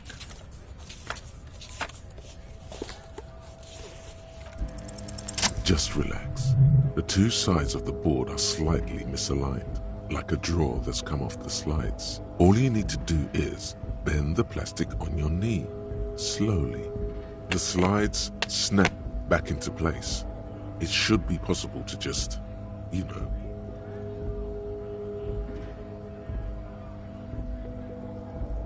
Without resistance or sound, the two panels move against each other. The compartment is now open. 2 ticket stubs and a handmade postcard.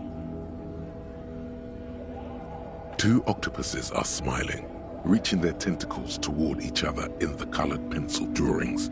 The tickets permit access to the zoo in Revachol East. The aquarium costs extra. These let you go there too.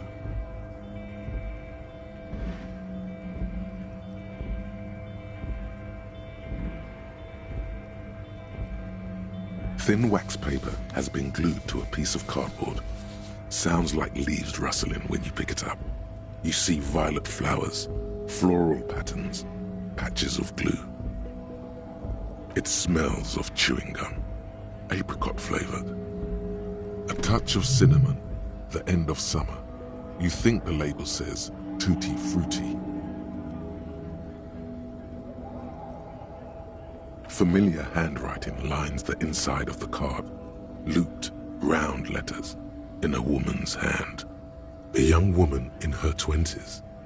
There is care, effort, and a smile, you think. Although that is not something you can read from someone's handwriting. Harry, it begins. You're already reading. I wanted to write you a letter so you can read it when you wake up. Maybe it will make you happy. Throw it away, please.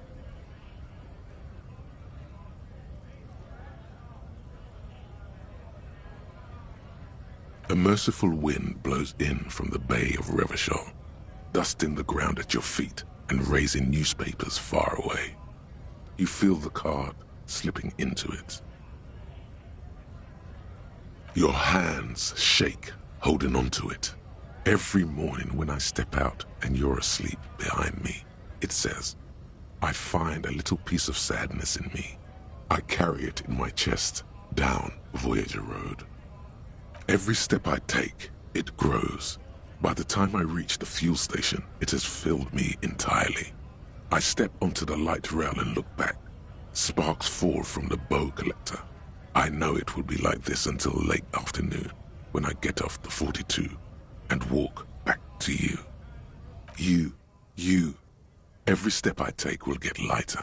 It almost makes me run. Sometimes I do. I can't believe I met you. I can't believe the happiness I feel with you.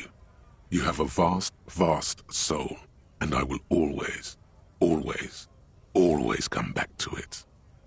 Kisses, kisses, kisses. You feel the air sucked out of your lungs and the blood sucked out of your head. Everything around you gets dark.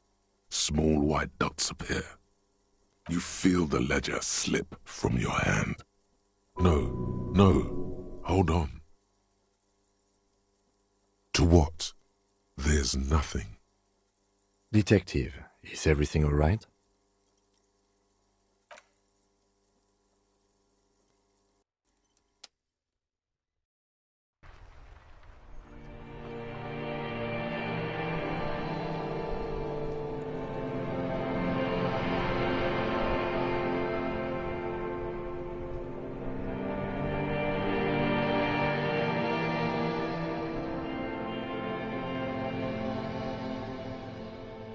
There is nothing. Again.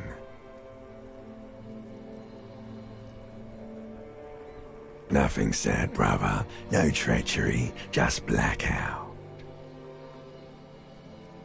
Well, almost nothing. There is the ground below you, that's still there. And the small light that's on, fluttering, somewhere in the basal ganglia. That's me. Blue eyes, that's me.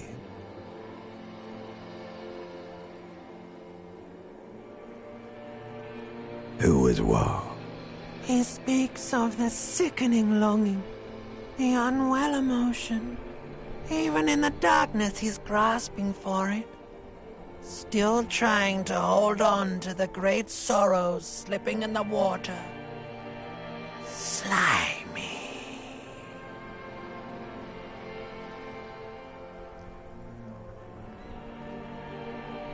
The cold when you're dead, brother. Here in the paleo-mammalian cortex, we call it the shadow. Because it's always there.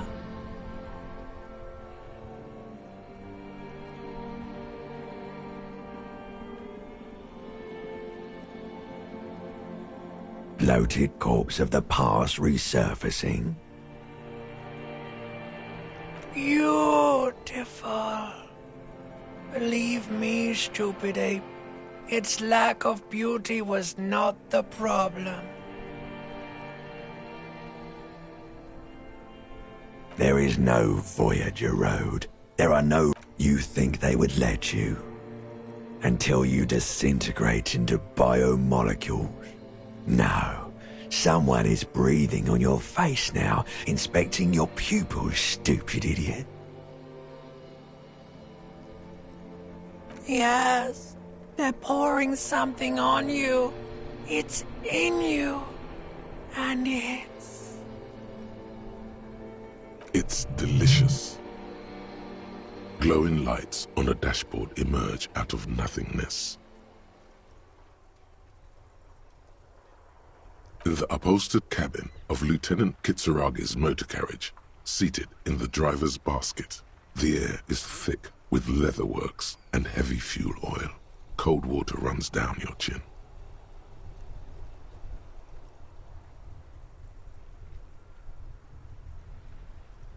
Drink.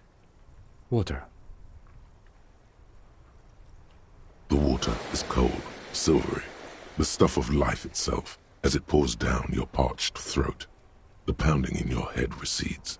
The darkness parts. Drink. You haven't drunk water in 2 days. Did you know the human body is not made to survive on alcohol alone? You need a secondary form of hydration. With greedy gulps, you down half a liter of cold water. Some of it spills on the driver's seat. The lieutenant pays no heed to it. What happened?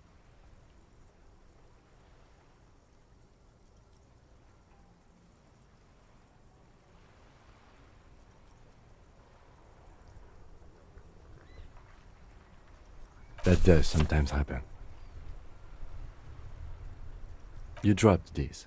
Are you okay to proceed? Good. The Ledger of Failure and Hatred is a special item that can be used both as an interactable and a tool equipped in your held slot for skill bonuses. Find it under the Tools tab in your inventory.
A sturdy metal door guards the southwest entrance to the apartment building. It's locked. The door rattles against your knuckles, but there's no response. The door rattles again, but this time you hear an elderly woman's voice calling out from inside. Stop banging on the door! I'm not letting any more strangers inside. Doesn't matter who I am. Now go on, get out of here. Ha! The police? Everyone knows the police don't come round here. No, I already told you. I won't be responsible for any more strangers getting into the building. Go check the backyard door. Maybe someone there will. Backyard door? There must be another entrance to the east. The door rattles again, but this time you hear an elderly woman's voice. Stop banging on the door! I'm not letting any... Ha! The police? No, I already... Go check the backyard door. Backyard door? There must be another entrance. Madame, I assure you, we are real police officers. There is no reply. Just faint, sweeping sounds inside.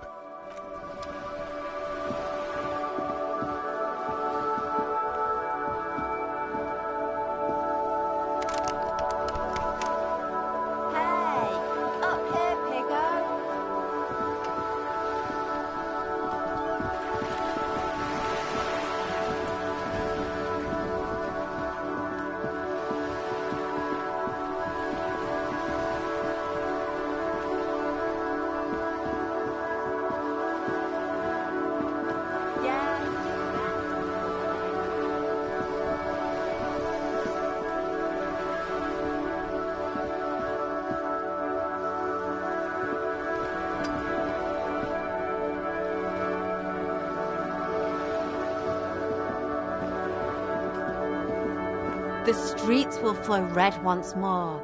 A great torrent, rushing down Rue de Esperance.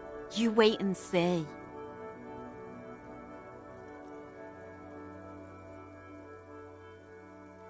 The streets will not flow red with anything. Who are you? I'm Cindy the fucking Skull. What else do you want to know?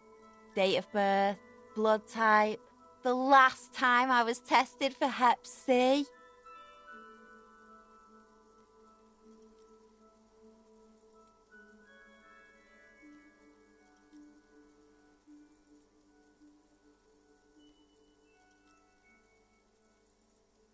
And here I was trying to be polite. Just can't win with you pigs.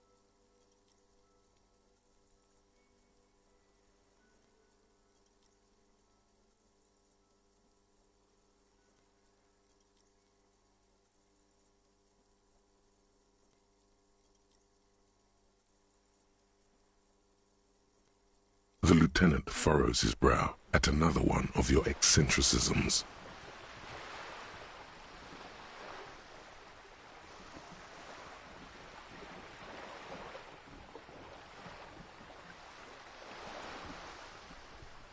Hatred, disgust, it's difficult to tell which of the two is more present in her girlish features. The woman on the boat does not notice her staring. That is on her. Someone's got to keep an eye on her. Ozon is an archipelago 2 days' travel away from Rivershot. Its moneyed residents, used to posh restaurants and upscale boutiques, rarely have reason to visit Martinez. Probably the Wild Pines rep. We should talk to her. She's a professional negotiator, though. I have the feeling she will be very cooperative while telling us nothing. You should take the lead. Ask her unexpected questions, you know? Do your thing. Don't be afraid to get a bit wacky. Throwing her off is our best bet. Good idea, piggies. Run along now. Fuck her shit up good. Impound that boat while you're at it. I'd like to watch her swim back to Ozon.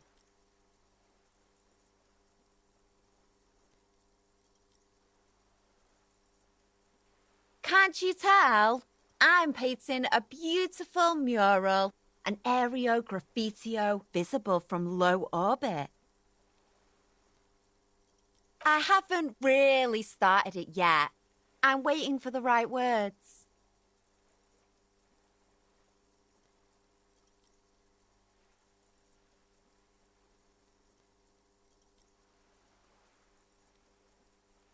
Have you ever tried your hand at graffitio? When faced with a blank wall, most people write unimaginative stuff, like pigs go home and Mono is here.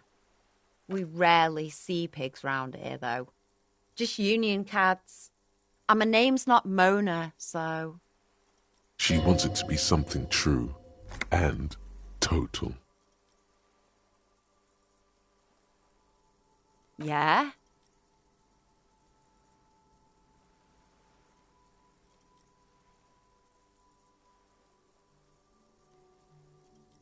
Thanks. I'm sure the inspiration will come to me now that I have an official RCM stamp of approval. You've lessened her desire to deface the building.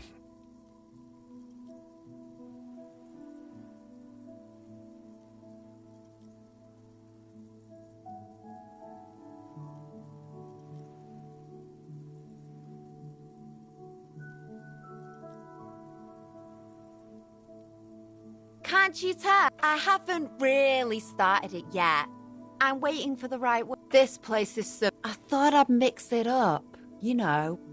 Summon the forces of crime and social chaos with a wall-sized invitation. Yeah? Let's be realistic. What are you going to do? Climb up there? You heard your partner, Piggy. I'm unstoppable.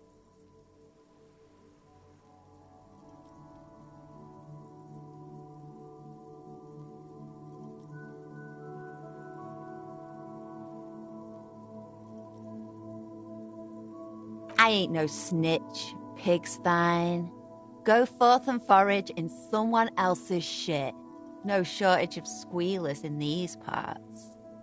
Actually, there is a shortage of people who talk to us in a normal, calm, informative manner. We weren't put on this earth to make your life pleasant, fucko.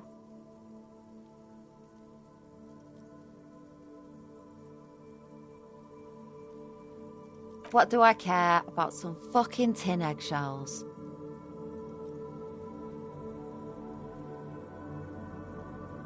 Ugh, alright, sad piggy.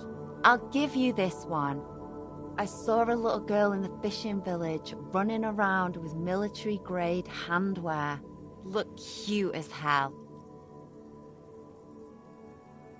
If you haven't been there, the village is a shithole down the coast from the main plaza. Have a good time!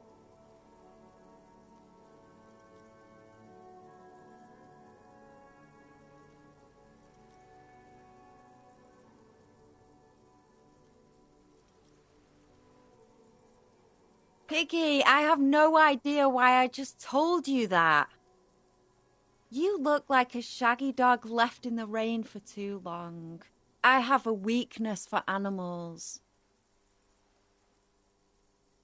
Watch your back, Ungulate. You've got eyes on you.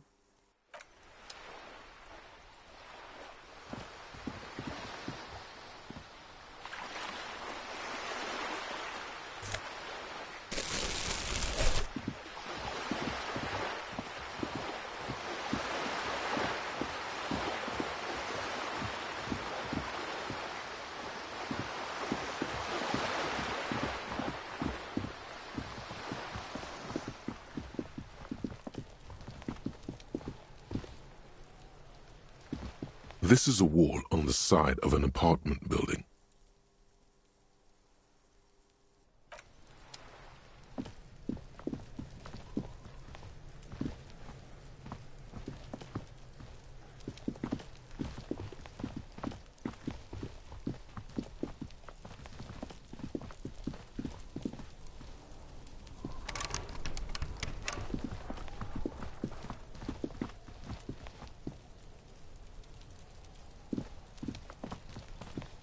There must be another way into the building.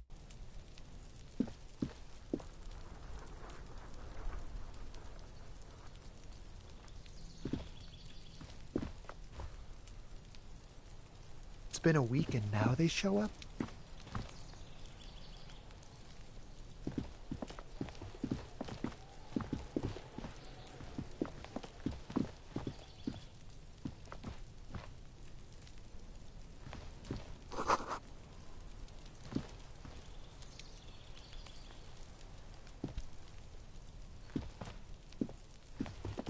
I can't get involved in this.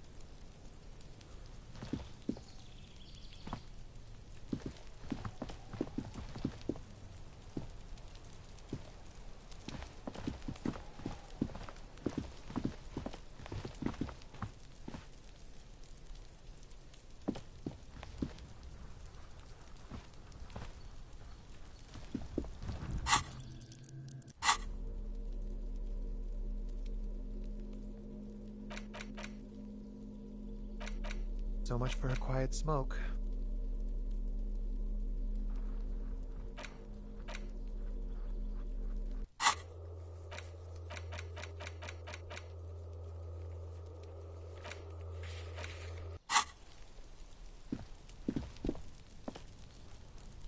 I knew I should have quit.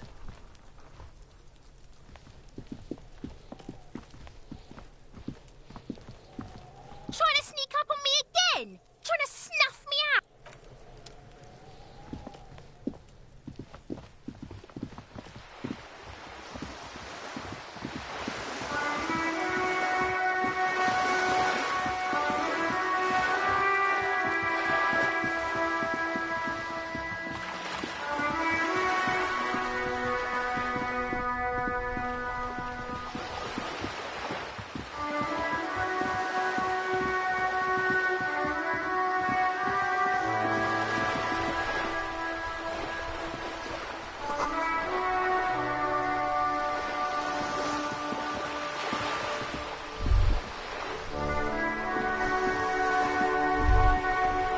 The sight of bullet holes stirs something in you, making you forget the lieutenant's surname.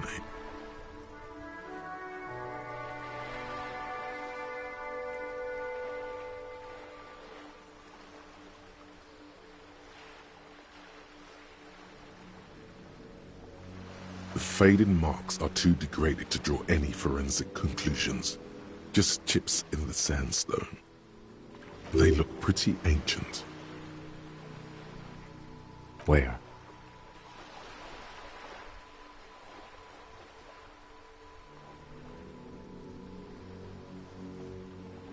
There? Those are old.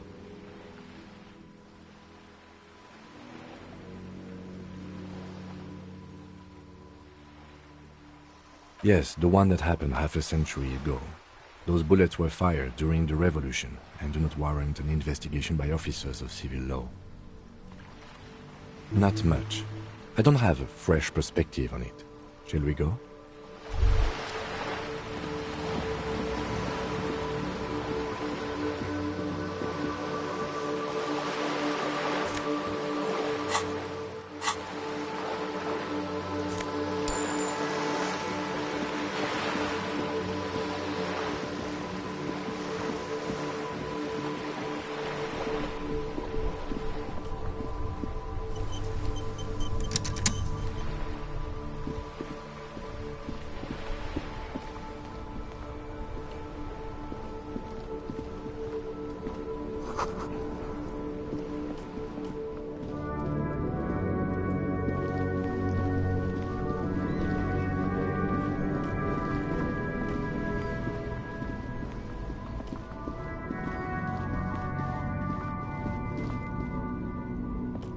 There are clothes inside. Cheap second-hand clothes, smelling of strangers' body odors. Don't be shy. These are premium class clothes. Good quality fabrics, best retro design. Save the economy with your style, officer. You find your hands deep in tattered and faded garments made from weird polyester blends that make your body itch and sweat in all the wrong places. Economical, but also trendy. Look first-hand, buy second-hand. Keep the economy moving. Something cold grazes your hand. Synthetic and sleek. A windbreaker. Surf, it says, but also wind, summer, 100% waterproof, and sport. All in different typefaces. Good choice, officer. Mega sporty. And it's only $4.50 for you, sir.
A thin man is smoking below an exhaust hood, occasionally sipping from his mug. This must be the Whirling's cook. As you step in, he nods toward the table and says something in a completely foreign language. The only words you can make out are Goranci and Kubek. It must be his name. Goranci. Goranci, Quebec. Sounds representative.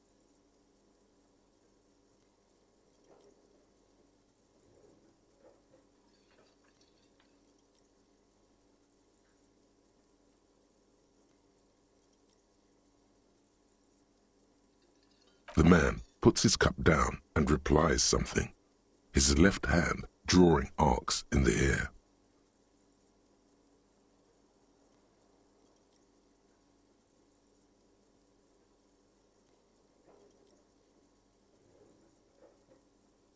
He smiles and bangs his ladle against each of his pots in turn. It's almost like music, especially with the sounds of assorted dishes boiling and simmering on the stove.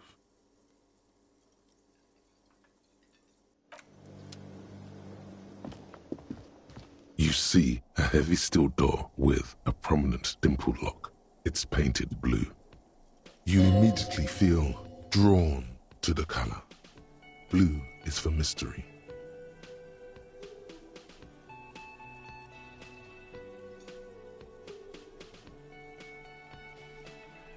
You do?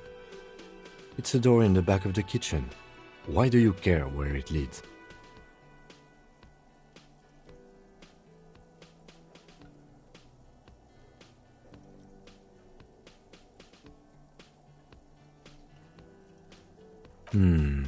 Yes, I suppose it's worth seeing if we can get in. Just to be thorough, as a side investigation.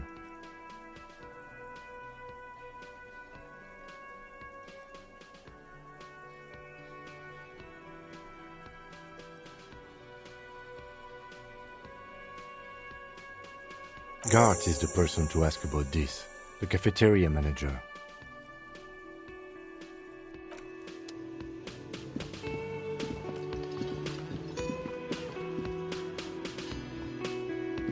Can I help you?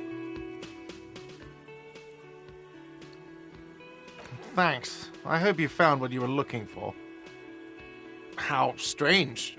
I certainly didn't put them there.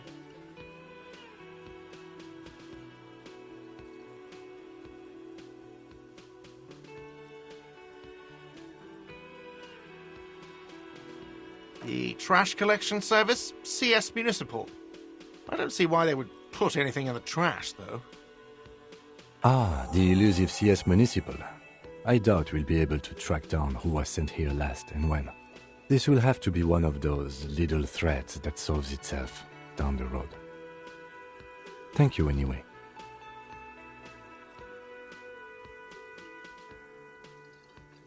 Sylvie had the keys before I got here, and I can vouch for her. I can vouch for all my staff. None of us would tamper with the crime scene.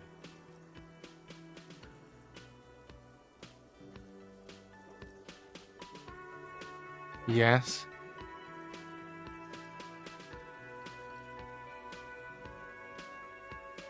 Another thing. Great. I love those.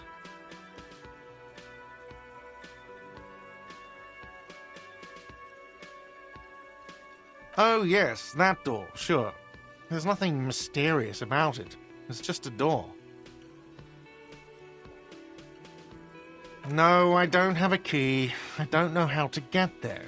And I don't care either. It's not like I've been wondering about it for 10 years. It's just a frit warehouse, probably. Or some boring storage space with a bunch of old junk and dust. Junk and dust. He's attempting to maintain an air of indifference. It's absolutely not convincing.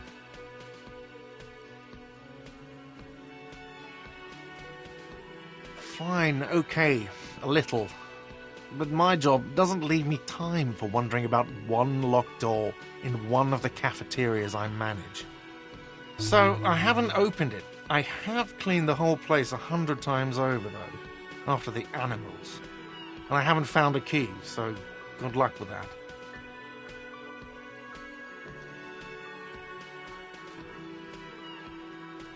Yes, not the whole damn union, thank God.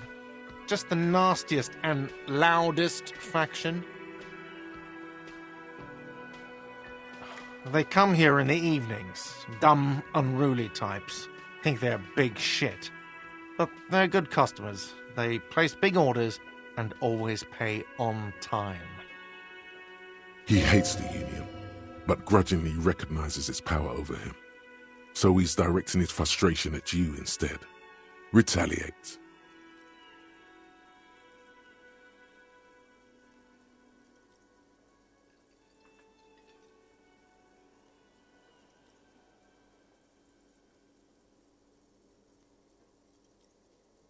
We should find out who this Lord faction is, occupying the booth. Loudness means talkative, and we need info. We don't. We have to wait. They'll show up sooner or later. Men get hungry, even men on strike. You glance at the clock on the wall behind the manager. Huh.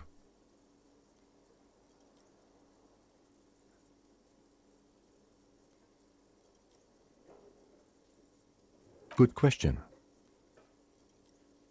They're probably getting drunk or protesting something somewhere. Or laying low after the, lynching. They probably fucking killed that guy or something, and that's why. I have a feeling we'll make their acquaintance sooner or later. Yes?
Inside, you see a set of steering levers, a radio microphone, a pull-out toolbox, the frequency tableau lights up, and a green button labeled Prime Line glows like a feline eye. And then you hear something. The soft purr of electrical kittens, radio waves cast far and wide over the metropolis. A woman's voice greets you through the static. This is Precinct 57. Hello, Lieutenant. How may I assist you? Hello, Alice. Please assist our colleague from the 41st Precinct here. I'm putting him on. Operating the radio is easy. Just be confident. You've probably done it 1,000 times.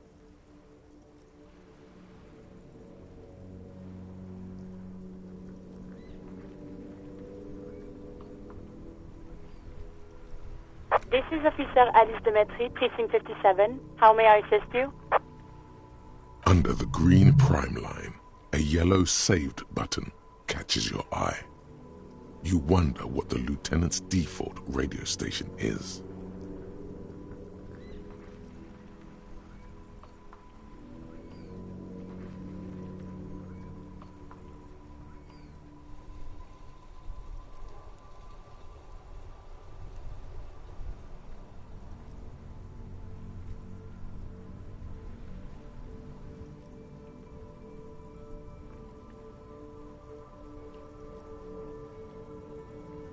Just a second, officer. 10-2, 10-5. This is 41st. Come in. Over. A scrawny old man sits in a dusty cubicle, smoking, with a large white rectangle sewn on his vest. In front of him is a box-shaped apparatus with an array of wires and antennas. The radio switchboard. The man uses relay code. You've got this. You're a cop. and cops know relay code. 10-4, message received. 10-5, relay message. What's your status? Over. 10-18, state your message, sir. 10-9, over. 10-4, message received. This is a very serious situation. I need to 10-22 the captain. Over. Is it him? What does he want? Says he lost his badge and needs to report it. He what? He lost his badge? Who lost his badge? Dick fucking Mullen. Who do you think? It's Officer Dick Mullen from the bestseller Dick Mullen and the Lost Identity. Dick Mullen is not your name. It's the name of a fictional detective who would not lose his badge. Defend yourself. Immediately. They're laughing at you.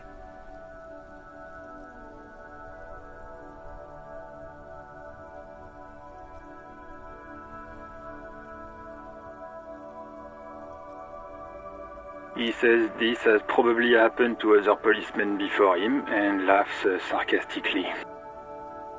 Oh goddammit. Is he fucking kidding? The whole station's gonna be dicked for this. Satellite Officer Vikmar is wondering if you might be joking and adds that this tarnishes the reputation of the entire station. Over. Mullen dicked us. 10-4, I hear you, officer. I'm just going to make a note here that you are in pursuit of your misplaced badge. Over. Fuck me. Mac, come here. You've got to hear this. Dick Mullen lost his badge. What's going on? Super Cop here lost his badge. He lost his what now? His badge. He lost his goddamn fucking badge. 10-9, come again. I didn't get that. Over. New heights even for Captain Sober. Ask him. Ask him if he's lost his gun too. Sergeant Orson wants to know if you lost your gun too. Over. Oh, fuck.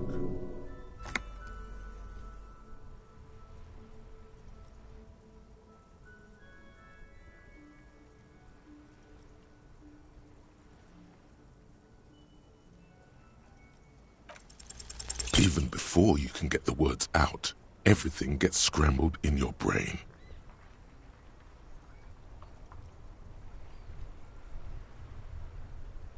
He says he didn't lose his gun, or his fun, whatever that means. Ask him to describe it. His gun. Not his fun. Just the gun will do. Satellite Officer McLean requests a description of your weapon. Over. Oh, request a description, huh? We'll give him one. Describe the plasma gun.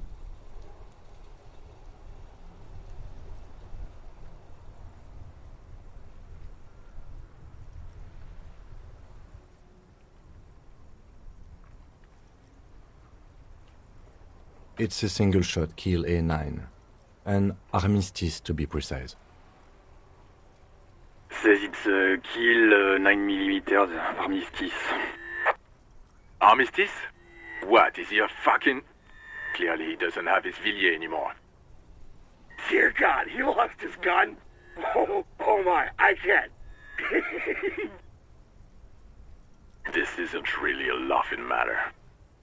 Mac can face a giant of Coco Nur by himself, but Disco here made him piss his pants.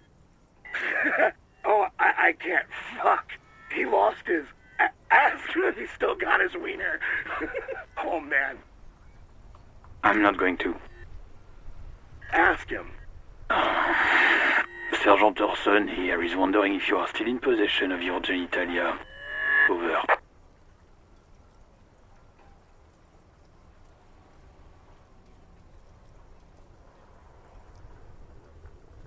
That's a negative. Not going to say that. Over. What's he saying? Share with the class. He said he sodomized your mother.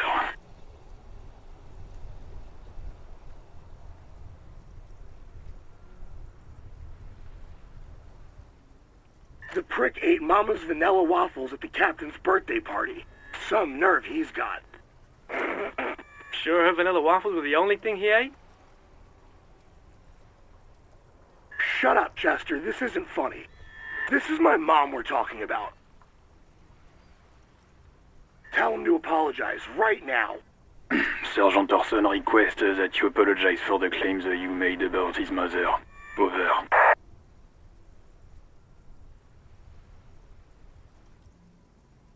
Mac, he says you shouldn't have antagonized the Firewalker in the first place. Who? Satellite Officer V. I'm afraid he might be referring to himself as Firewater, sir. Firewater? He's lost it. Fuck it. Tell him to find his goddamn badge and gun. That's the only thing that matters. Satellite Officer V.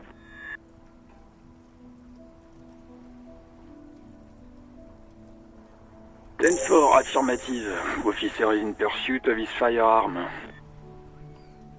Oh, God, Officer, do you need further assistance? Over.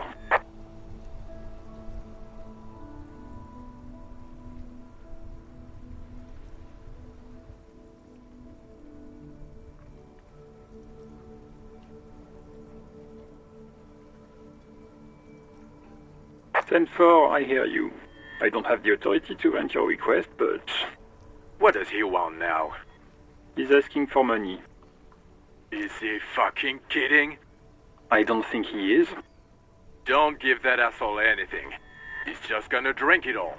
Alright, that's a negative on the additional funds, sir. Over. He says it's important to the case. He isn't getting a red cent. You can tell him that. Request denied, sir. Over.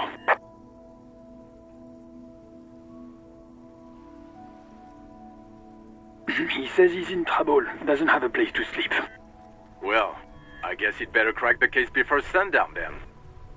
Vigmar said... Enough, officer. This begging is below your dignity.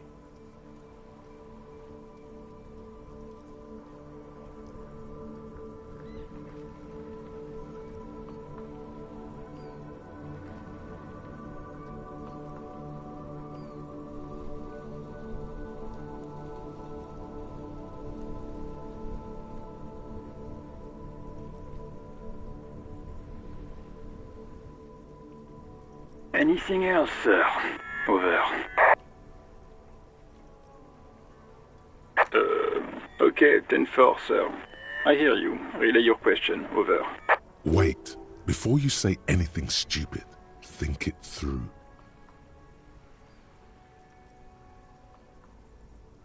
Be smart about this. Ask if he's there alone. 10-4, sir. I'm not hearing your question.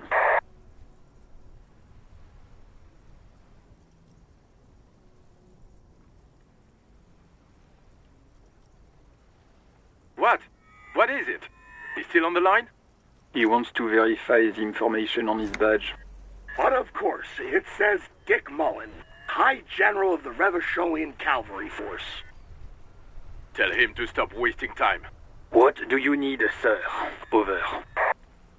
That's a negative, sir. I got 10-12 visitors present here. Over.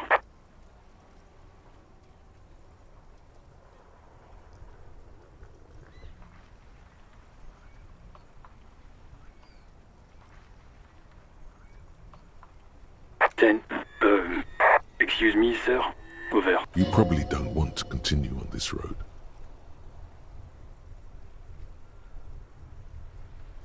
Come again, sir. I didn't get that. 10-9. Over.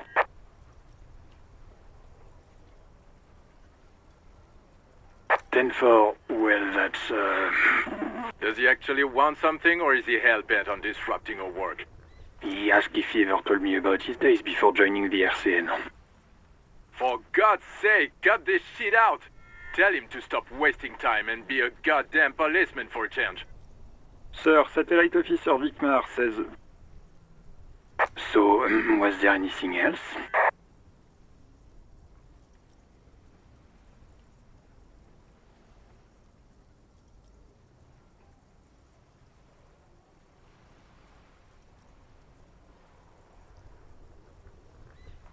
Understood, sir. Over. Roger that. 10-10. Over and out. 18 kilometers to the south, in the 41st Precinct's relay booth, a small crowd has gathered around Communication Officer Jules Oldboy Pidier, around a dozen cops. The small room is filled with cigarette smoke, abuzz with laughter, when Officer Judith Minot enters. Her left arm is in bandages, and her hair trimmed short. What is going on here? Did something happen? What happened is my partner made contact. It's not good. He's lost his badge and his sidearm. He seemed confused, delirious even. Mac, the torso Torson, is finger-fucking his fist, laughing hoarsely and apparently telling some dirty story to his partner, Chester McLean, near the entrance.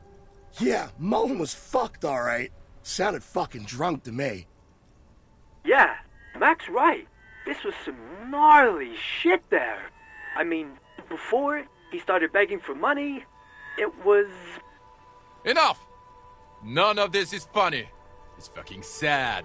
That's what it is. He's a cop. He's one of us, goddamn this. We must help him. Yeah? How do you fucking plan to do that, huh? Get him off the drink? Go jogging with him in the morning and get him on carrot juice? He's a lost man. I just know we can't give up on him when he's at his weakest. He wouldn't. Mac, man the door. You know what he told me? I don't want to get better. I want to get worse. Those were his words. This shit does not leave this room. Not a word of this to the captain, or anyone else. We'll give him a couple of days to pull his shit together. I guess I can hold off the report for a few days. Good. Okay, everybody. Nothing but a prank call here. We all got our laughs. Now get back to work. Far north, on the other side of the motorway, the officer quietly hunches with his hand in the motor carriage. This is Precinct 57. How may I assist you?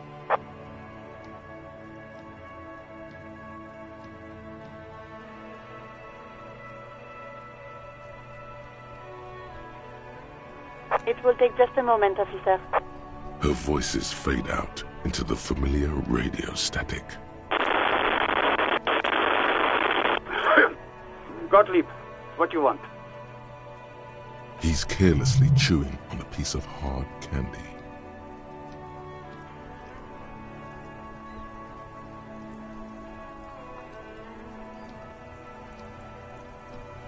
Oh, it's you.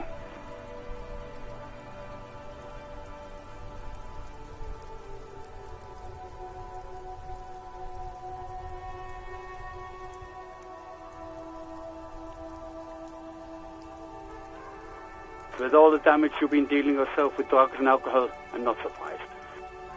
There is no surprise in his voice, only careless superiority. What else? I'm not a brain doctor. Look on the bright side, you've got a whole new life now. Use it wisely. It's hard to say if he doesn't believe you, or doesn't care.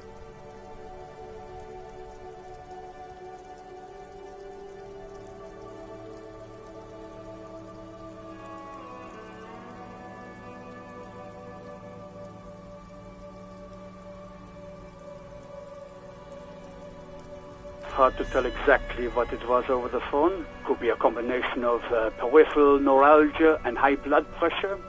could be that you were having a heart attack. Or, actually, it could be both, given your profile. Yep.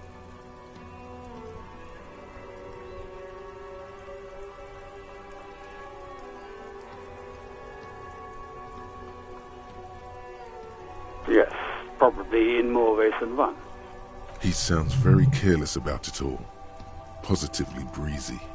You're detecting very little in the way of empathy from Dr. Gottlieb. Cut down on the drinking, pal. In fact, cut off the drinking. The drugs, too. Anything else? What? You want me to do blood work for you again? Tell you just how bad things really are across the board? You want another rundown of everything collapsing inside your body? You want the real, honest-to-God truth? Stop drinking, eat magnesium and vitamin D. Our station is not a retirement home. We don't have the funds to deal with rock stars past their prime. So it's political. You're being neglected because of political reasons. And no, I don't want to hear a political commentary on the topic. In fact, I got work to do. Some idiot has glued his eyelids shut with cyanoacrylate.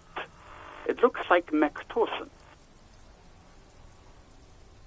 It's not fucking cryoactylate. It's super glue, Doc.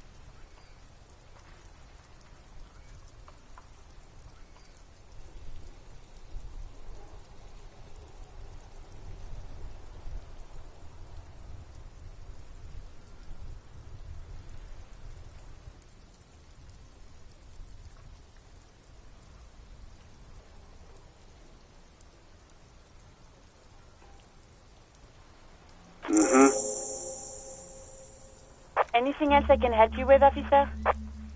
Of course. What is the number, officer? Yes, hold on. Her number is 005 1944 298. Received. Hold on, officer.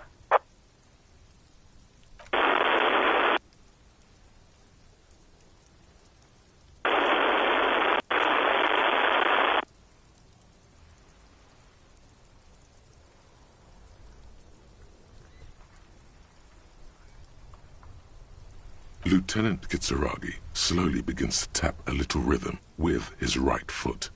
Quite a lot of time has passed.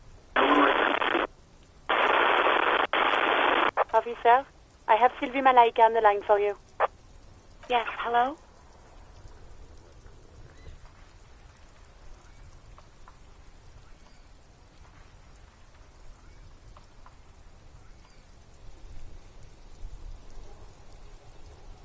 Oh, right. Hello, officer. What can I do for you? You can hear resentment in her tone. She's not thrilled to be talking to you again.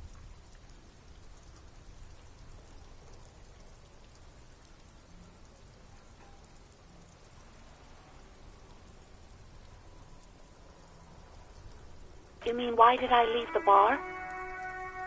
Honestly, I'm not really comfortable discussing it with you, sir.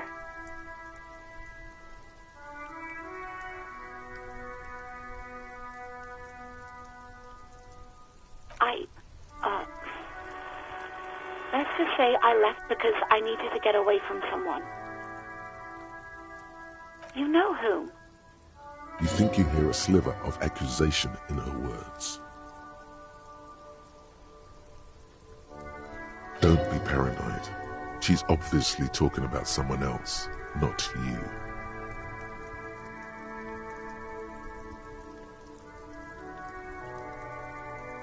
Maybe, I don't know. I just know I have to take some time off right now.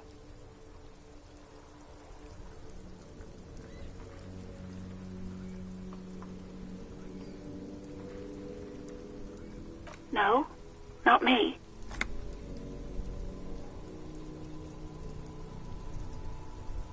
What? Of course it bothered me. But I thought the union already knew about the court.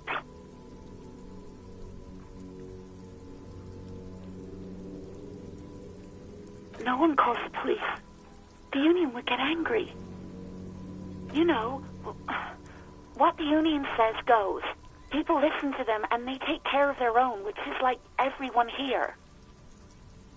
Garbage.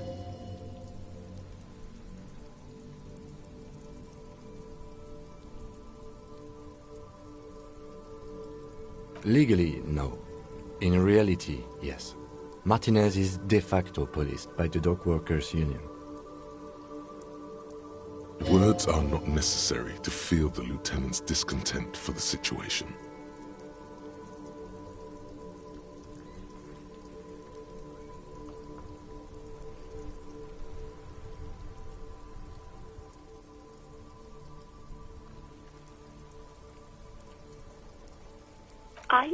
I didn't want to get in trouble with the others. Push her further. Show her the error of her ways. No, don't push her. It sounds as if she's about to cry.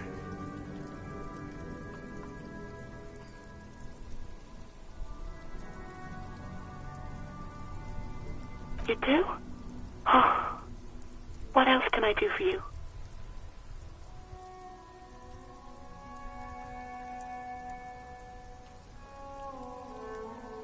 No, sorry. I don't. Not a lot of people have phones around here. Copper thieves take the wires. People don't have the money to have the cables put in again. They use the Union's phone, or the one on the coast. It was someone else. We'll find them sooner or later, officer. It just might take a while. Yeah, go on. Yes, I know who you are. You're a police officer. The law. Oh, no, I haven't, sorry. Real policemen have uniforms too, by the way. Where's yours?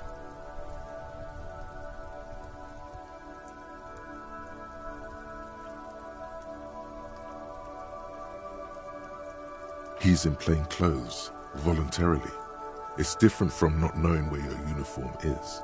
There are officers who wear the signature Perseus black uniforms to the highest ranks in the RCM and end up buried in them as well. Others do it more casually. Looks like you're one of them. Please, no. Not this again. Everyone saw your cool gun detective. You were trying to impress some people with it.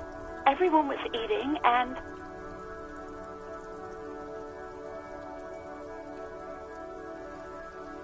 You were waving it around in everyone's face, begging them to describe it. You said it calms you, and then you started making suicide jokes. It got pretty graphic. Some poor sod was trying to eat his pudding while you were screaming, spit flying, imitating the mercy shot right next to him. Spat some in his food. I don't think he touched it after.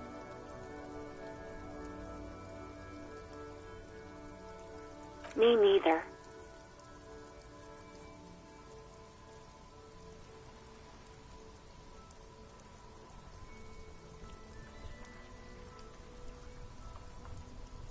There is silence on the other end of the line. No idea. All I know is next you were waving around money instead, saying things like big bucks cannot lie and guns can't buy money, but money can always buy guns. It almost looked like you pawned it, but believe me, I did not ask.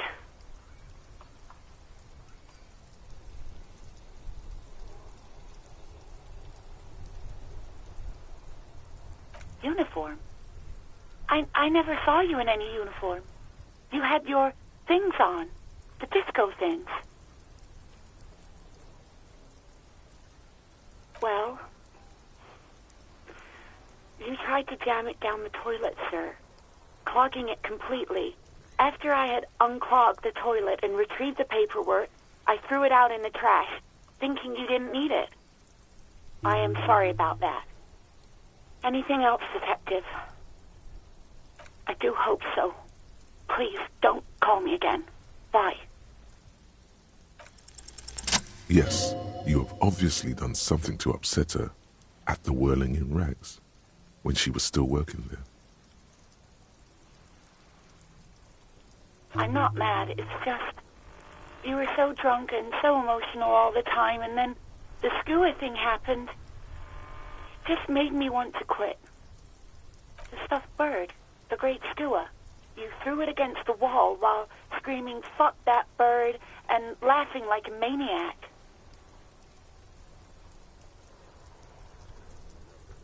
I think you said it had been giving you shit ever since you got there.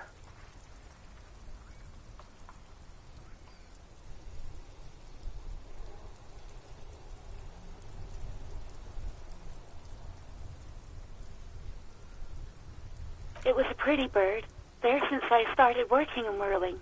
I really liked her. We call her Scotty. There's genuine sadness in her voice.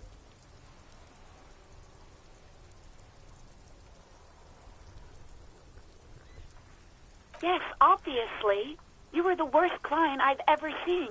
And I have seen so many assholes in this place. I've had sailors fighting, union guys grabbing my ass, kids stealing booze. Once a guy was glued to the karaoke machine every night for 2 months. But you... Well, you were worse than all of them. Honestly, you were getting borderline aggressive. Even about little things like not turning down the volume at 3 a.m. I even liked one of those songs you kept listening to on repeat. No more. I hate it now. We Go On by the O.O. I can't listen to it anymore. You've turned it into a parody. To hell with that song. Then there was your room. Your project. An experiment to see how bad it can get in there. I tried to send the cleaner, but you wouldn't let me. Threatened to make me understand. I had no idea what you meant, and I don't want to know. And then screamed something about how you're a piece of shit human being, and why does anyone even let you work as a policeman? That you'd fire yourself, but you can't even do that. And then I had to deal with your toilet. The one you clogged with police documents, causing water damage downstairs in the kitchen. I won't even mention you waving your gun around, harassing customers, threatening to sing karaoke, threatening to kill yourself. No, you really weren't. You were simply the worst.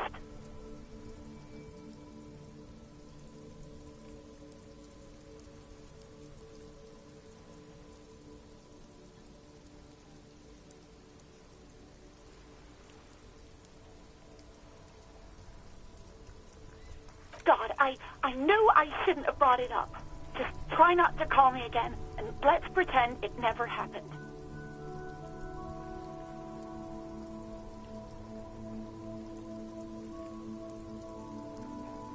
All sorts of things. From disco, rock too. So much disco and rock. Which one would that be? Sad? I think the one you mean is the smallest church in Saint-Saëns. Butchered that right up. Interesting. You still have to find it, however. You hear a sigh of relief on the other end of the radio. Wordless, the call breaks. Then, the already familiar voice. Anything else I can help you with, officer? Sure, officer. What's the number? And the make of the armor, if you know it. Got it. I'll contact the ICP database immediately. Call back tomorrow. Hopefully they'll have dug up something useful by then. The International Collaboration Police, ICP, is an inter-Isoleri law enforcement service, the crown jewel in the moral intern diadem, alongside EPIS and the coalition government.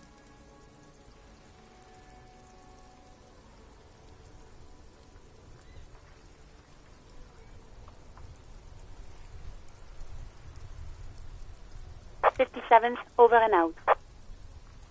In the cabin, you see a set of steering levers, a radio on a hook, a pull-out. The white suede feels luxurious under the touch, and the metal clutch handle so very familiar in your palm.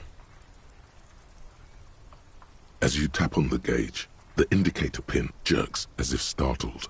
It's in the large orange sector, indicating the engine is warm. Next to the gauge is a red switch labeled heat. There's no use pressing the heat button. It won't start without the ignition key. Translation. We're not going anywhere right now. Alternative translation. Don't even think you can drive my MC.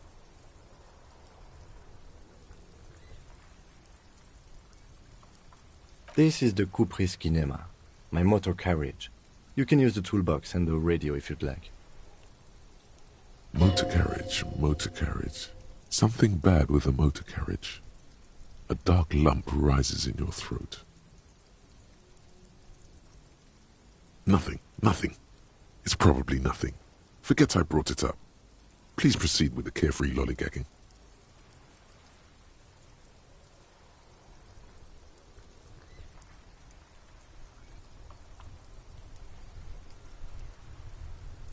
Yes, sorry about that. The Kupris Kinema does have a rather distinctive engine sound. He says it with very badly concealed pride.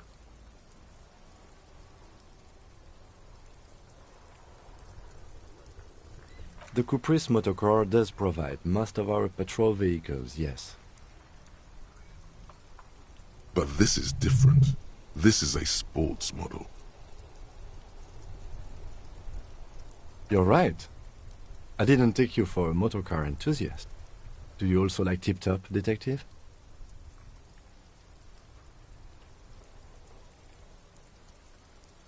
An interstellary racing series. You should definitely give it a go if you like motor carriages. It has fantastic competition. No, I'm afraid not. We have a murder case on our hands, remember?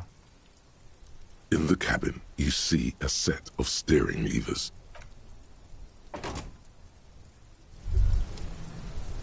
Hey, so we've been monitoring you internally, and now we know your Copo type.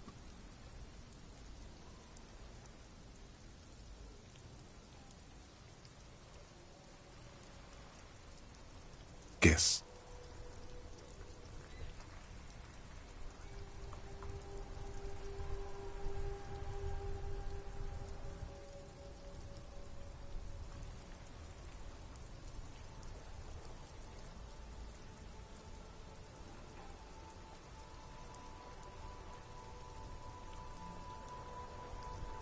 Yes, sorry cop.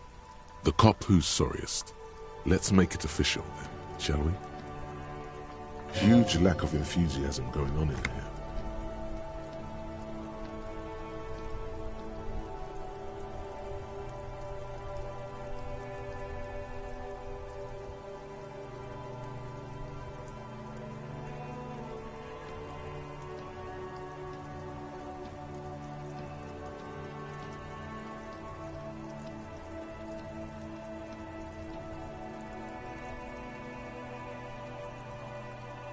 Of course you are. It's okay. See if you can get something out of this, like info. Or maybe every time you say you're sorry, you get $1 million. That won't happen.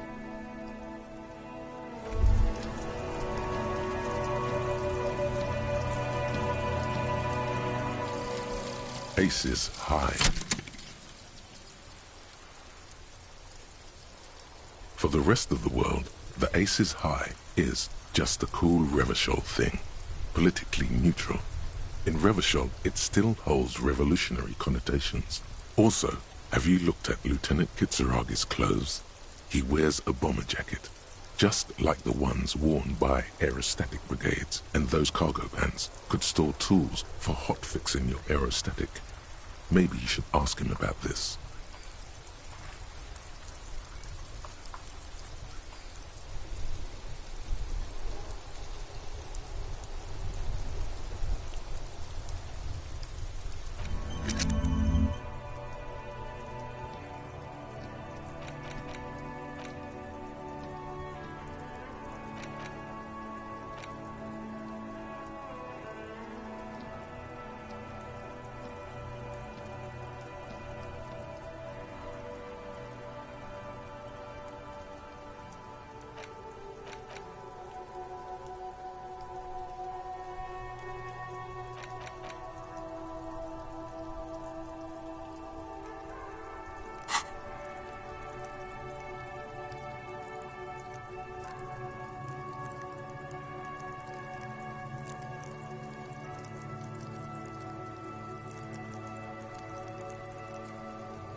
Yes?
A striking woman leans against the cabin top of her sailing boat, smiling as you approach. Her green raincoat glistens with droplets. A silk scarf is tied around her throat. Good afternoon, officers. I'm Joyce. Joyce L. Messier. I represent the board of Wild Pines, the owners of the harbour. You gentlemen must be from the RCM.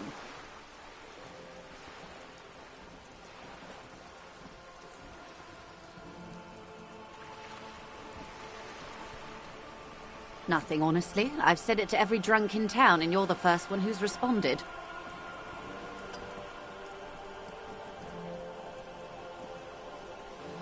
What is implied here? That you're a drunk? She hasn't actually said it to every drunk in town. It was spoken in jest.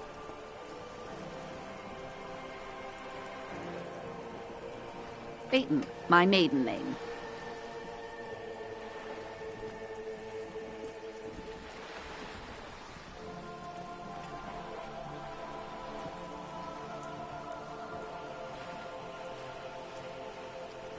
I'm glad to see you here. Like steel. There is strength there. If she wanted, she could sink her nails deep into your skin. I was dispatched to handle a strike, not a lynching. Anything I can do to assist the RCM in this matter, I will, gladly. That is good to hear, madame. My colleague will take the lead on this interview. I should let you know that he is recovering from an unusual medical episode. Very unusual. But I can assure you of his ultimate competency. How interesting. I wish you a swift recovery. In the meanwhile, you have my full cooperation, and the full cooperation of the Wild Pines Group.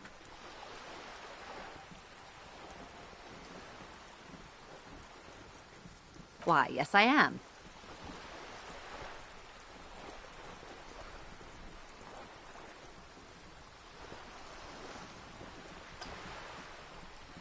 Of course there are. We're on an archipelago. How else are you supposed to get around? Yes, we are. We are on Le Caillou.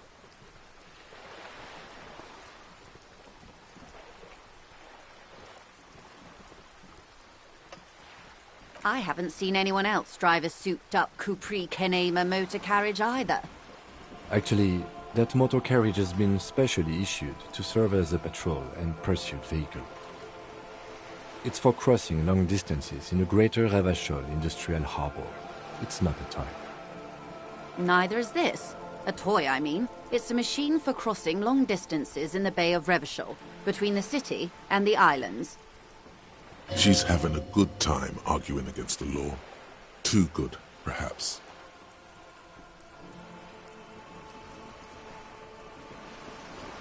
The boat? No. It is called Coeur de Leyte 19 because that's the type of sloop it is. The word "it" feels strange. Such a beautiful boat deserves a proper name. Okay. How about Cor de Leche 19? Why? Because it was manufactured in Revachol East by a company called Cor de Leche, and its hull is 19 paces long.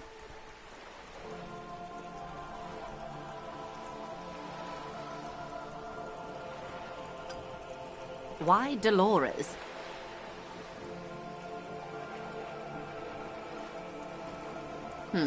Well, it means nothing to me.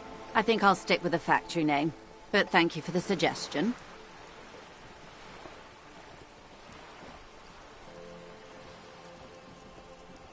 My sloop? I like it a lot.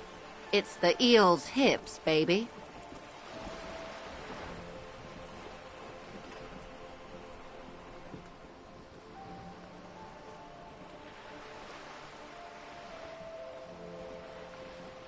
I'm enjoying this part of the interview. It has so little to do with the murder we're investigating. I really do, the lieutenant thinks. Is she thrown off yet? He's looking at the woman, assessing her.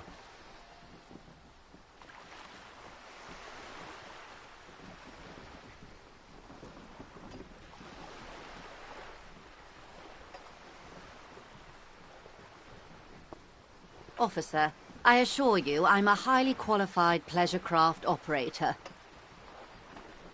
The crowns of her teeth are porcelain, white as the boat's hull as she smiles. Her nonchalance might be related to something called the Wayfarer Act, a law that says she doesn't need a license. Sly Fox, you're not aggressive enough to harass her further on this. Good.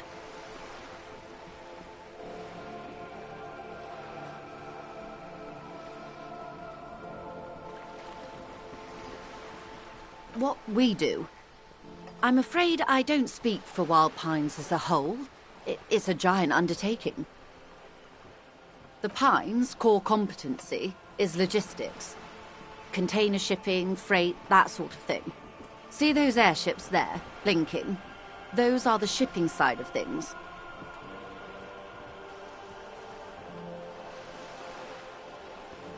And that is the terminal.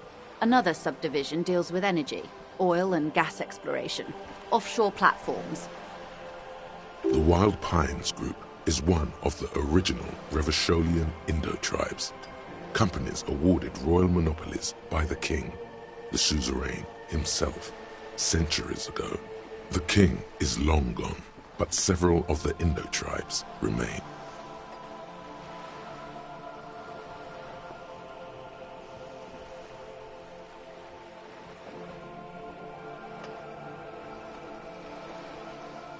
Saint-Baptiste, LUM, an unknown entity known as Brightest Star. Why, thank you.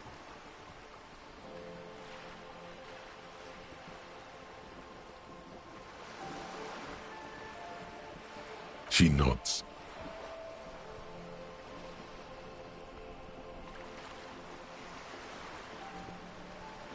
Quite a few things, I'm afraid. The information I'm to share with you includes sensitive trade secrets. For the sake of my employer, I have to ask for your names and badge numbers. Of course, ma'am. We should have introduced ourselves. I am Lieutenant Kitsuragi, from Precinct 57. And this is my colleague from Precinct 41. I'm afraid he doesn't have his badge at the moment. I hope mine will suffice. How curious. Why is that, Detective? Awkwardness washes over the conversation. The woman doesn't like this turn of events. I see. So, are you saying you lost your badge during the course of this episode?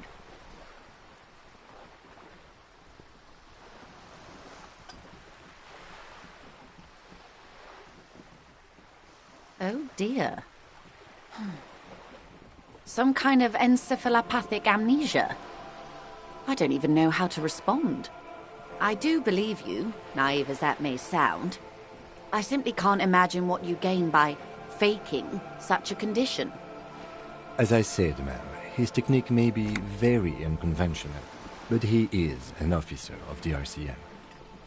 Of course, I sympathize, but I'm afraid I simply can't share anything more until I've seen that badge. Hang on. She's a professional negotiator. She should be open to some sort of mutually beneficial arrangement.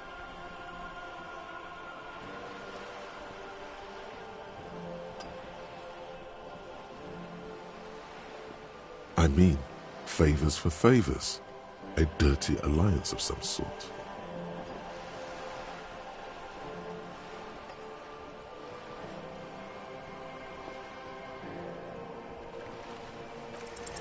Feelings will guide the way.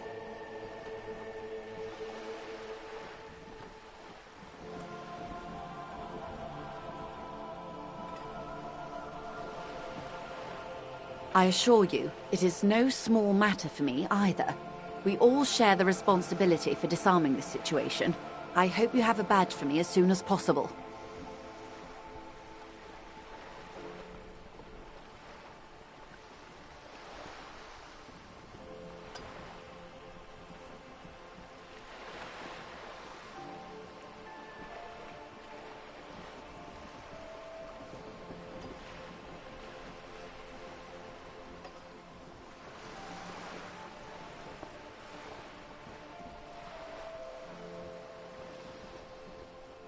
Trust me, officer, I am fully committed to resolving this impasse. This isn't some side gig for me. She's silent. The wind flaps the sail above her.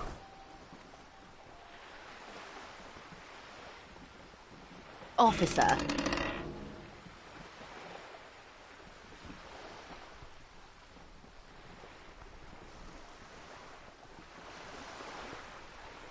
You know, I don't mean to sound cold, but if you want something, you have to give something back.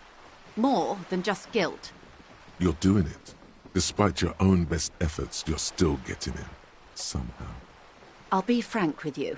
If I'm going to break protocol, I need to be able to justify it to my superiors. They're going to want to see something tangible. The Union is conducting drug trade out of the harbor. It's an open secret in Martinez. Surely it must not come as a complete surprise to the RCM either. Perhaps it's time to look into it. Or you can find your badge, which honestly seems like a lost cause. Detective, a word in private before we continue.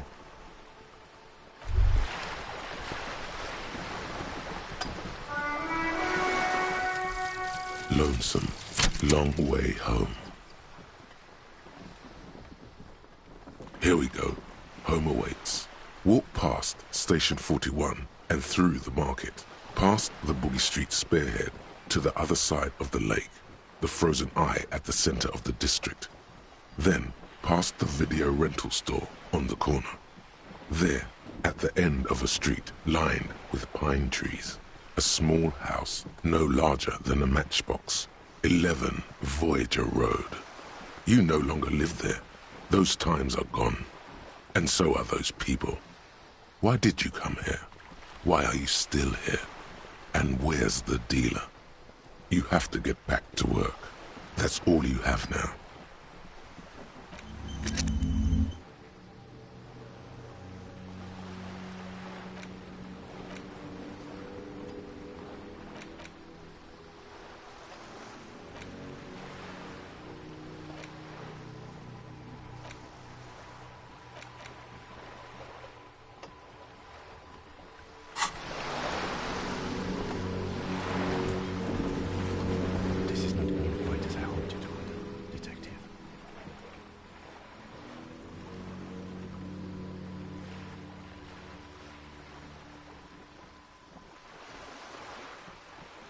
Honestly, I was expecting you to use your unorthodox technique to keep her off balance, and not volunteer us to be her henchmen.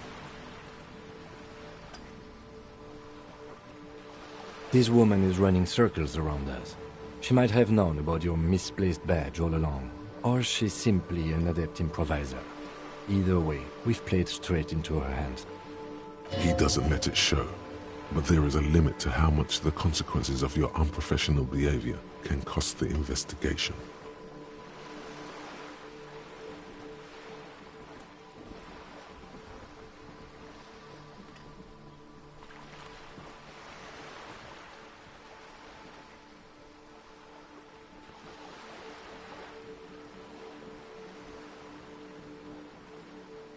I'm sure you will, Detective.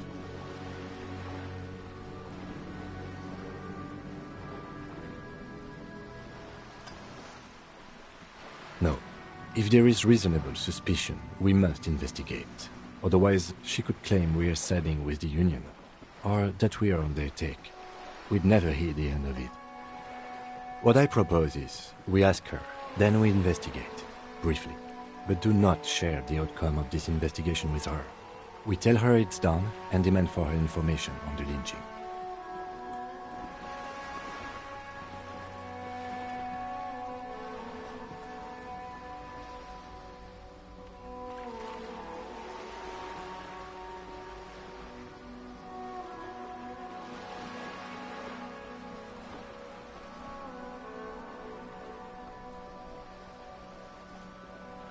Oh, that would be fantastic, but do we have the time?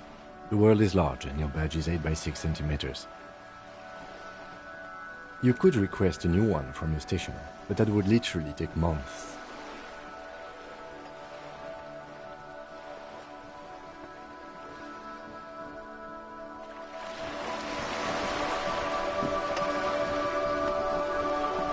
You're back. Good. What can I help you with?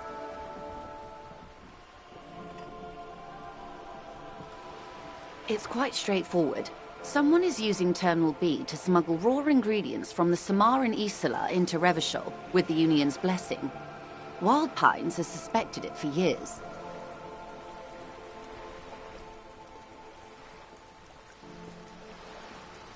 Ingredients for what, ma'am? Meth and dextroamphetamine, GBL and various synthetic psychedelics. Honestly, it might be quicker to say what you can't make from the stuff.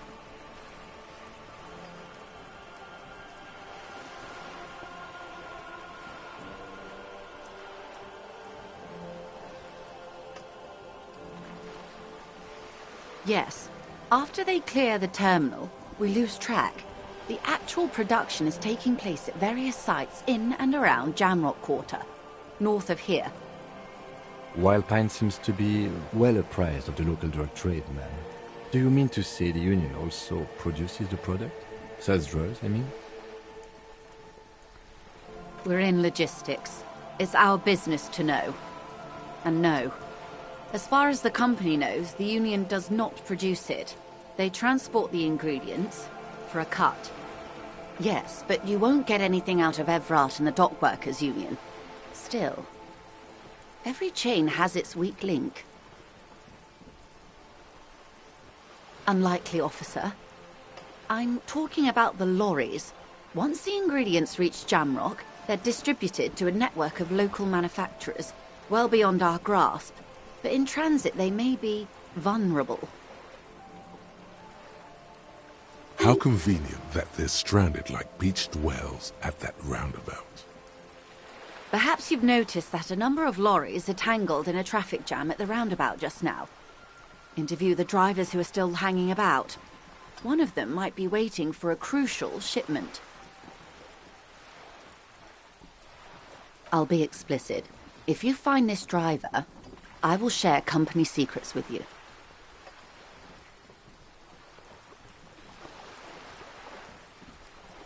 We did. On more than one occasion. Apparently, there's some sort of inter-precinct disagreement about whose jurisdiction this area falls under. We know the company has launched its own probe into the Union's alleged involvement. We also know it's come up empty. It's not just the RCN. No one's been able to find any hard evidence. Well, here's your chance, officers. No. We asked East Motor Track to raise the drawbridge. The road company is a partner of one of our subsidiaries. However, this is a limited time opportunity.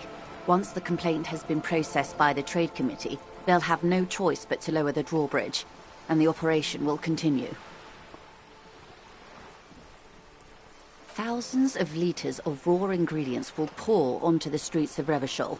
Not the east across the river, but the west. The vulnerable, the weary. Well, at least this solves one mystery. What is that, Lieutenant? Why I had to call East Motor Track and beg them to open a drawbridge for me. I'd wondered since I first drove in, on my motor carriage. I am sorry for the inconvenience, Lieutenant Kisaragi, but we need them trapped here. This is a unique opportunity. I'm sure you understand.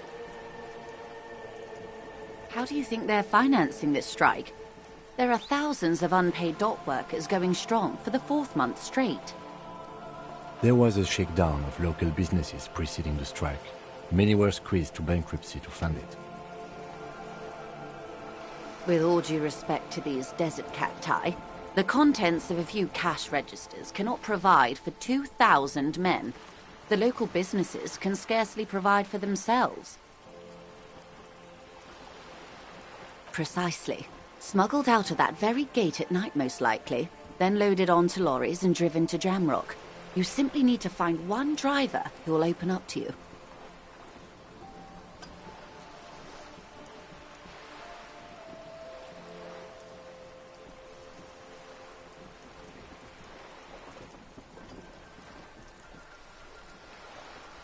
The two might even be connected. Or not. Though, if you have evidence to the contrary, I'm eager to hear it. As eager as I am to share it, Lieutenant, once the job is done. Yes?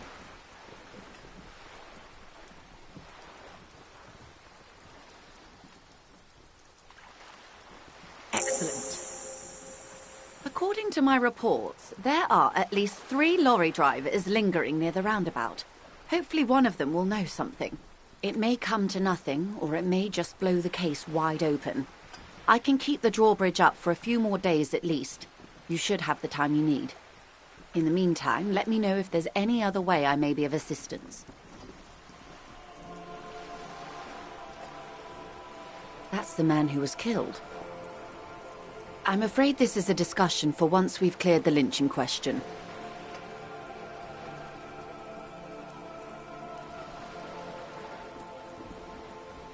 Better not tie the forestay to the backstay on this. I hope there is something else I can help you with. She wants to answer the question. Protocol keeps her from it.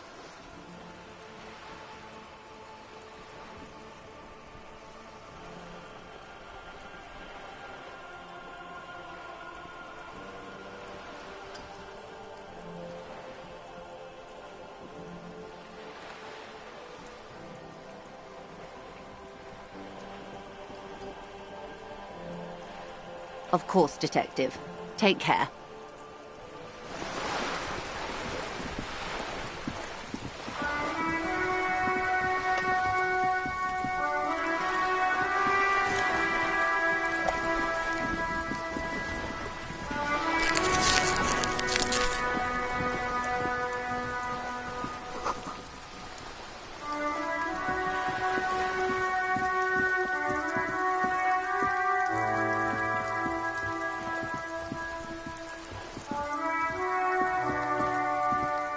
Hello again, officers. Have you come to admire my mural?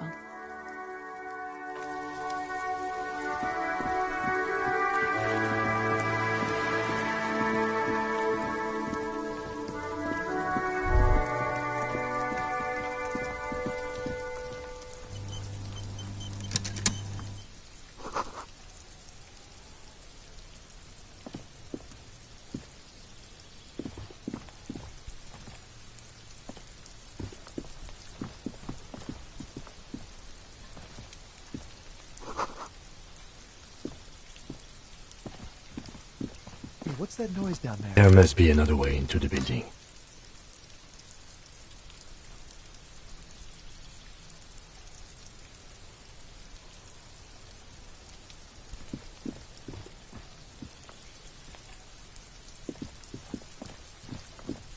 It's been a week and now they show up?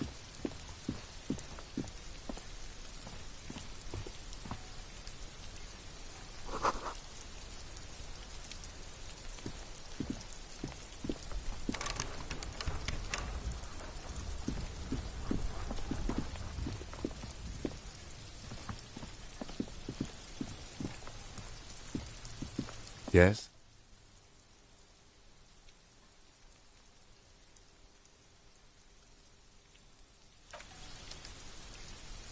I can't get involved in this.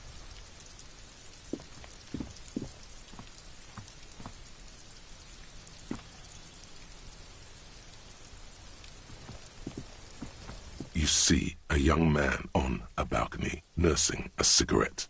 His eyes have been following you for a while.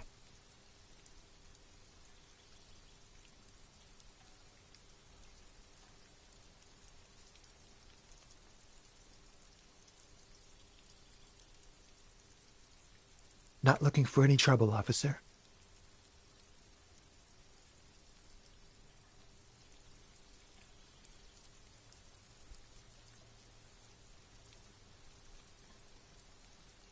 I don't want to be seen talking to the gendarmerie, if that's okay. I just want to finish my cigarette. Don't let him go. This could be your witness. The balcony has a great view of the whole thing. Is it really that important? Like a nervous cat, he keeps stealing looks at the neighboring windows. All right, but make it quick. Once I finish this cigarette, I have to run.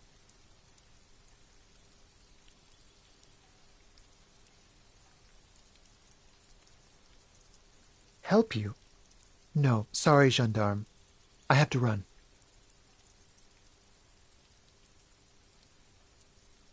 My name? My name is Martin Martinez. Martin Martinez? Good local name. Let's go with that.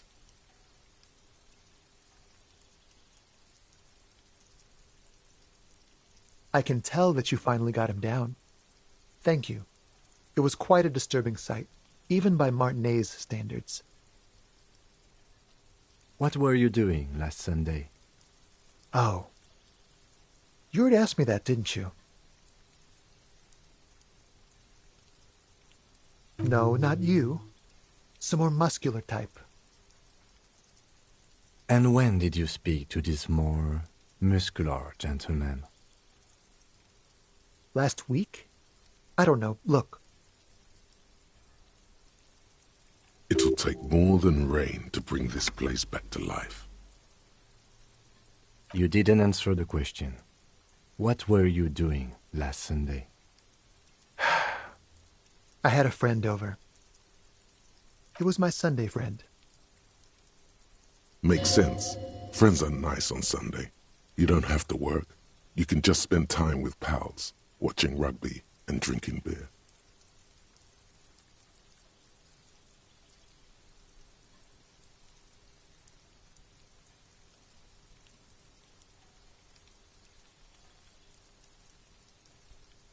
He doesn't reply, gesturing no with his cigarette.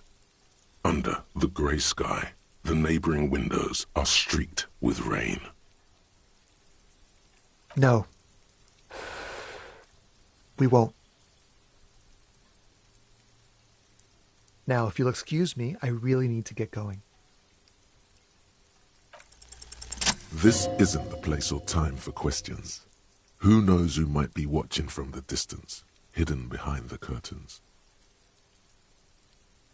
For a moment, the man on the balcony seems almost vulnerable. Something moves in the depths of his feline eyes, compassion and a hint of understanding. I am sorry, but I really don't have the information you're looking for.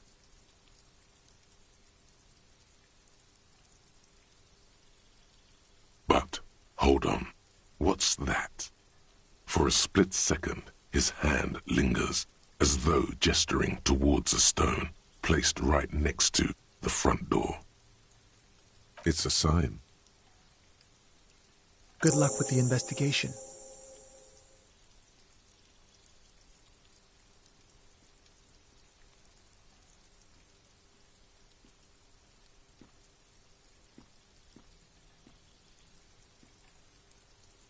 He's gone. No point in running. Tenements like these often have multiple exits.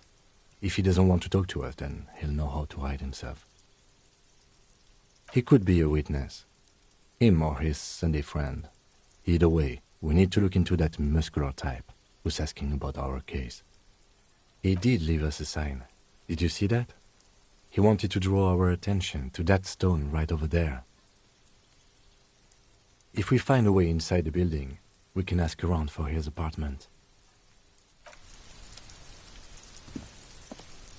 A stone, like any other, lying in a whirl of... There's a key beneath it, rusty from the dirt. This must be for the front door. Pity doesn't have the apartment number on it. This building has many apartments and the man can be in any of them. We'll just have to go in and see.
Give me a moment. The cold never does any good for my bronchitis.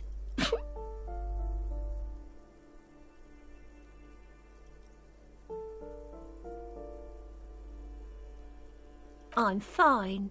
Fine. Don't you worry about me. You're still worried. It's very worrying. Now, what do you want from me, policeman? She's the cleaning lady. She knows the floor plan and the residence. Oh, you'll find plenty of Martins here. Don't you worry.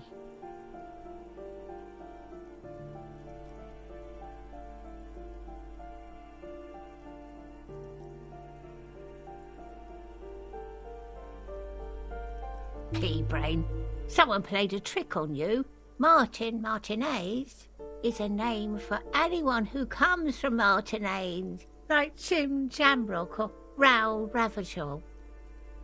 Oops, you really didn't get the joke there. I thought it was obvious. Anyway, officer, we don't have the witness's name.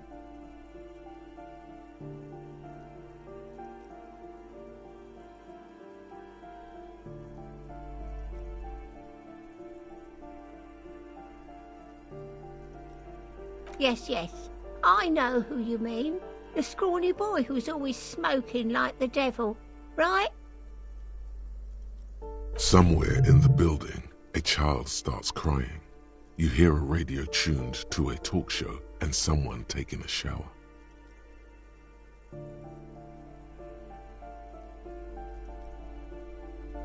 What's he in trouble for? Talk?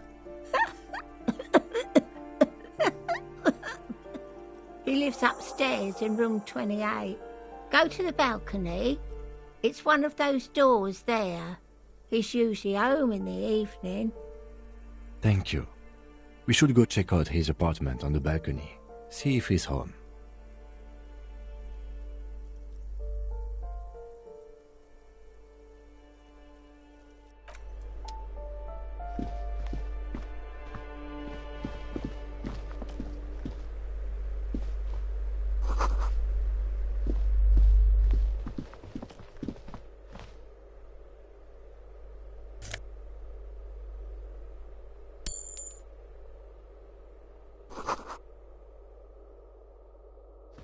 This door has been closed with a padlock. A chalk-drawn number on the board says, number 11.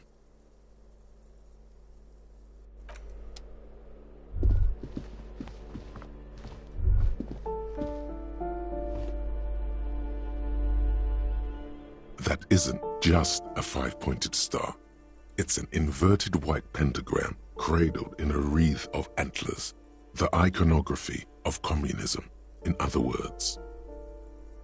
The star and antlers was developed in the 6th decade of the last century and quickly adopted by Mazov and the communards during the revolution. Even today, half a century after, the star and antlers retains the ability to evoke hope, disappointment, and fear in equal measure. To symbolize the toppling of the old order, also some social democrats were already using it.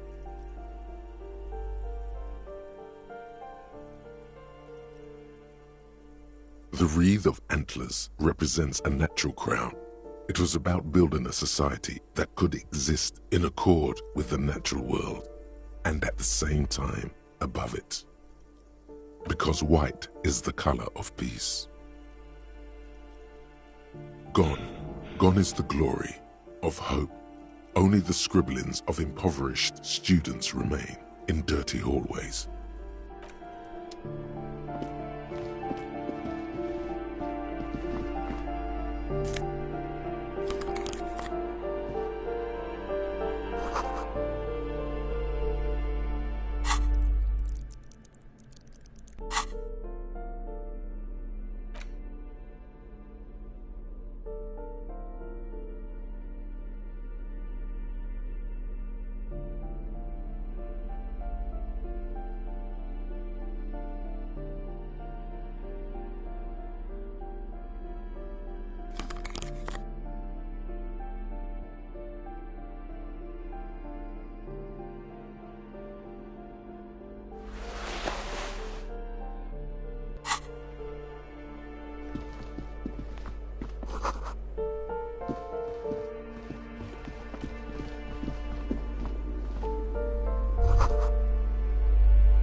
A shabby door hangs oddly on its hinges, secured to the doorframe with a safety chain.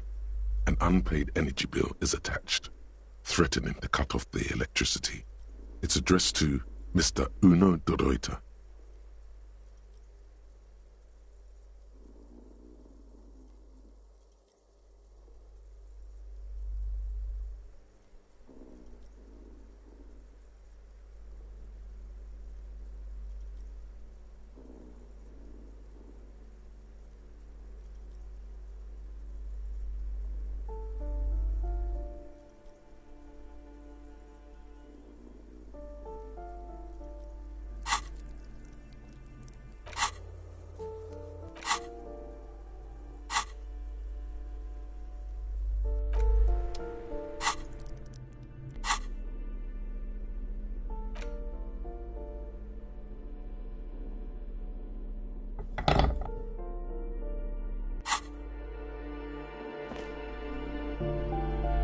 A shabby door hangs oddly on its hinges, secured to the doorframe with a safety chain.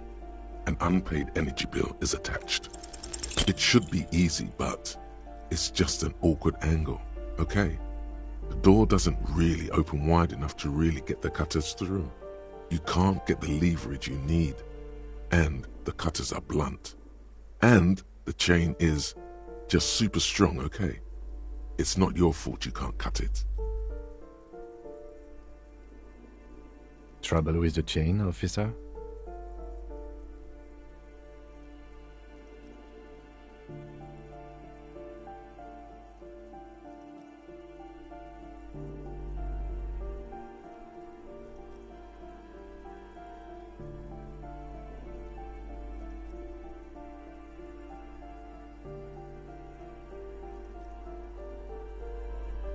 Supreme titanium?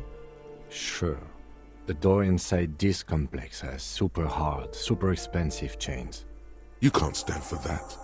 Come on, show him what you can really do.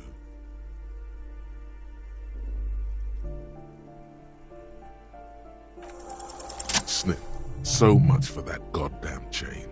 The links fall to the ground on the other side of the door. You have bested the titanium menace. I know there's no stopping you, but let's at least make this quick.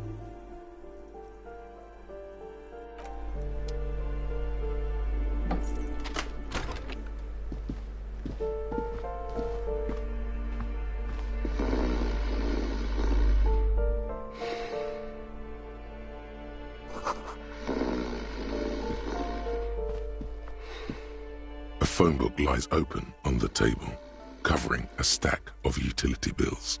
Right next to it, in plain sight, sits a small bottle of amphetamine, conveniently equipped with a straw. Good. Confiscate it. The minuscule amount of amphetamine doesn't interest the lieutenant in the slightest. He listens instead to something in the other room. You pocket the bottle as if it were the most natural thing in the world.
Bundle of clothes heaped on the bed, a stained parka, some towels and a duvet, some socks even.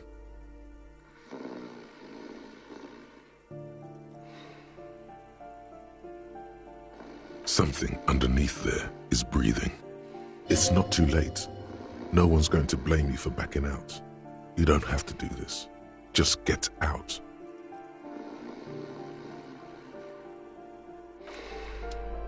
A bundle of clothes heaped.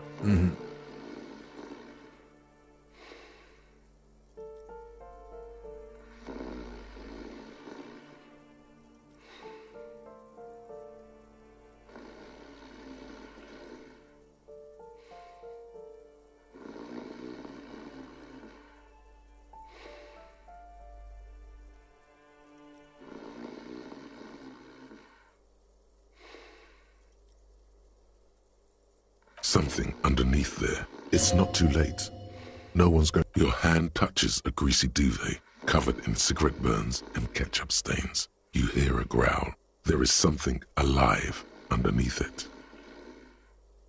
You see a 60-year-old, fat, red-headed man passed out from large amounts of alcohol and God knows what else. The smell of shit rises from his mouth. You don't have to take him down. He's already down.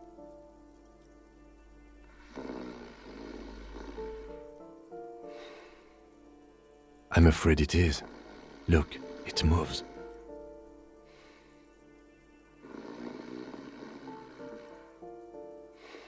A groan rises from the man's throat, dry like a death rattle. He's trying to say something in his sleep. Well, judging by the color of his hair, I would say yes, it is. The lieutenant's right. The man's unwashed hair bears a familiar ginger tone. Even the hair on his chest is coppery. The light from the window falls into his half-open eyes.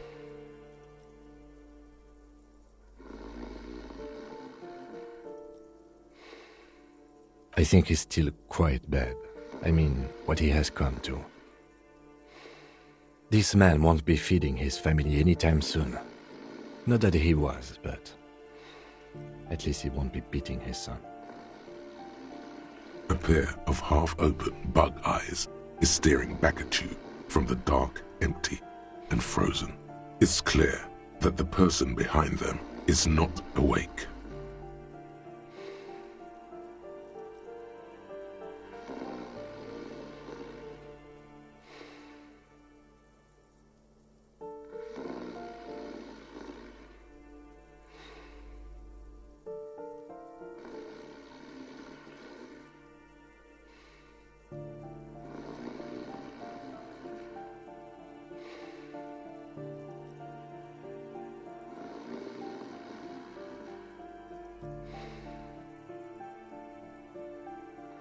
Can't you tell? It happens to exceptionally committed substance abusers. They fall asleep with their eyelids still open. Not a pretty sight.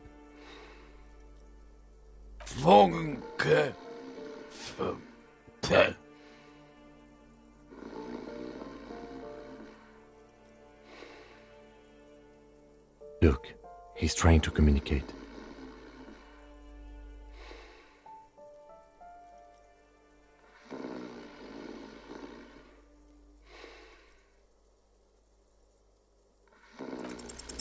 The man groans once again, but his tongue keeps failing him.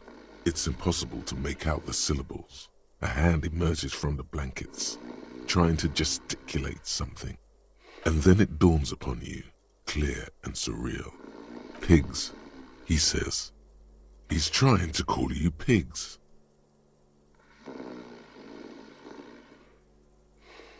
His hand falls back on the bed, limp and defeated. A loud snore escapes his mouth. He's asleep again.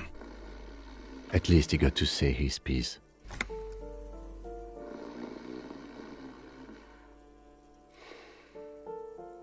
What is there to do? We could turn him on his side so he doesn't choke on his own vomit, but he's already on his side.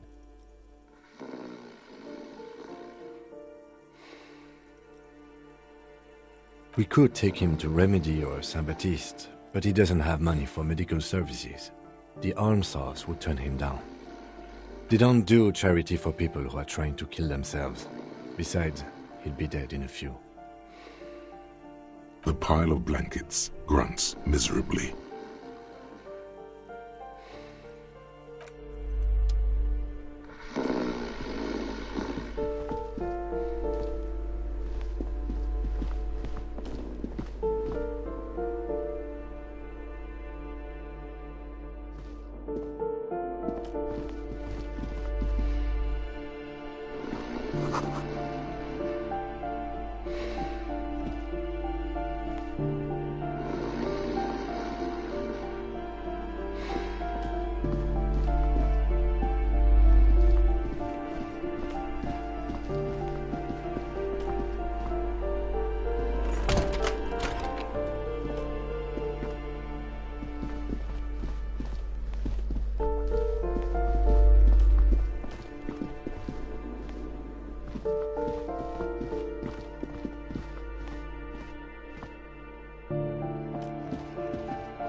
This door is made of metal and appears to be reinforced. Someone here really values their security. Number 28.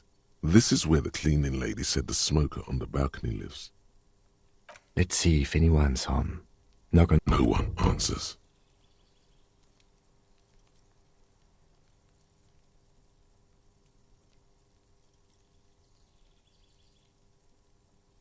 Looks like the young man we are looking for isn't home.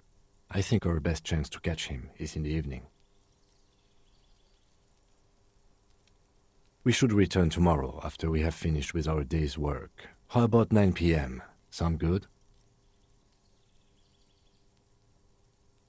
Tomorrow, 9 p.m., right here. Apartment number 28. Good, let's go. Damn. Turns out it's quite tricky finding someone in a big apartment building. Don't worry, you'll get him. Remember, tomorrow, he's probably gone for today.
Fuck, does Kuno care?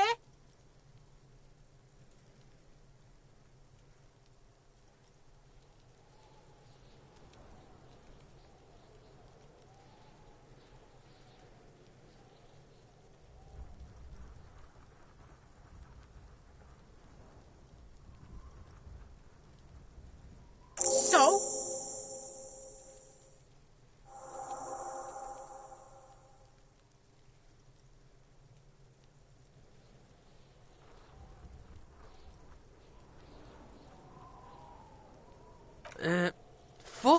Okay. Kuno's a giver like that, yes? Kuno sent your fat ass running around like jello. Look, Pig. Kuno sent you to rough some people up. Kuno played you. That happened. Now you and Kuno should move on. Good idea.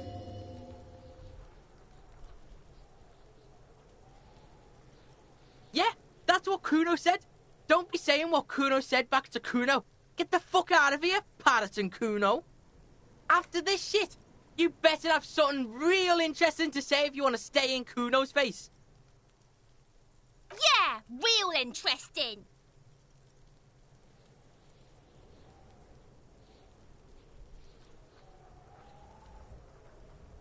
Alright, so you got Kuno's kilo. Here is how we do it. First, you give Kuno Kuno's kilo, then Kuno gives you half back. That's how we split it. It's the best way, street way.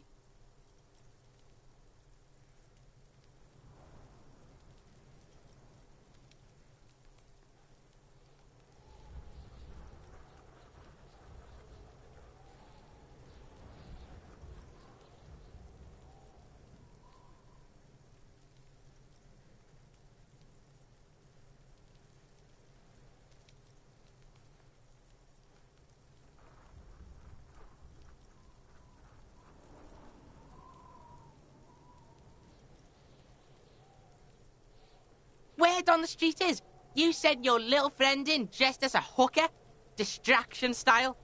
That's some sick shit. Not a single muscle moves on the lieutenant's face. Kuno wants to hear all about it, but first we split the kilo, then we shoot the shit.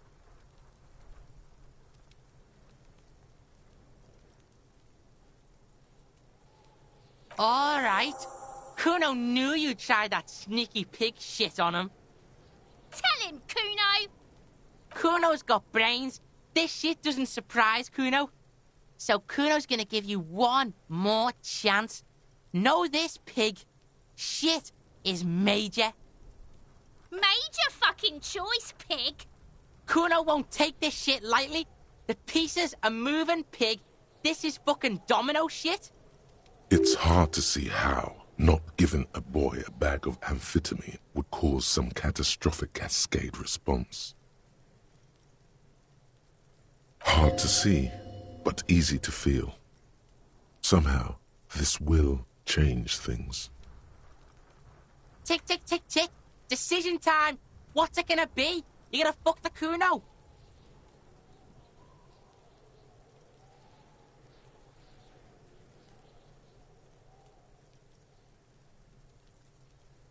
Alright. You fucked the Kuno. Everybody, Kuno got fucked by his pocket pig. Just when we getting our business on, the pig throws it all away. I told you he can't be trusted. I told you he'd steal the shit. Relax, see? We got plenty of kilo. Kilo underground, in the tree. This ain't about that. This is about you and Kuno. You mismanaged this shit. Now everything is fucked between us. How are you gonna make this up to the Kuno, huh? In truth, Kuno doesn't really believe there's anything you can do to make up for this. The damage is irreparable.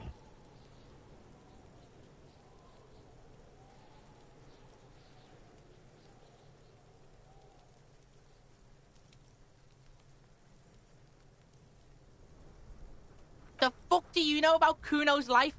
Kuno's got plans. Get the fuck out of here. Yeah, we got plans.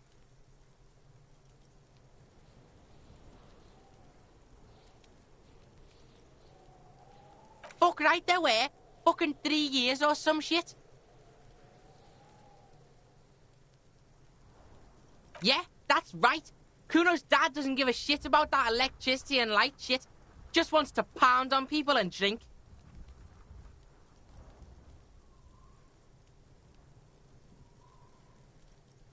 That's right, it's a shithole. Kuno's gonna move underground, Leroy shit, ancient shit. Kuno's gonna live in a fucking catacomb. Yeah, in a tomb, Kuno.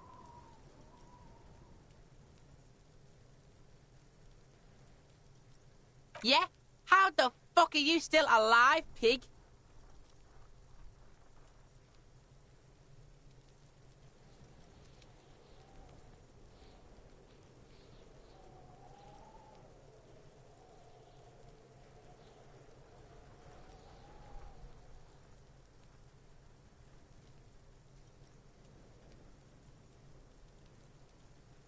The lieutenant flashes you a sharp look, but doesn't say anything.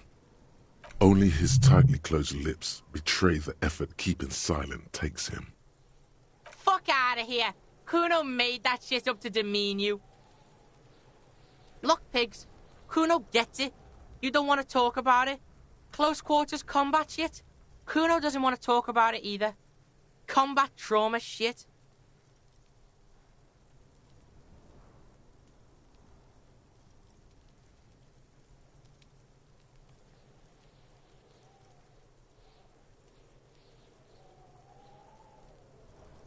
You got lucky, pig. Kuno's dad was out getting more drink. Kuno knew you'd have a window there. Now that Kuno thinks about it, it was a mistake. Should have sent you in when he was there, pushing roids in his ass. Thieving, double-crossing liar pig. Kuno got sentimental. That shit won't happen again. That didn't change shit, pig. That only made things worse. Fucking social worker shit. It doesn't work, pig. It doesn't work, Kuno. Only our shit works.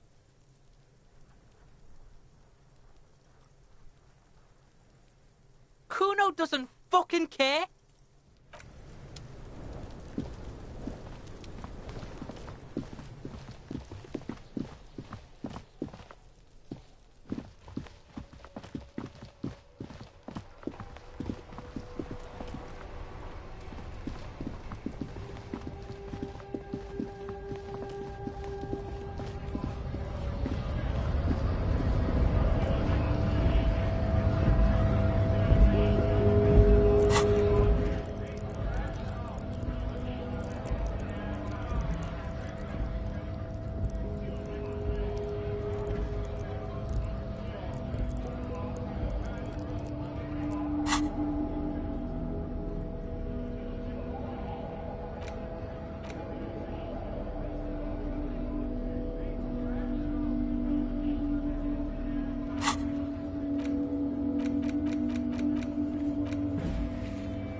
gander and a hunter and a gatherer. Feel like a traveler. A simple little cadence. He seems to be making it up as he goes.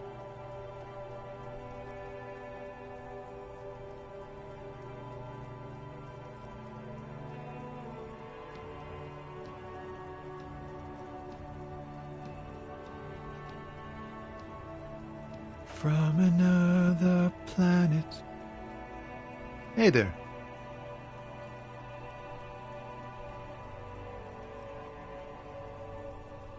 It's the jam, my man. It's a traffic jam for the ages. Harbor gates up the street are shut tight. No explanation given. Workers on strike, scabs agitating, an all-around clusterfuck.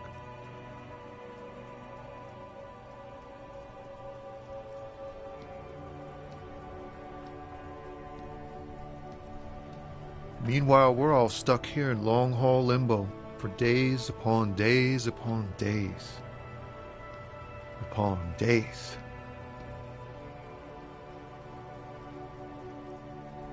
Yeah, exactly. It's official. He too agrees.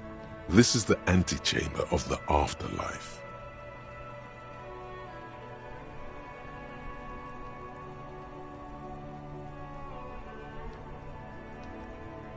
Feels like forever. Like I was born on this here roundabout and this was all I ever knew. Just me and the metal and the tires, the oil and the fumes of mazout.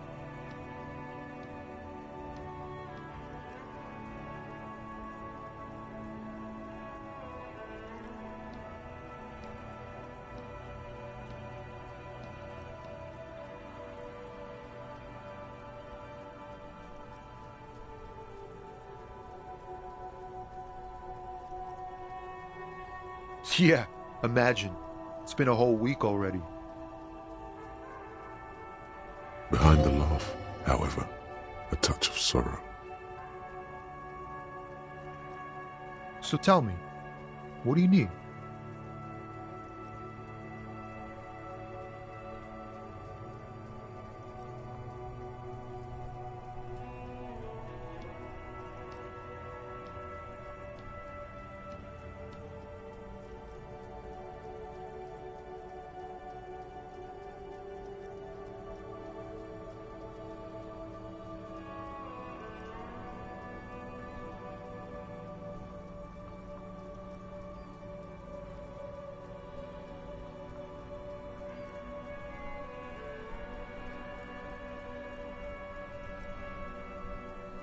He ain't one of us drivers. I know that. All accounted for.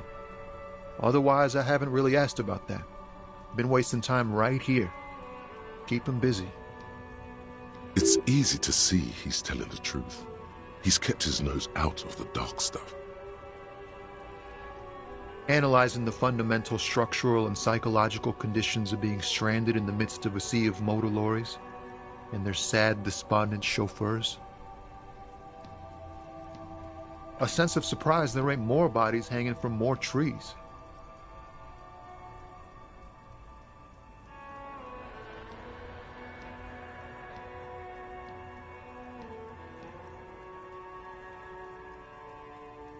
Oh, high-grade narcotics, illegal firearms, stuff like that.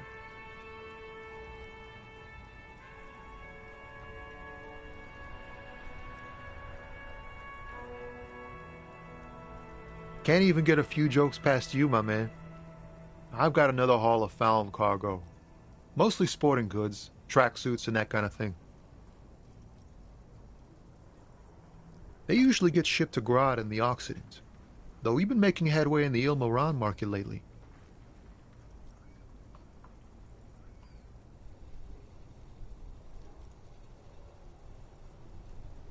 We're pals and all, but I can't just freely hand out the merchandise. The bosses won't be happy.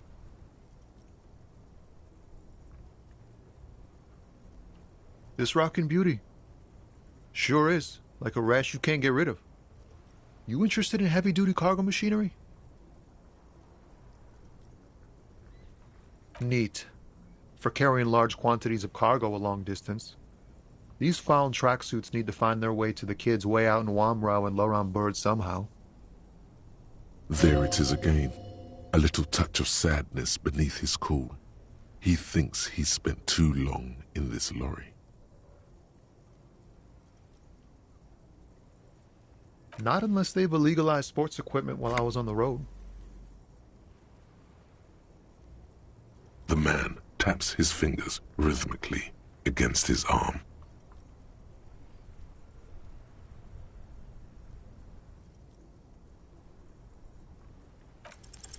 In his eyes, an unfamiliar longing, flecks of brown and gold.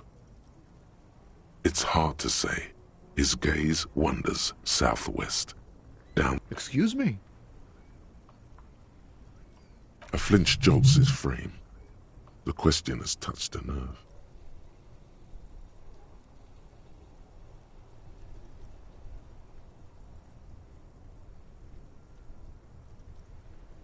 Man, I don't know what to say.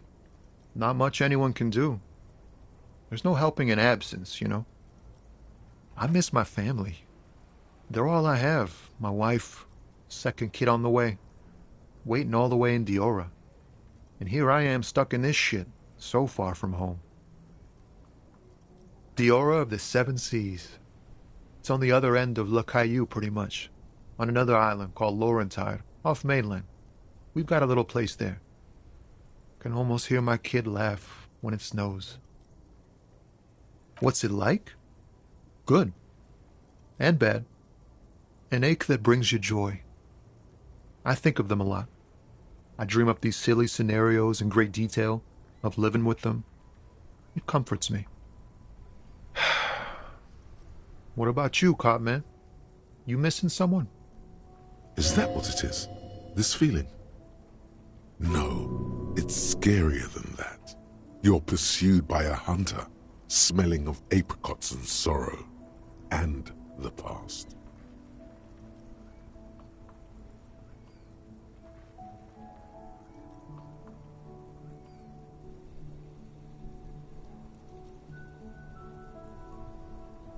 I feel for you, my friend. It's bad enough to know who you miss. Missing like that doesn't feel like it has much of an upside.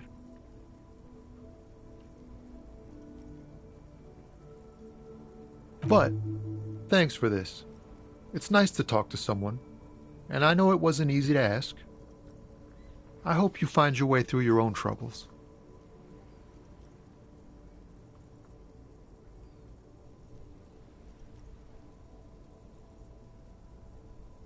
Ah, man. Me and narcotics go way back. Had some good times surfing the psychic waves of my own consciousness, you know? But those days are behind me. There are other addictions in my life now. Why the inquiry, my man?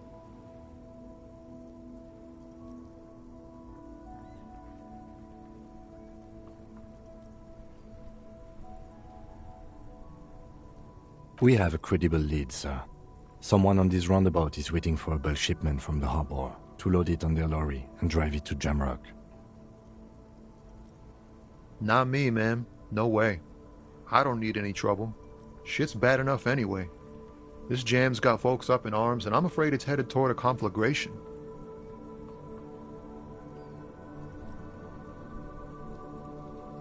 Look, man, I try to stay away from the criminal underbelly of Revachol. I'm a guest here. You really need to find another man to probe with those questions.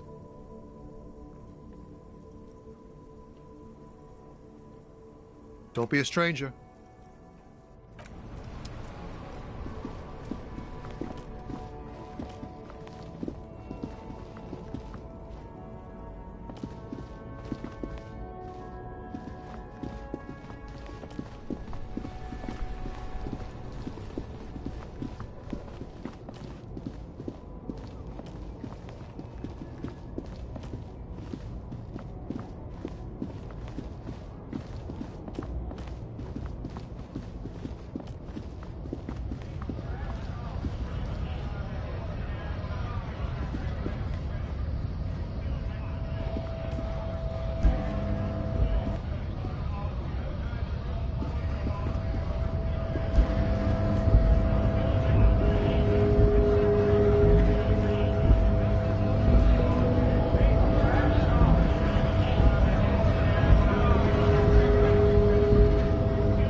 small, wrinkled woman does not greet you.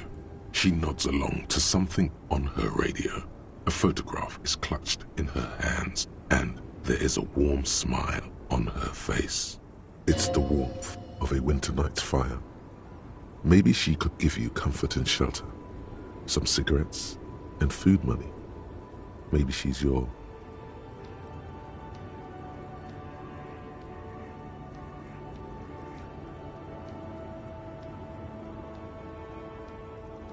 Nothing. Her smile just keeps widening. Her hair is grey like lead. No response. Wherever this woman is, your words fail to reach her.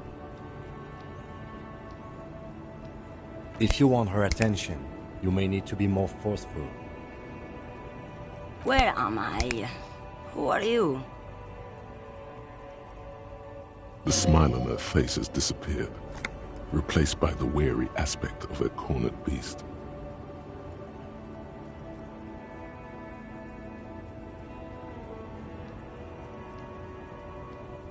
Never mind. I remember now. I'm still stuck in that traffic jam in the 50s.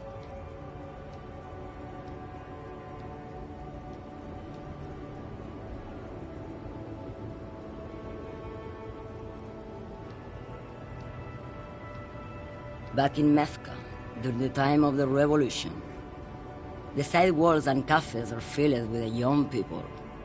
I was on my way to see a new Boyadero picture starring Gabriel Buenguerro.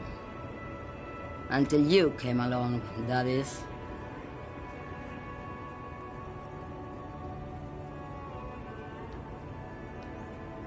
I wasn't dreaming. I was there, Loman. It was early spring, and the man behind the Black Sun had just come out. The posters were 20 meters tall. Everything was golden.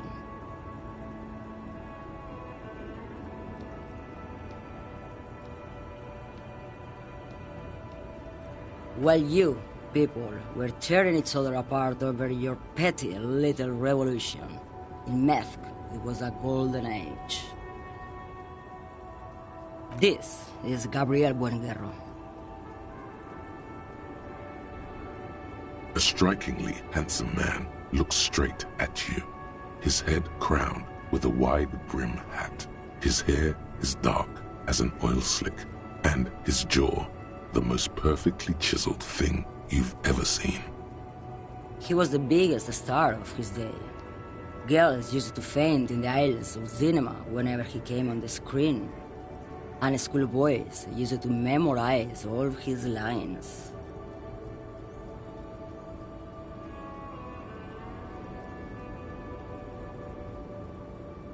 Someone was.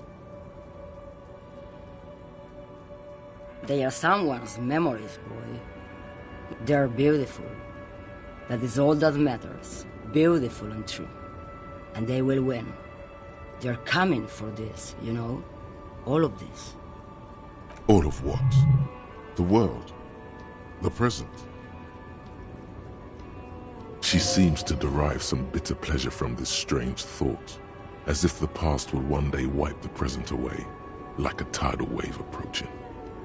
Why not, Harife? It's not like I have anything better to do in this hellhole. There's something off about this woman. Tell her to show you the soles of her boots. Maybe she was at the hanging somehow.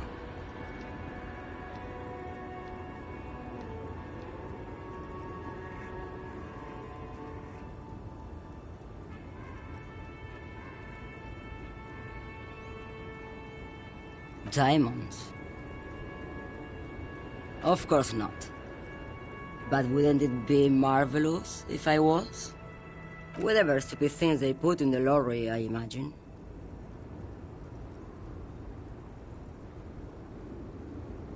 I quit concerning myself with that a long time ago. Besides, I don't drive the lorry for the cargo, if you know what I mean.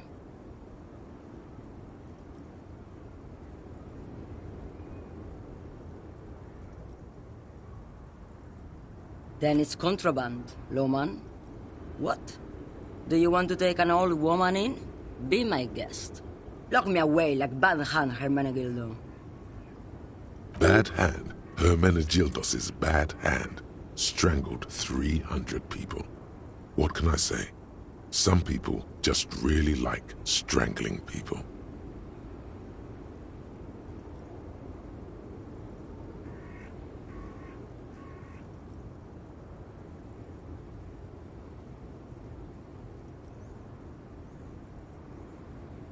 Now what do you want with an old woman's boots, Sheriff?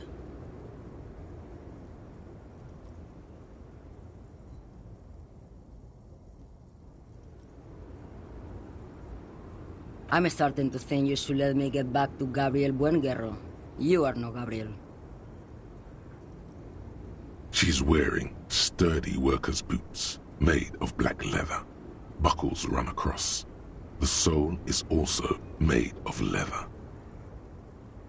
Just before Gabriel, it was the coronation of Franco Negro. Now, there was a real man. Moreover, the boots were size 37. Tiny. There are too many discrepancies in all this.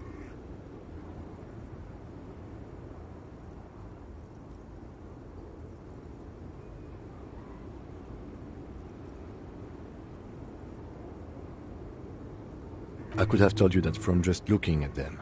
A size is 37. The feet of a little girl. They fit well on the pedals.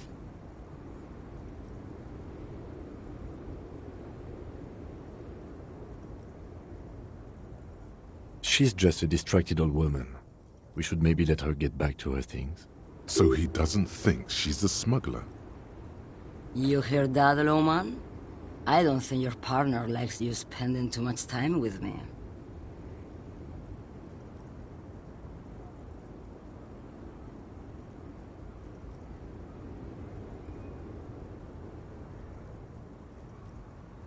Nothing. I just don't think she's connected to anything.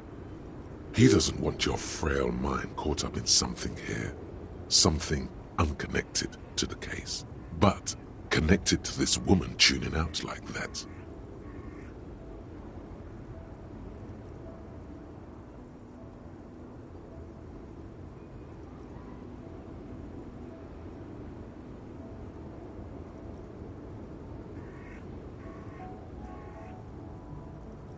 Oh, don't worry about me.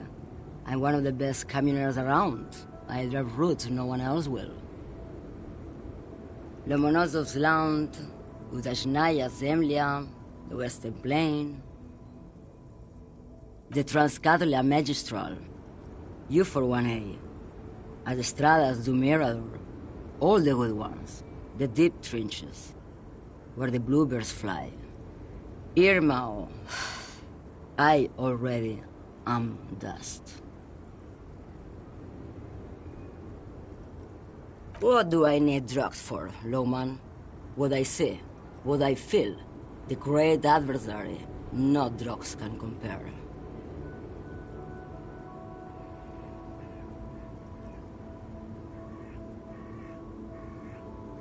Then what were you getting at?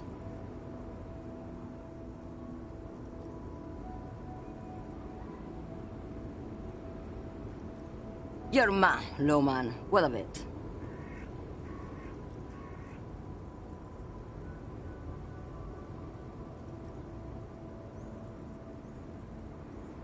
Maybe. Probably not. Makes no difference to me either way.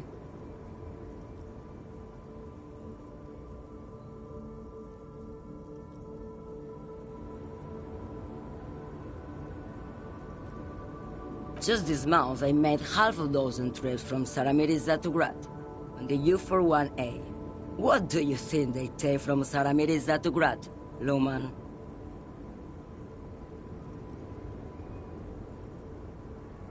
It's diamonds, Lowman, obviously.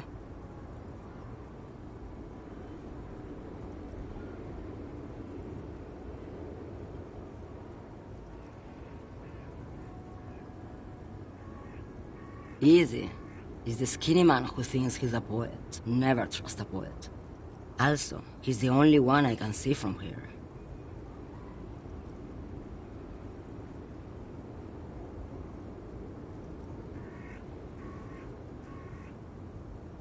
That's correct.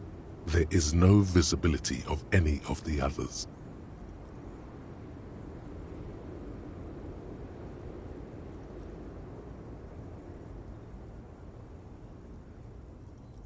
Where do you want me to go? This isn't so bad. I can listen to music, or the seagulls. Look at all the colors and the features of this world. It's a good palate cleanser, this jamboree. Or I can just relax and let my mind carry me back where it will, to the Great Plains. I think we're done here, no? Yes, go. Enough jamboree. I need to get back to Mesky.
falling cloak is still caught on the railing.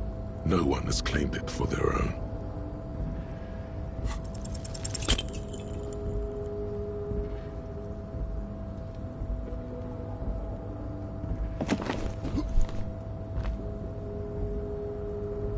Nope, no. That's still too high. What were you thinking? You're not a gymnast. You're a boxer. And you've climbed way too high up there. Sure. Just be careful, okay? Looks like you almost strained a muscle there.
The rotting man lies on his side with his eyes looking straight through you.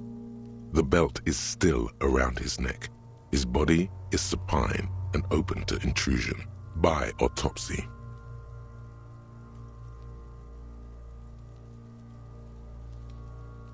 The lieutenant adjusts his glasses and takes a deep breath.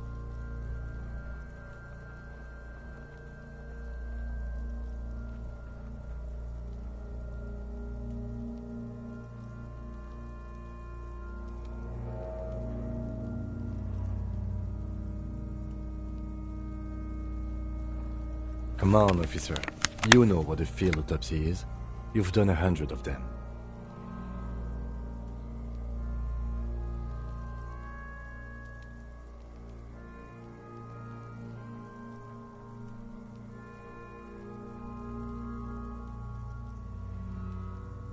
There truly is a time for everything, even for yellow gardening gloves. However, they are lacking hygienically. I suggest you get in there in limited capacity.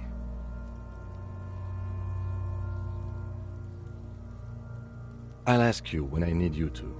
For the most part, maybe I should handle the contact and you take notes? You're being handled. If you resist now, he will turn on his heavy-duty authority mode. You'll get your chance to dig in later.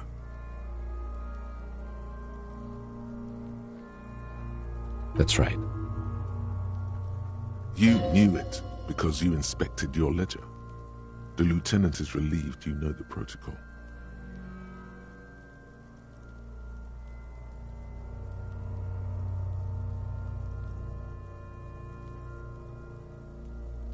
The dead man stares in silence as you crack open the ledger. The bright red paper is covered in boxes and lists, describing the condition of his skin and organs in 3 parts. Above those, an 11-field info form needs filling out first. It begins with,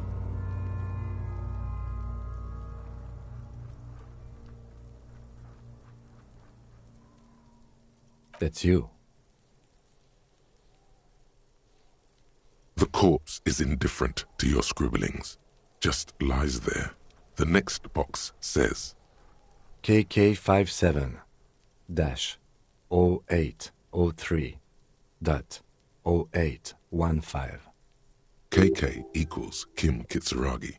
57 equals Precinct 57, followed by his date, 0803, and time of arrival, 0815, on the scene.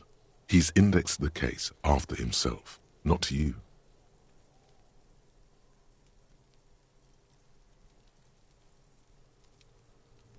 Next. NA. Next. NA. Roughly 50. Dry 40. The damage is so extensive, it's better to err on the young side.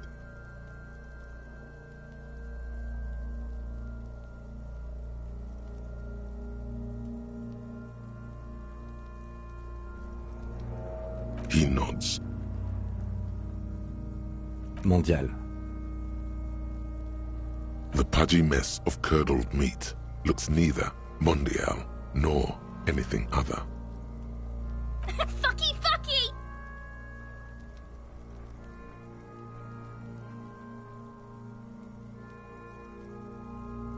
Male.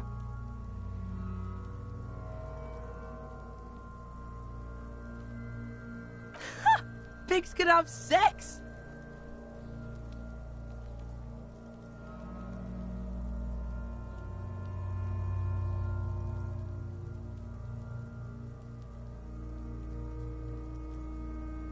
Nor does he look male, with his pregnant belly and indistinguishable face. We're still going with March 4th, 51. What else? 9. Body identified by is non-applicable. 10. Case number is the same as the coroner's case. KK 57 0503 0815 listens motionless, with the cargo belt still around his neck. Only one box remains. None. At least not after the initial examination. Interfering with the body's position or wounds post-mortem. Don't overdo it. It's okay to be unsure.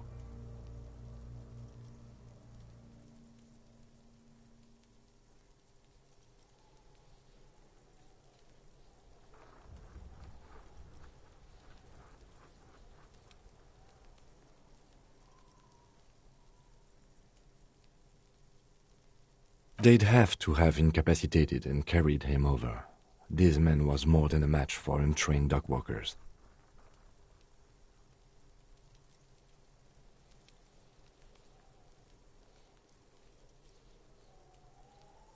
Your central nervous system recognizes this gesture. It's the stations of the breath. Ecclesiastic, religious in nature, a holdout from pre-DeLorean burial rites. It takes him 2 seconds to perform. Then,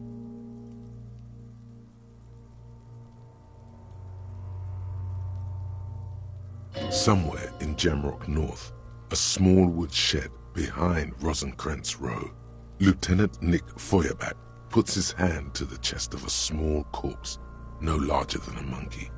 It's raining outside, light drizzle. There is darkness in the shed. Elsewhere yet, an obese female sits in a wicker chair, her silhouette bull-like against the window.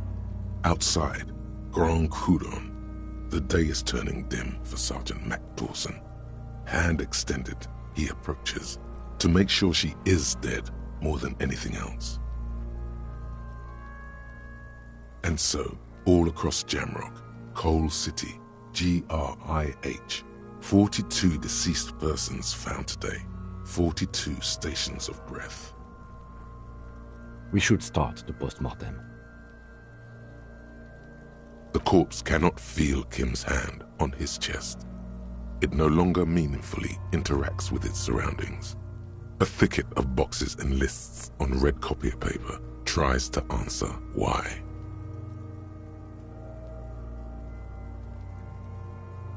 clothes.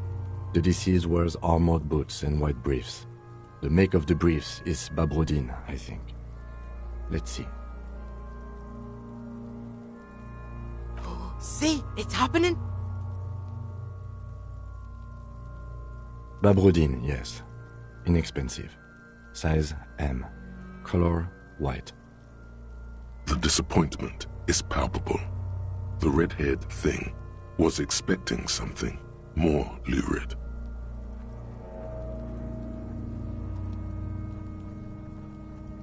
The rest of the clothes have been removed post-mortem by scavengers in order to get to the victim's ceramic armor. Officers are in search of the missing pieces.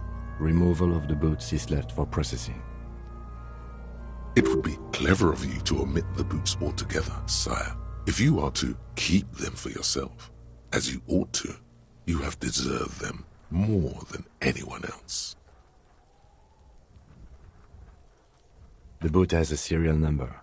It's E50.100.100. The lines between the plates are in the shape of the alphanumerical. The number is purposefully concealed by the design. Tattoos.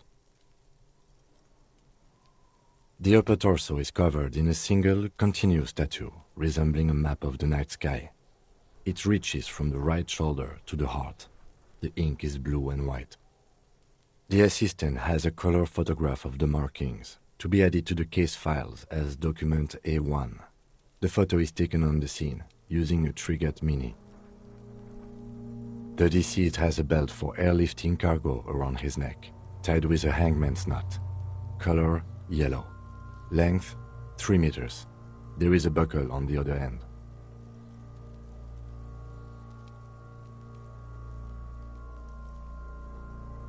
Well-nourished, athletically built, measuring 1.8 meters. Generally consistent with age 42. Preservation is good. Ambient temperature below freezing.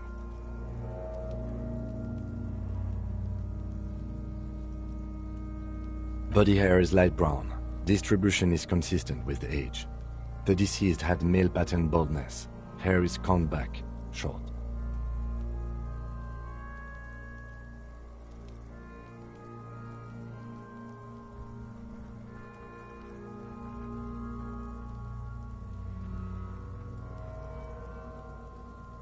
Lividity is consistent with hanging. The head is congested. Contusions are present on the head, chest, and thighs, consistent with stones thrown post-mortem. Low velocity. Fucking low velocity? You think Kuno doesn't know what you're talking about? Velocity was fucking max. Talking shit about Kuno's velocity. In addition, there are bite marks on the face, scalp, and chest, consistent with predation.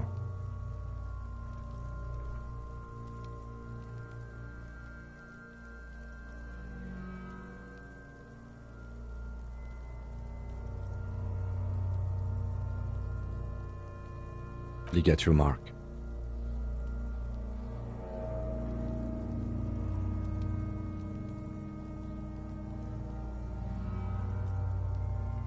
The steel wiring. There's too much of it. We need to remove the bell so we can get to the ligature mark. You got just the right tool for that. The chain cutters.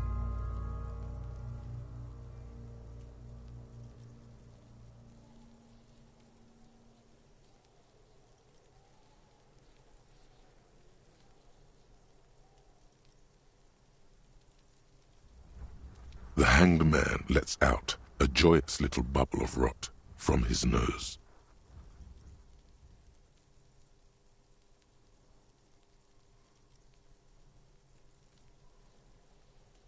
Always good to think ahead.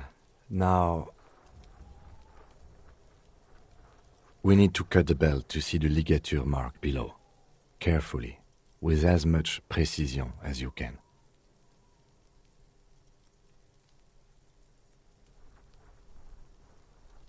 See, my pig is gonna fuck his head off. No, he ain't. Your pig's a boring fuck.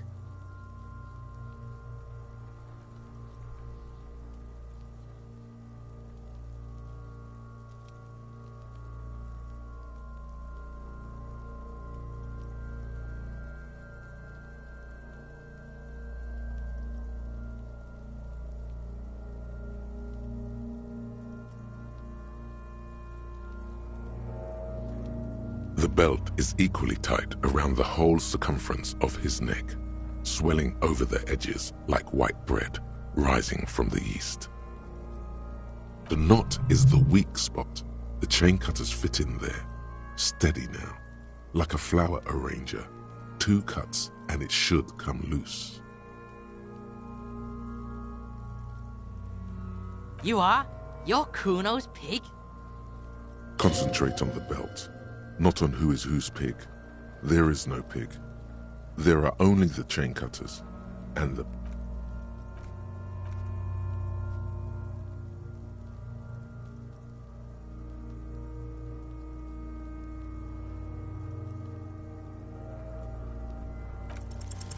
You jam the cutters right under the knot. That seems like a smart idea. Yeah.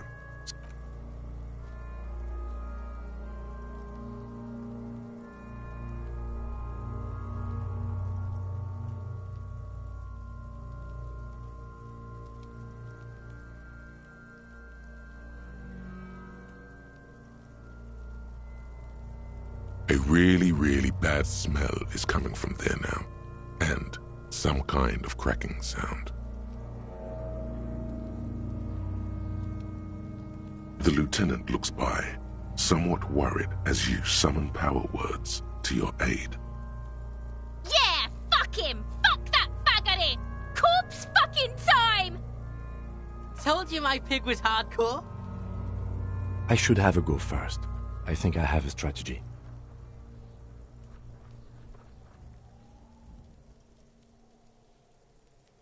He sinks the cutters into the knot, preparing to perform the cuts, with his elbow to his knee for precision.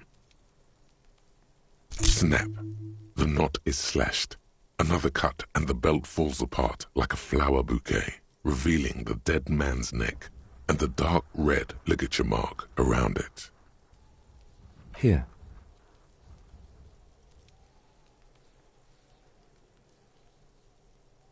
The rope rises to a point, leaving a gap in the ligature mark. The suspension point is in the back of the neck, on the nape. Hemorrhaging is observed on the skin, above and below the ligature mark. The mark is well pronounced, consistent with a drop from 1 or 1.5 meters. Chest is intact, normal contour. Abdomen is protuberant, pelvis intact. Genitalia...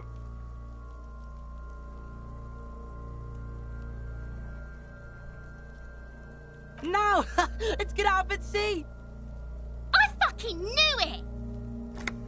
This is clearly what they've been waiting for, ever since the autopsy began. The lieutenant is trying to make it as boring as possible. Genitalia is male and unremarkable. No evidence of injury. Back is symmetrical and intact. Upper and lower extremities are intact, but asymmetrical. There are combat injuries on the right hand, thigh, and hip.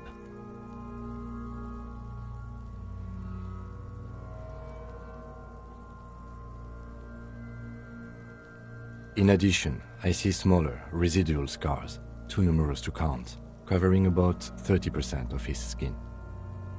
From wounds sustained over 2, maybe more decades, dispersal and accumulation indicates long and active combat duty. We have a real museum here. Of battles, wars. Last item, hands.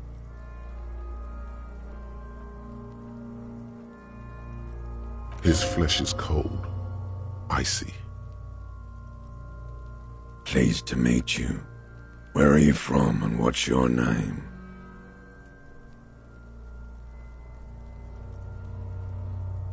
I'm only fucking with you. I know where you're from. from Cappadocia, and your name is Il Corbo. What can I do you for, Il Corbo de Cappadocia? Nothing does. This was pleasurable. I sincerely thank you for touching my hand. We should do this more often. Be close like this, I mean. Hands are clean. No sign of injury from struggling.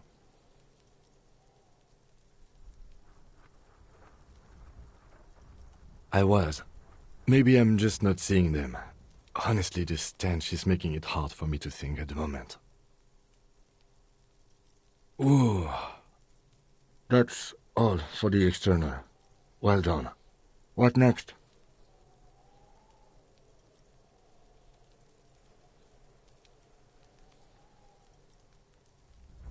Central nervous system. I have nothing. Do you have anything on this man's central nervous system?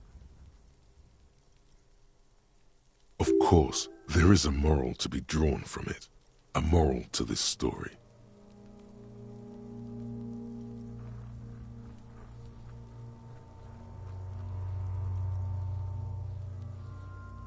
Musculoskeletal. Purge fluid is coming from the mouth. Not injury related. Eyes and tongue protuberant. Hyoid bone. Let's see.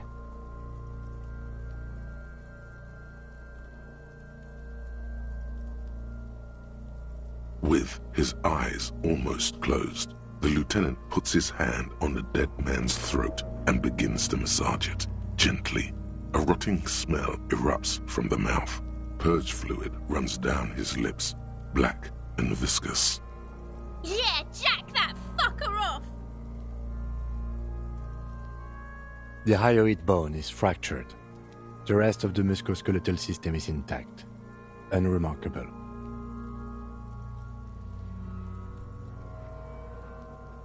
Respiratory system.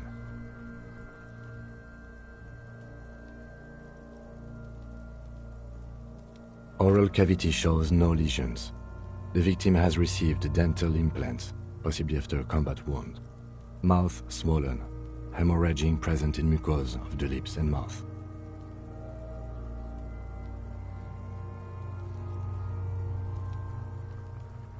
No scream, no sigh of relief rises from the darkness inside. It's humid there. Sickly sweet air, unlike anything living. You feel like you're about to throw up again, straight in that mouth of his.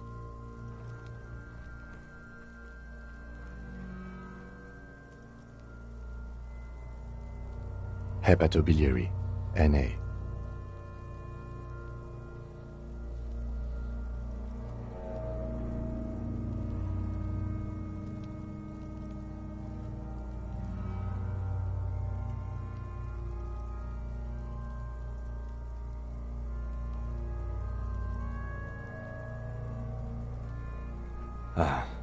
Are you a hepatobiliary expert?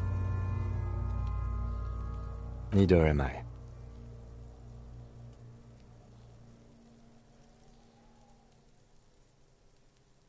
That's it. Same for toxicology and serology, NA. Cardiovascular. The body exhibits heavy lividity. Blood has gathered in the hands, feet, and neck. Hypostasis is visually consistent with the hanging. Gastrointestinal.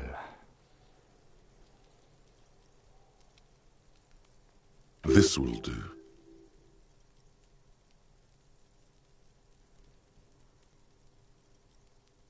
Digested semi-solid food in stomach. Voila.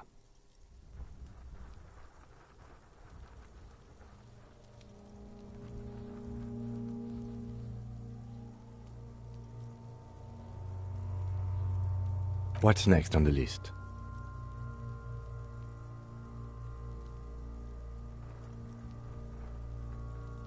Let's see. We have bite marks, contusions on the head and chest, and a ligature mark encircling the neck. You'll need 3 feels. Leave a 4th one too. Be thorough if you want maximum results.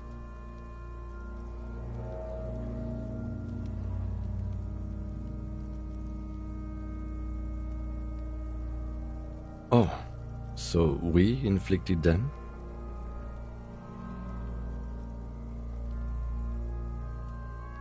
Okay, so there's an incision on the thorax from a chain cutter.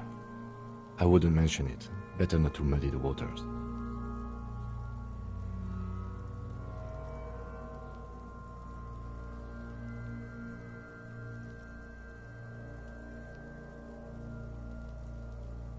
Be pedantic if you like, it doesn't matter. No one else is going to investigate this man's murder. And if they do, such details would only confuse them. See? These pigs are fucking corrupt. Why don't you fuck him if you love him so much? Now, injuries.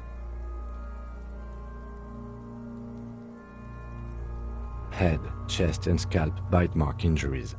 Predation by birds has caused damage to the body. Odontologist does not need to be consulted.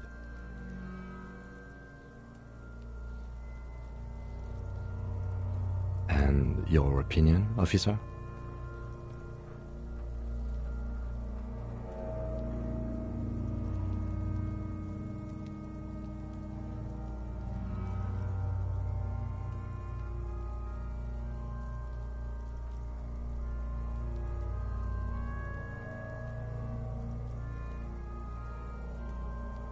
Agreed.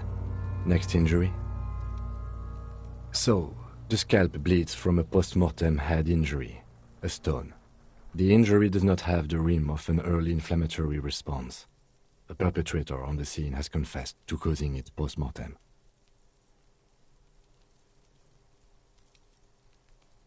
At maximum velocity, fucko! Has confessed to causing it at maximum velocity. Coagulated blood sticks to his scalp and chest, where the countless stones have hit the dead man. Beneath, the description of injury. 2 boxes.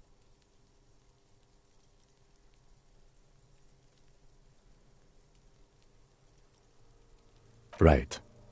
Next.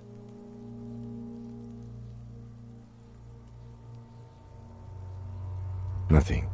Just in case.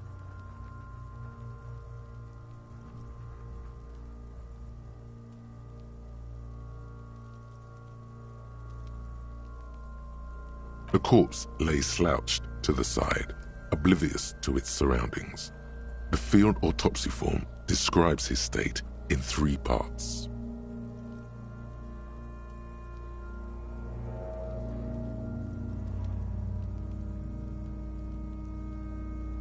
All right.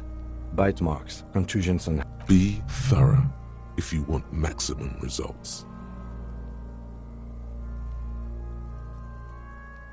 A dark red abraded ligature mark encircling the neck, with a gap on the nape measuring, let's say, 7 centimeters. The hyoid bone is fractured, the cervical column intact. I see hemorrhaging on the skin, above and below the ligature mark. Depth of the mark, 1 centimeter. No signs of clawing on the neck.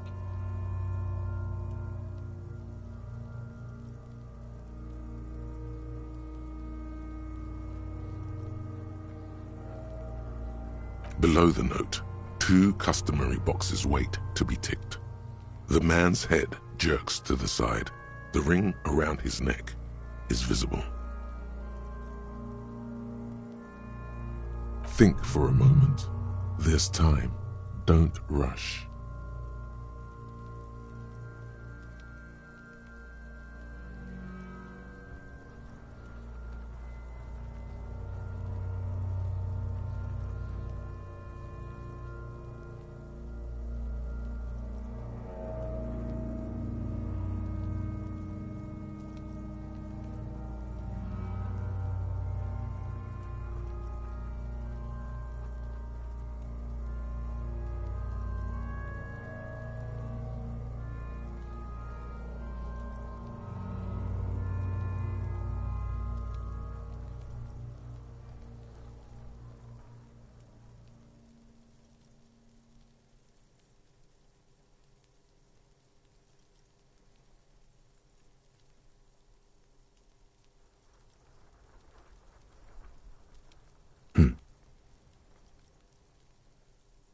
lies deep in thought, eyes fixed on the bright red ring around the dead man's neck.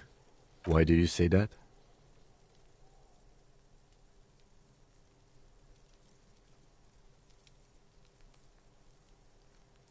Okay. Why don't you think it was fatal?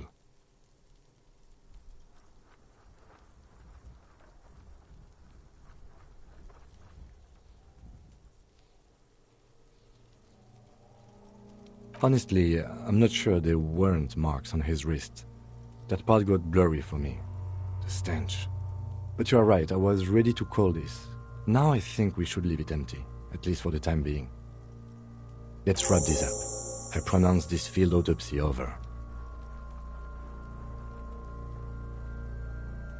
It was an irregular field autopsy. We did not establish cause of death, which is supposed to be the goal of an autopsy. But, personally, I do not see this as a parameter for success. We were thorough with the list of injuries too. We described them all in detail. What is there to say? Given the circumstances, it was a professional field autopsy. I need a copy of that autopsy form. Then I will drive him to Faubourg for processing.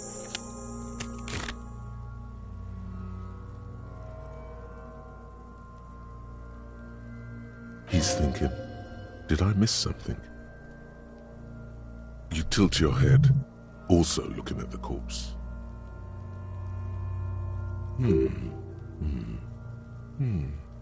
I'm sure we didn't get everything.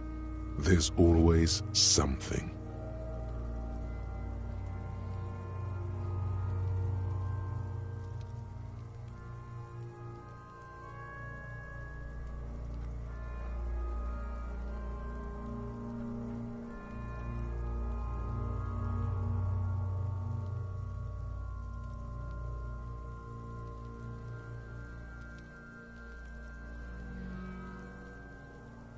Shoot, Looney Rooney.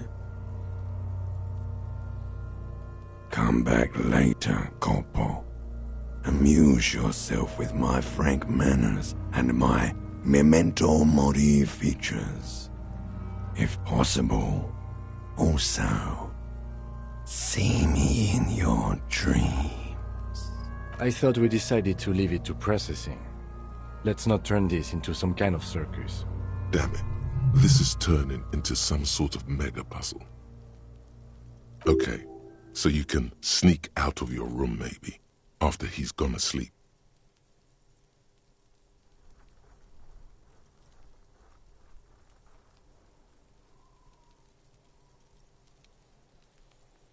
Okay, I need a little help for carrying him to the holding pen of my kinema. I can take care of the rest. There go those beautiful enamel boots. You will never own the full set now. May they rest in processing. Oh well, in another lifetime.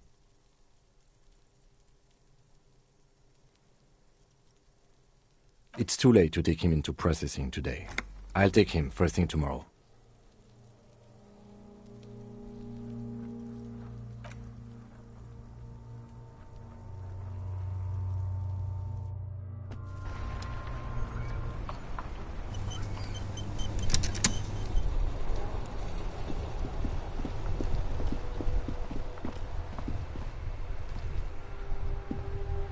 Yes?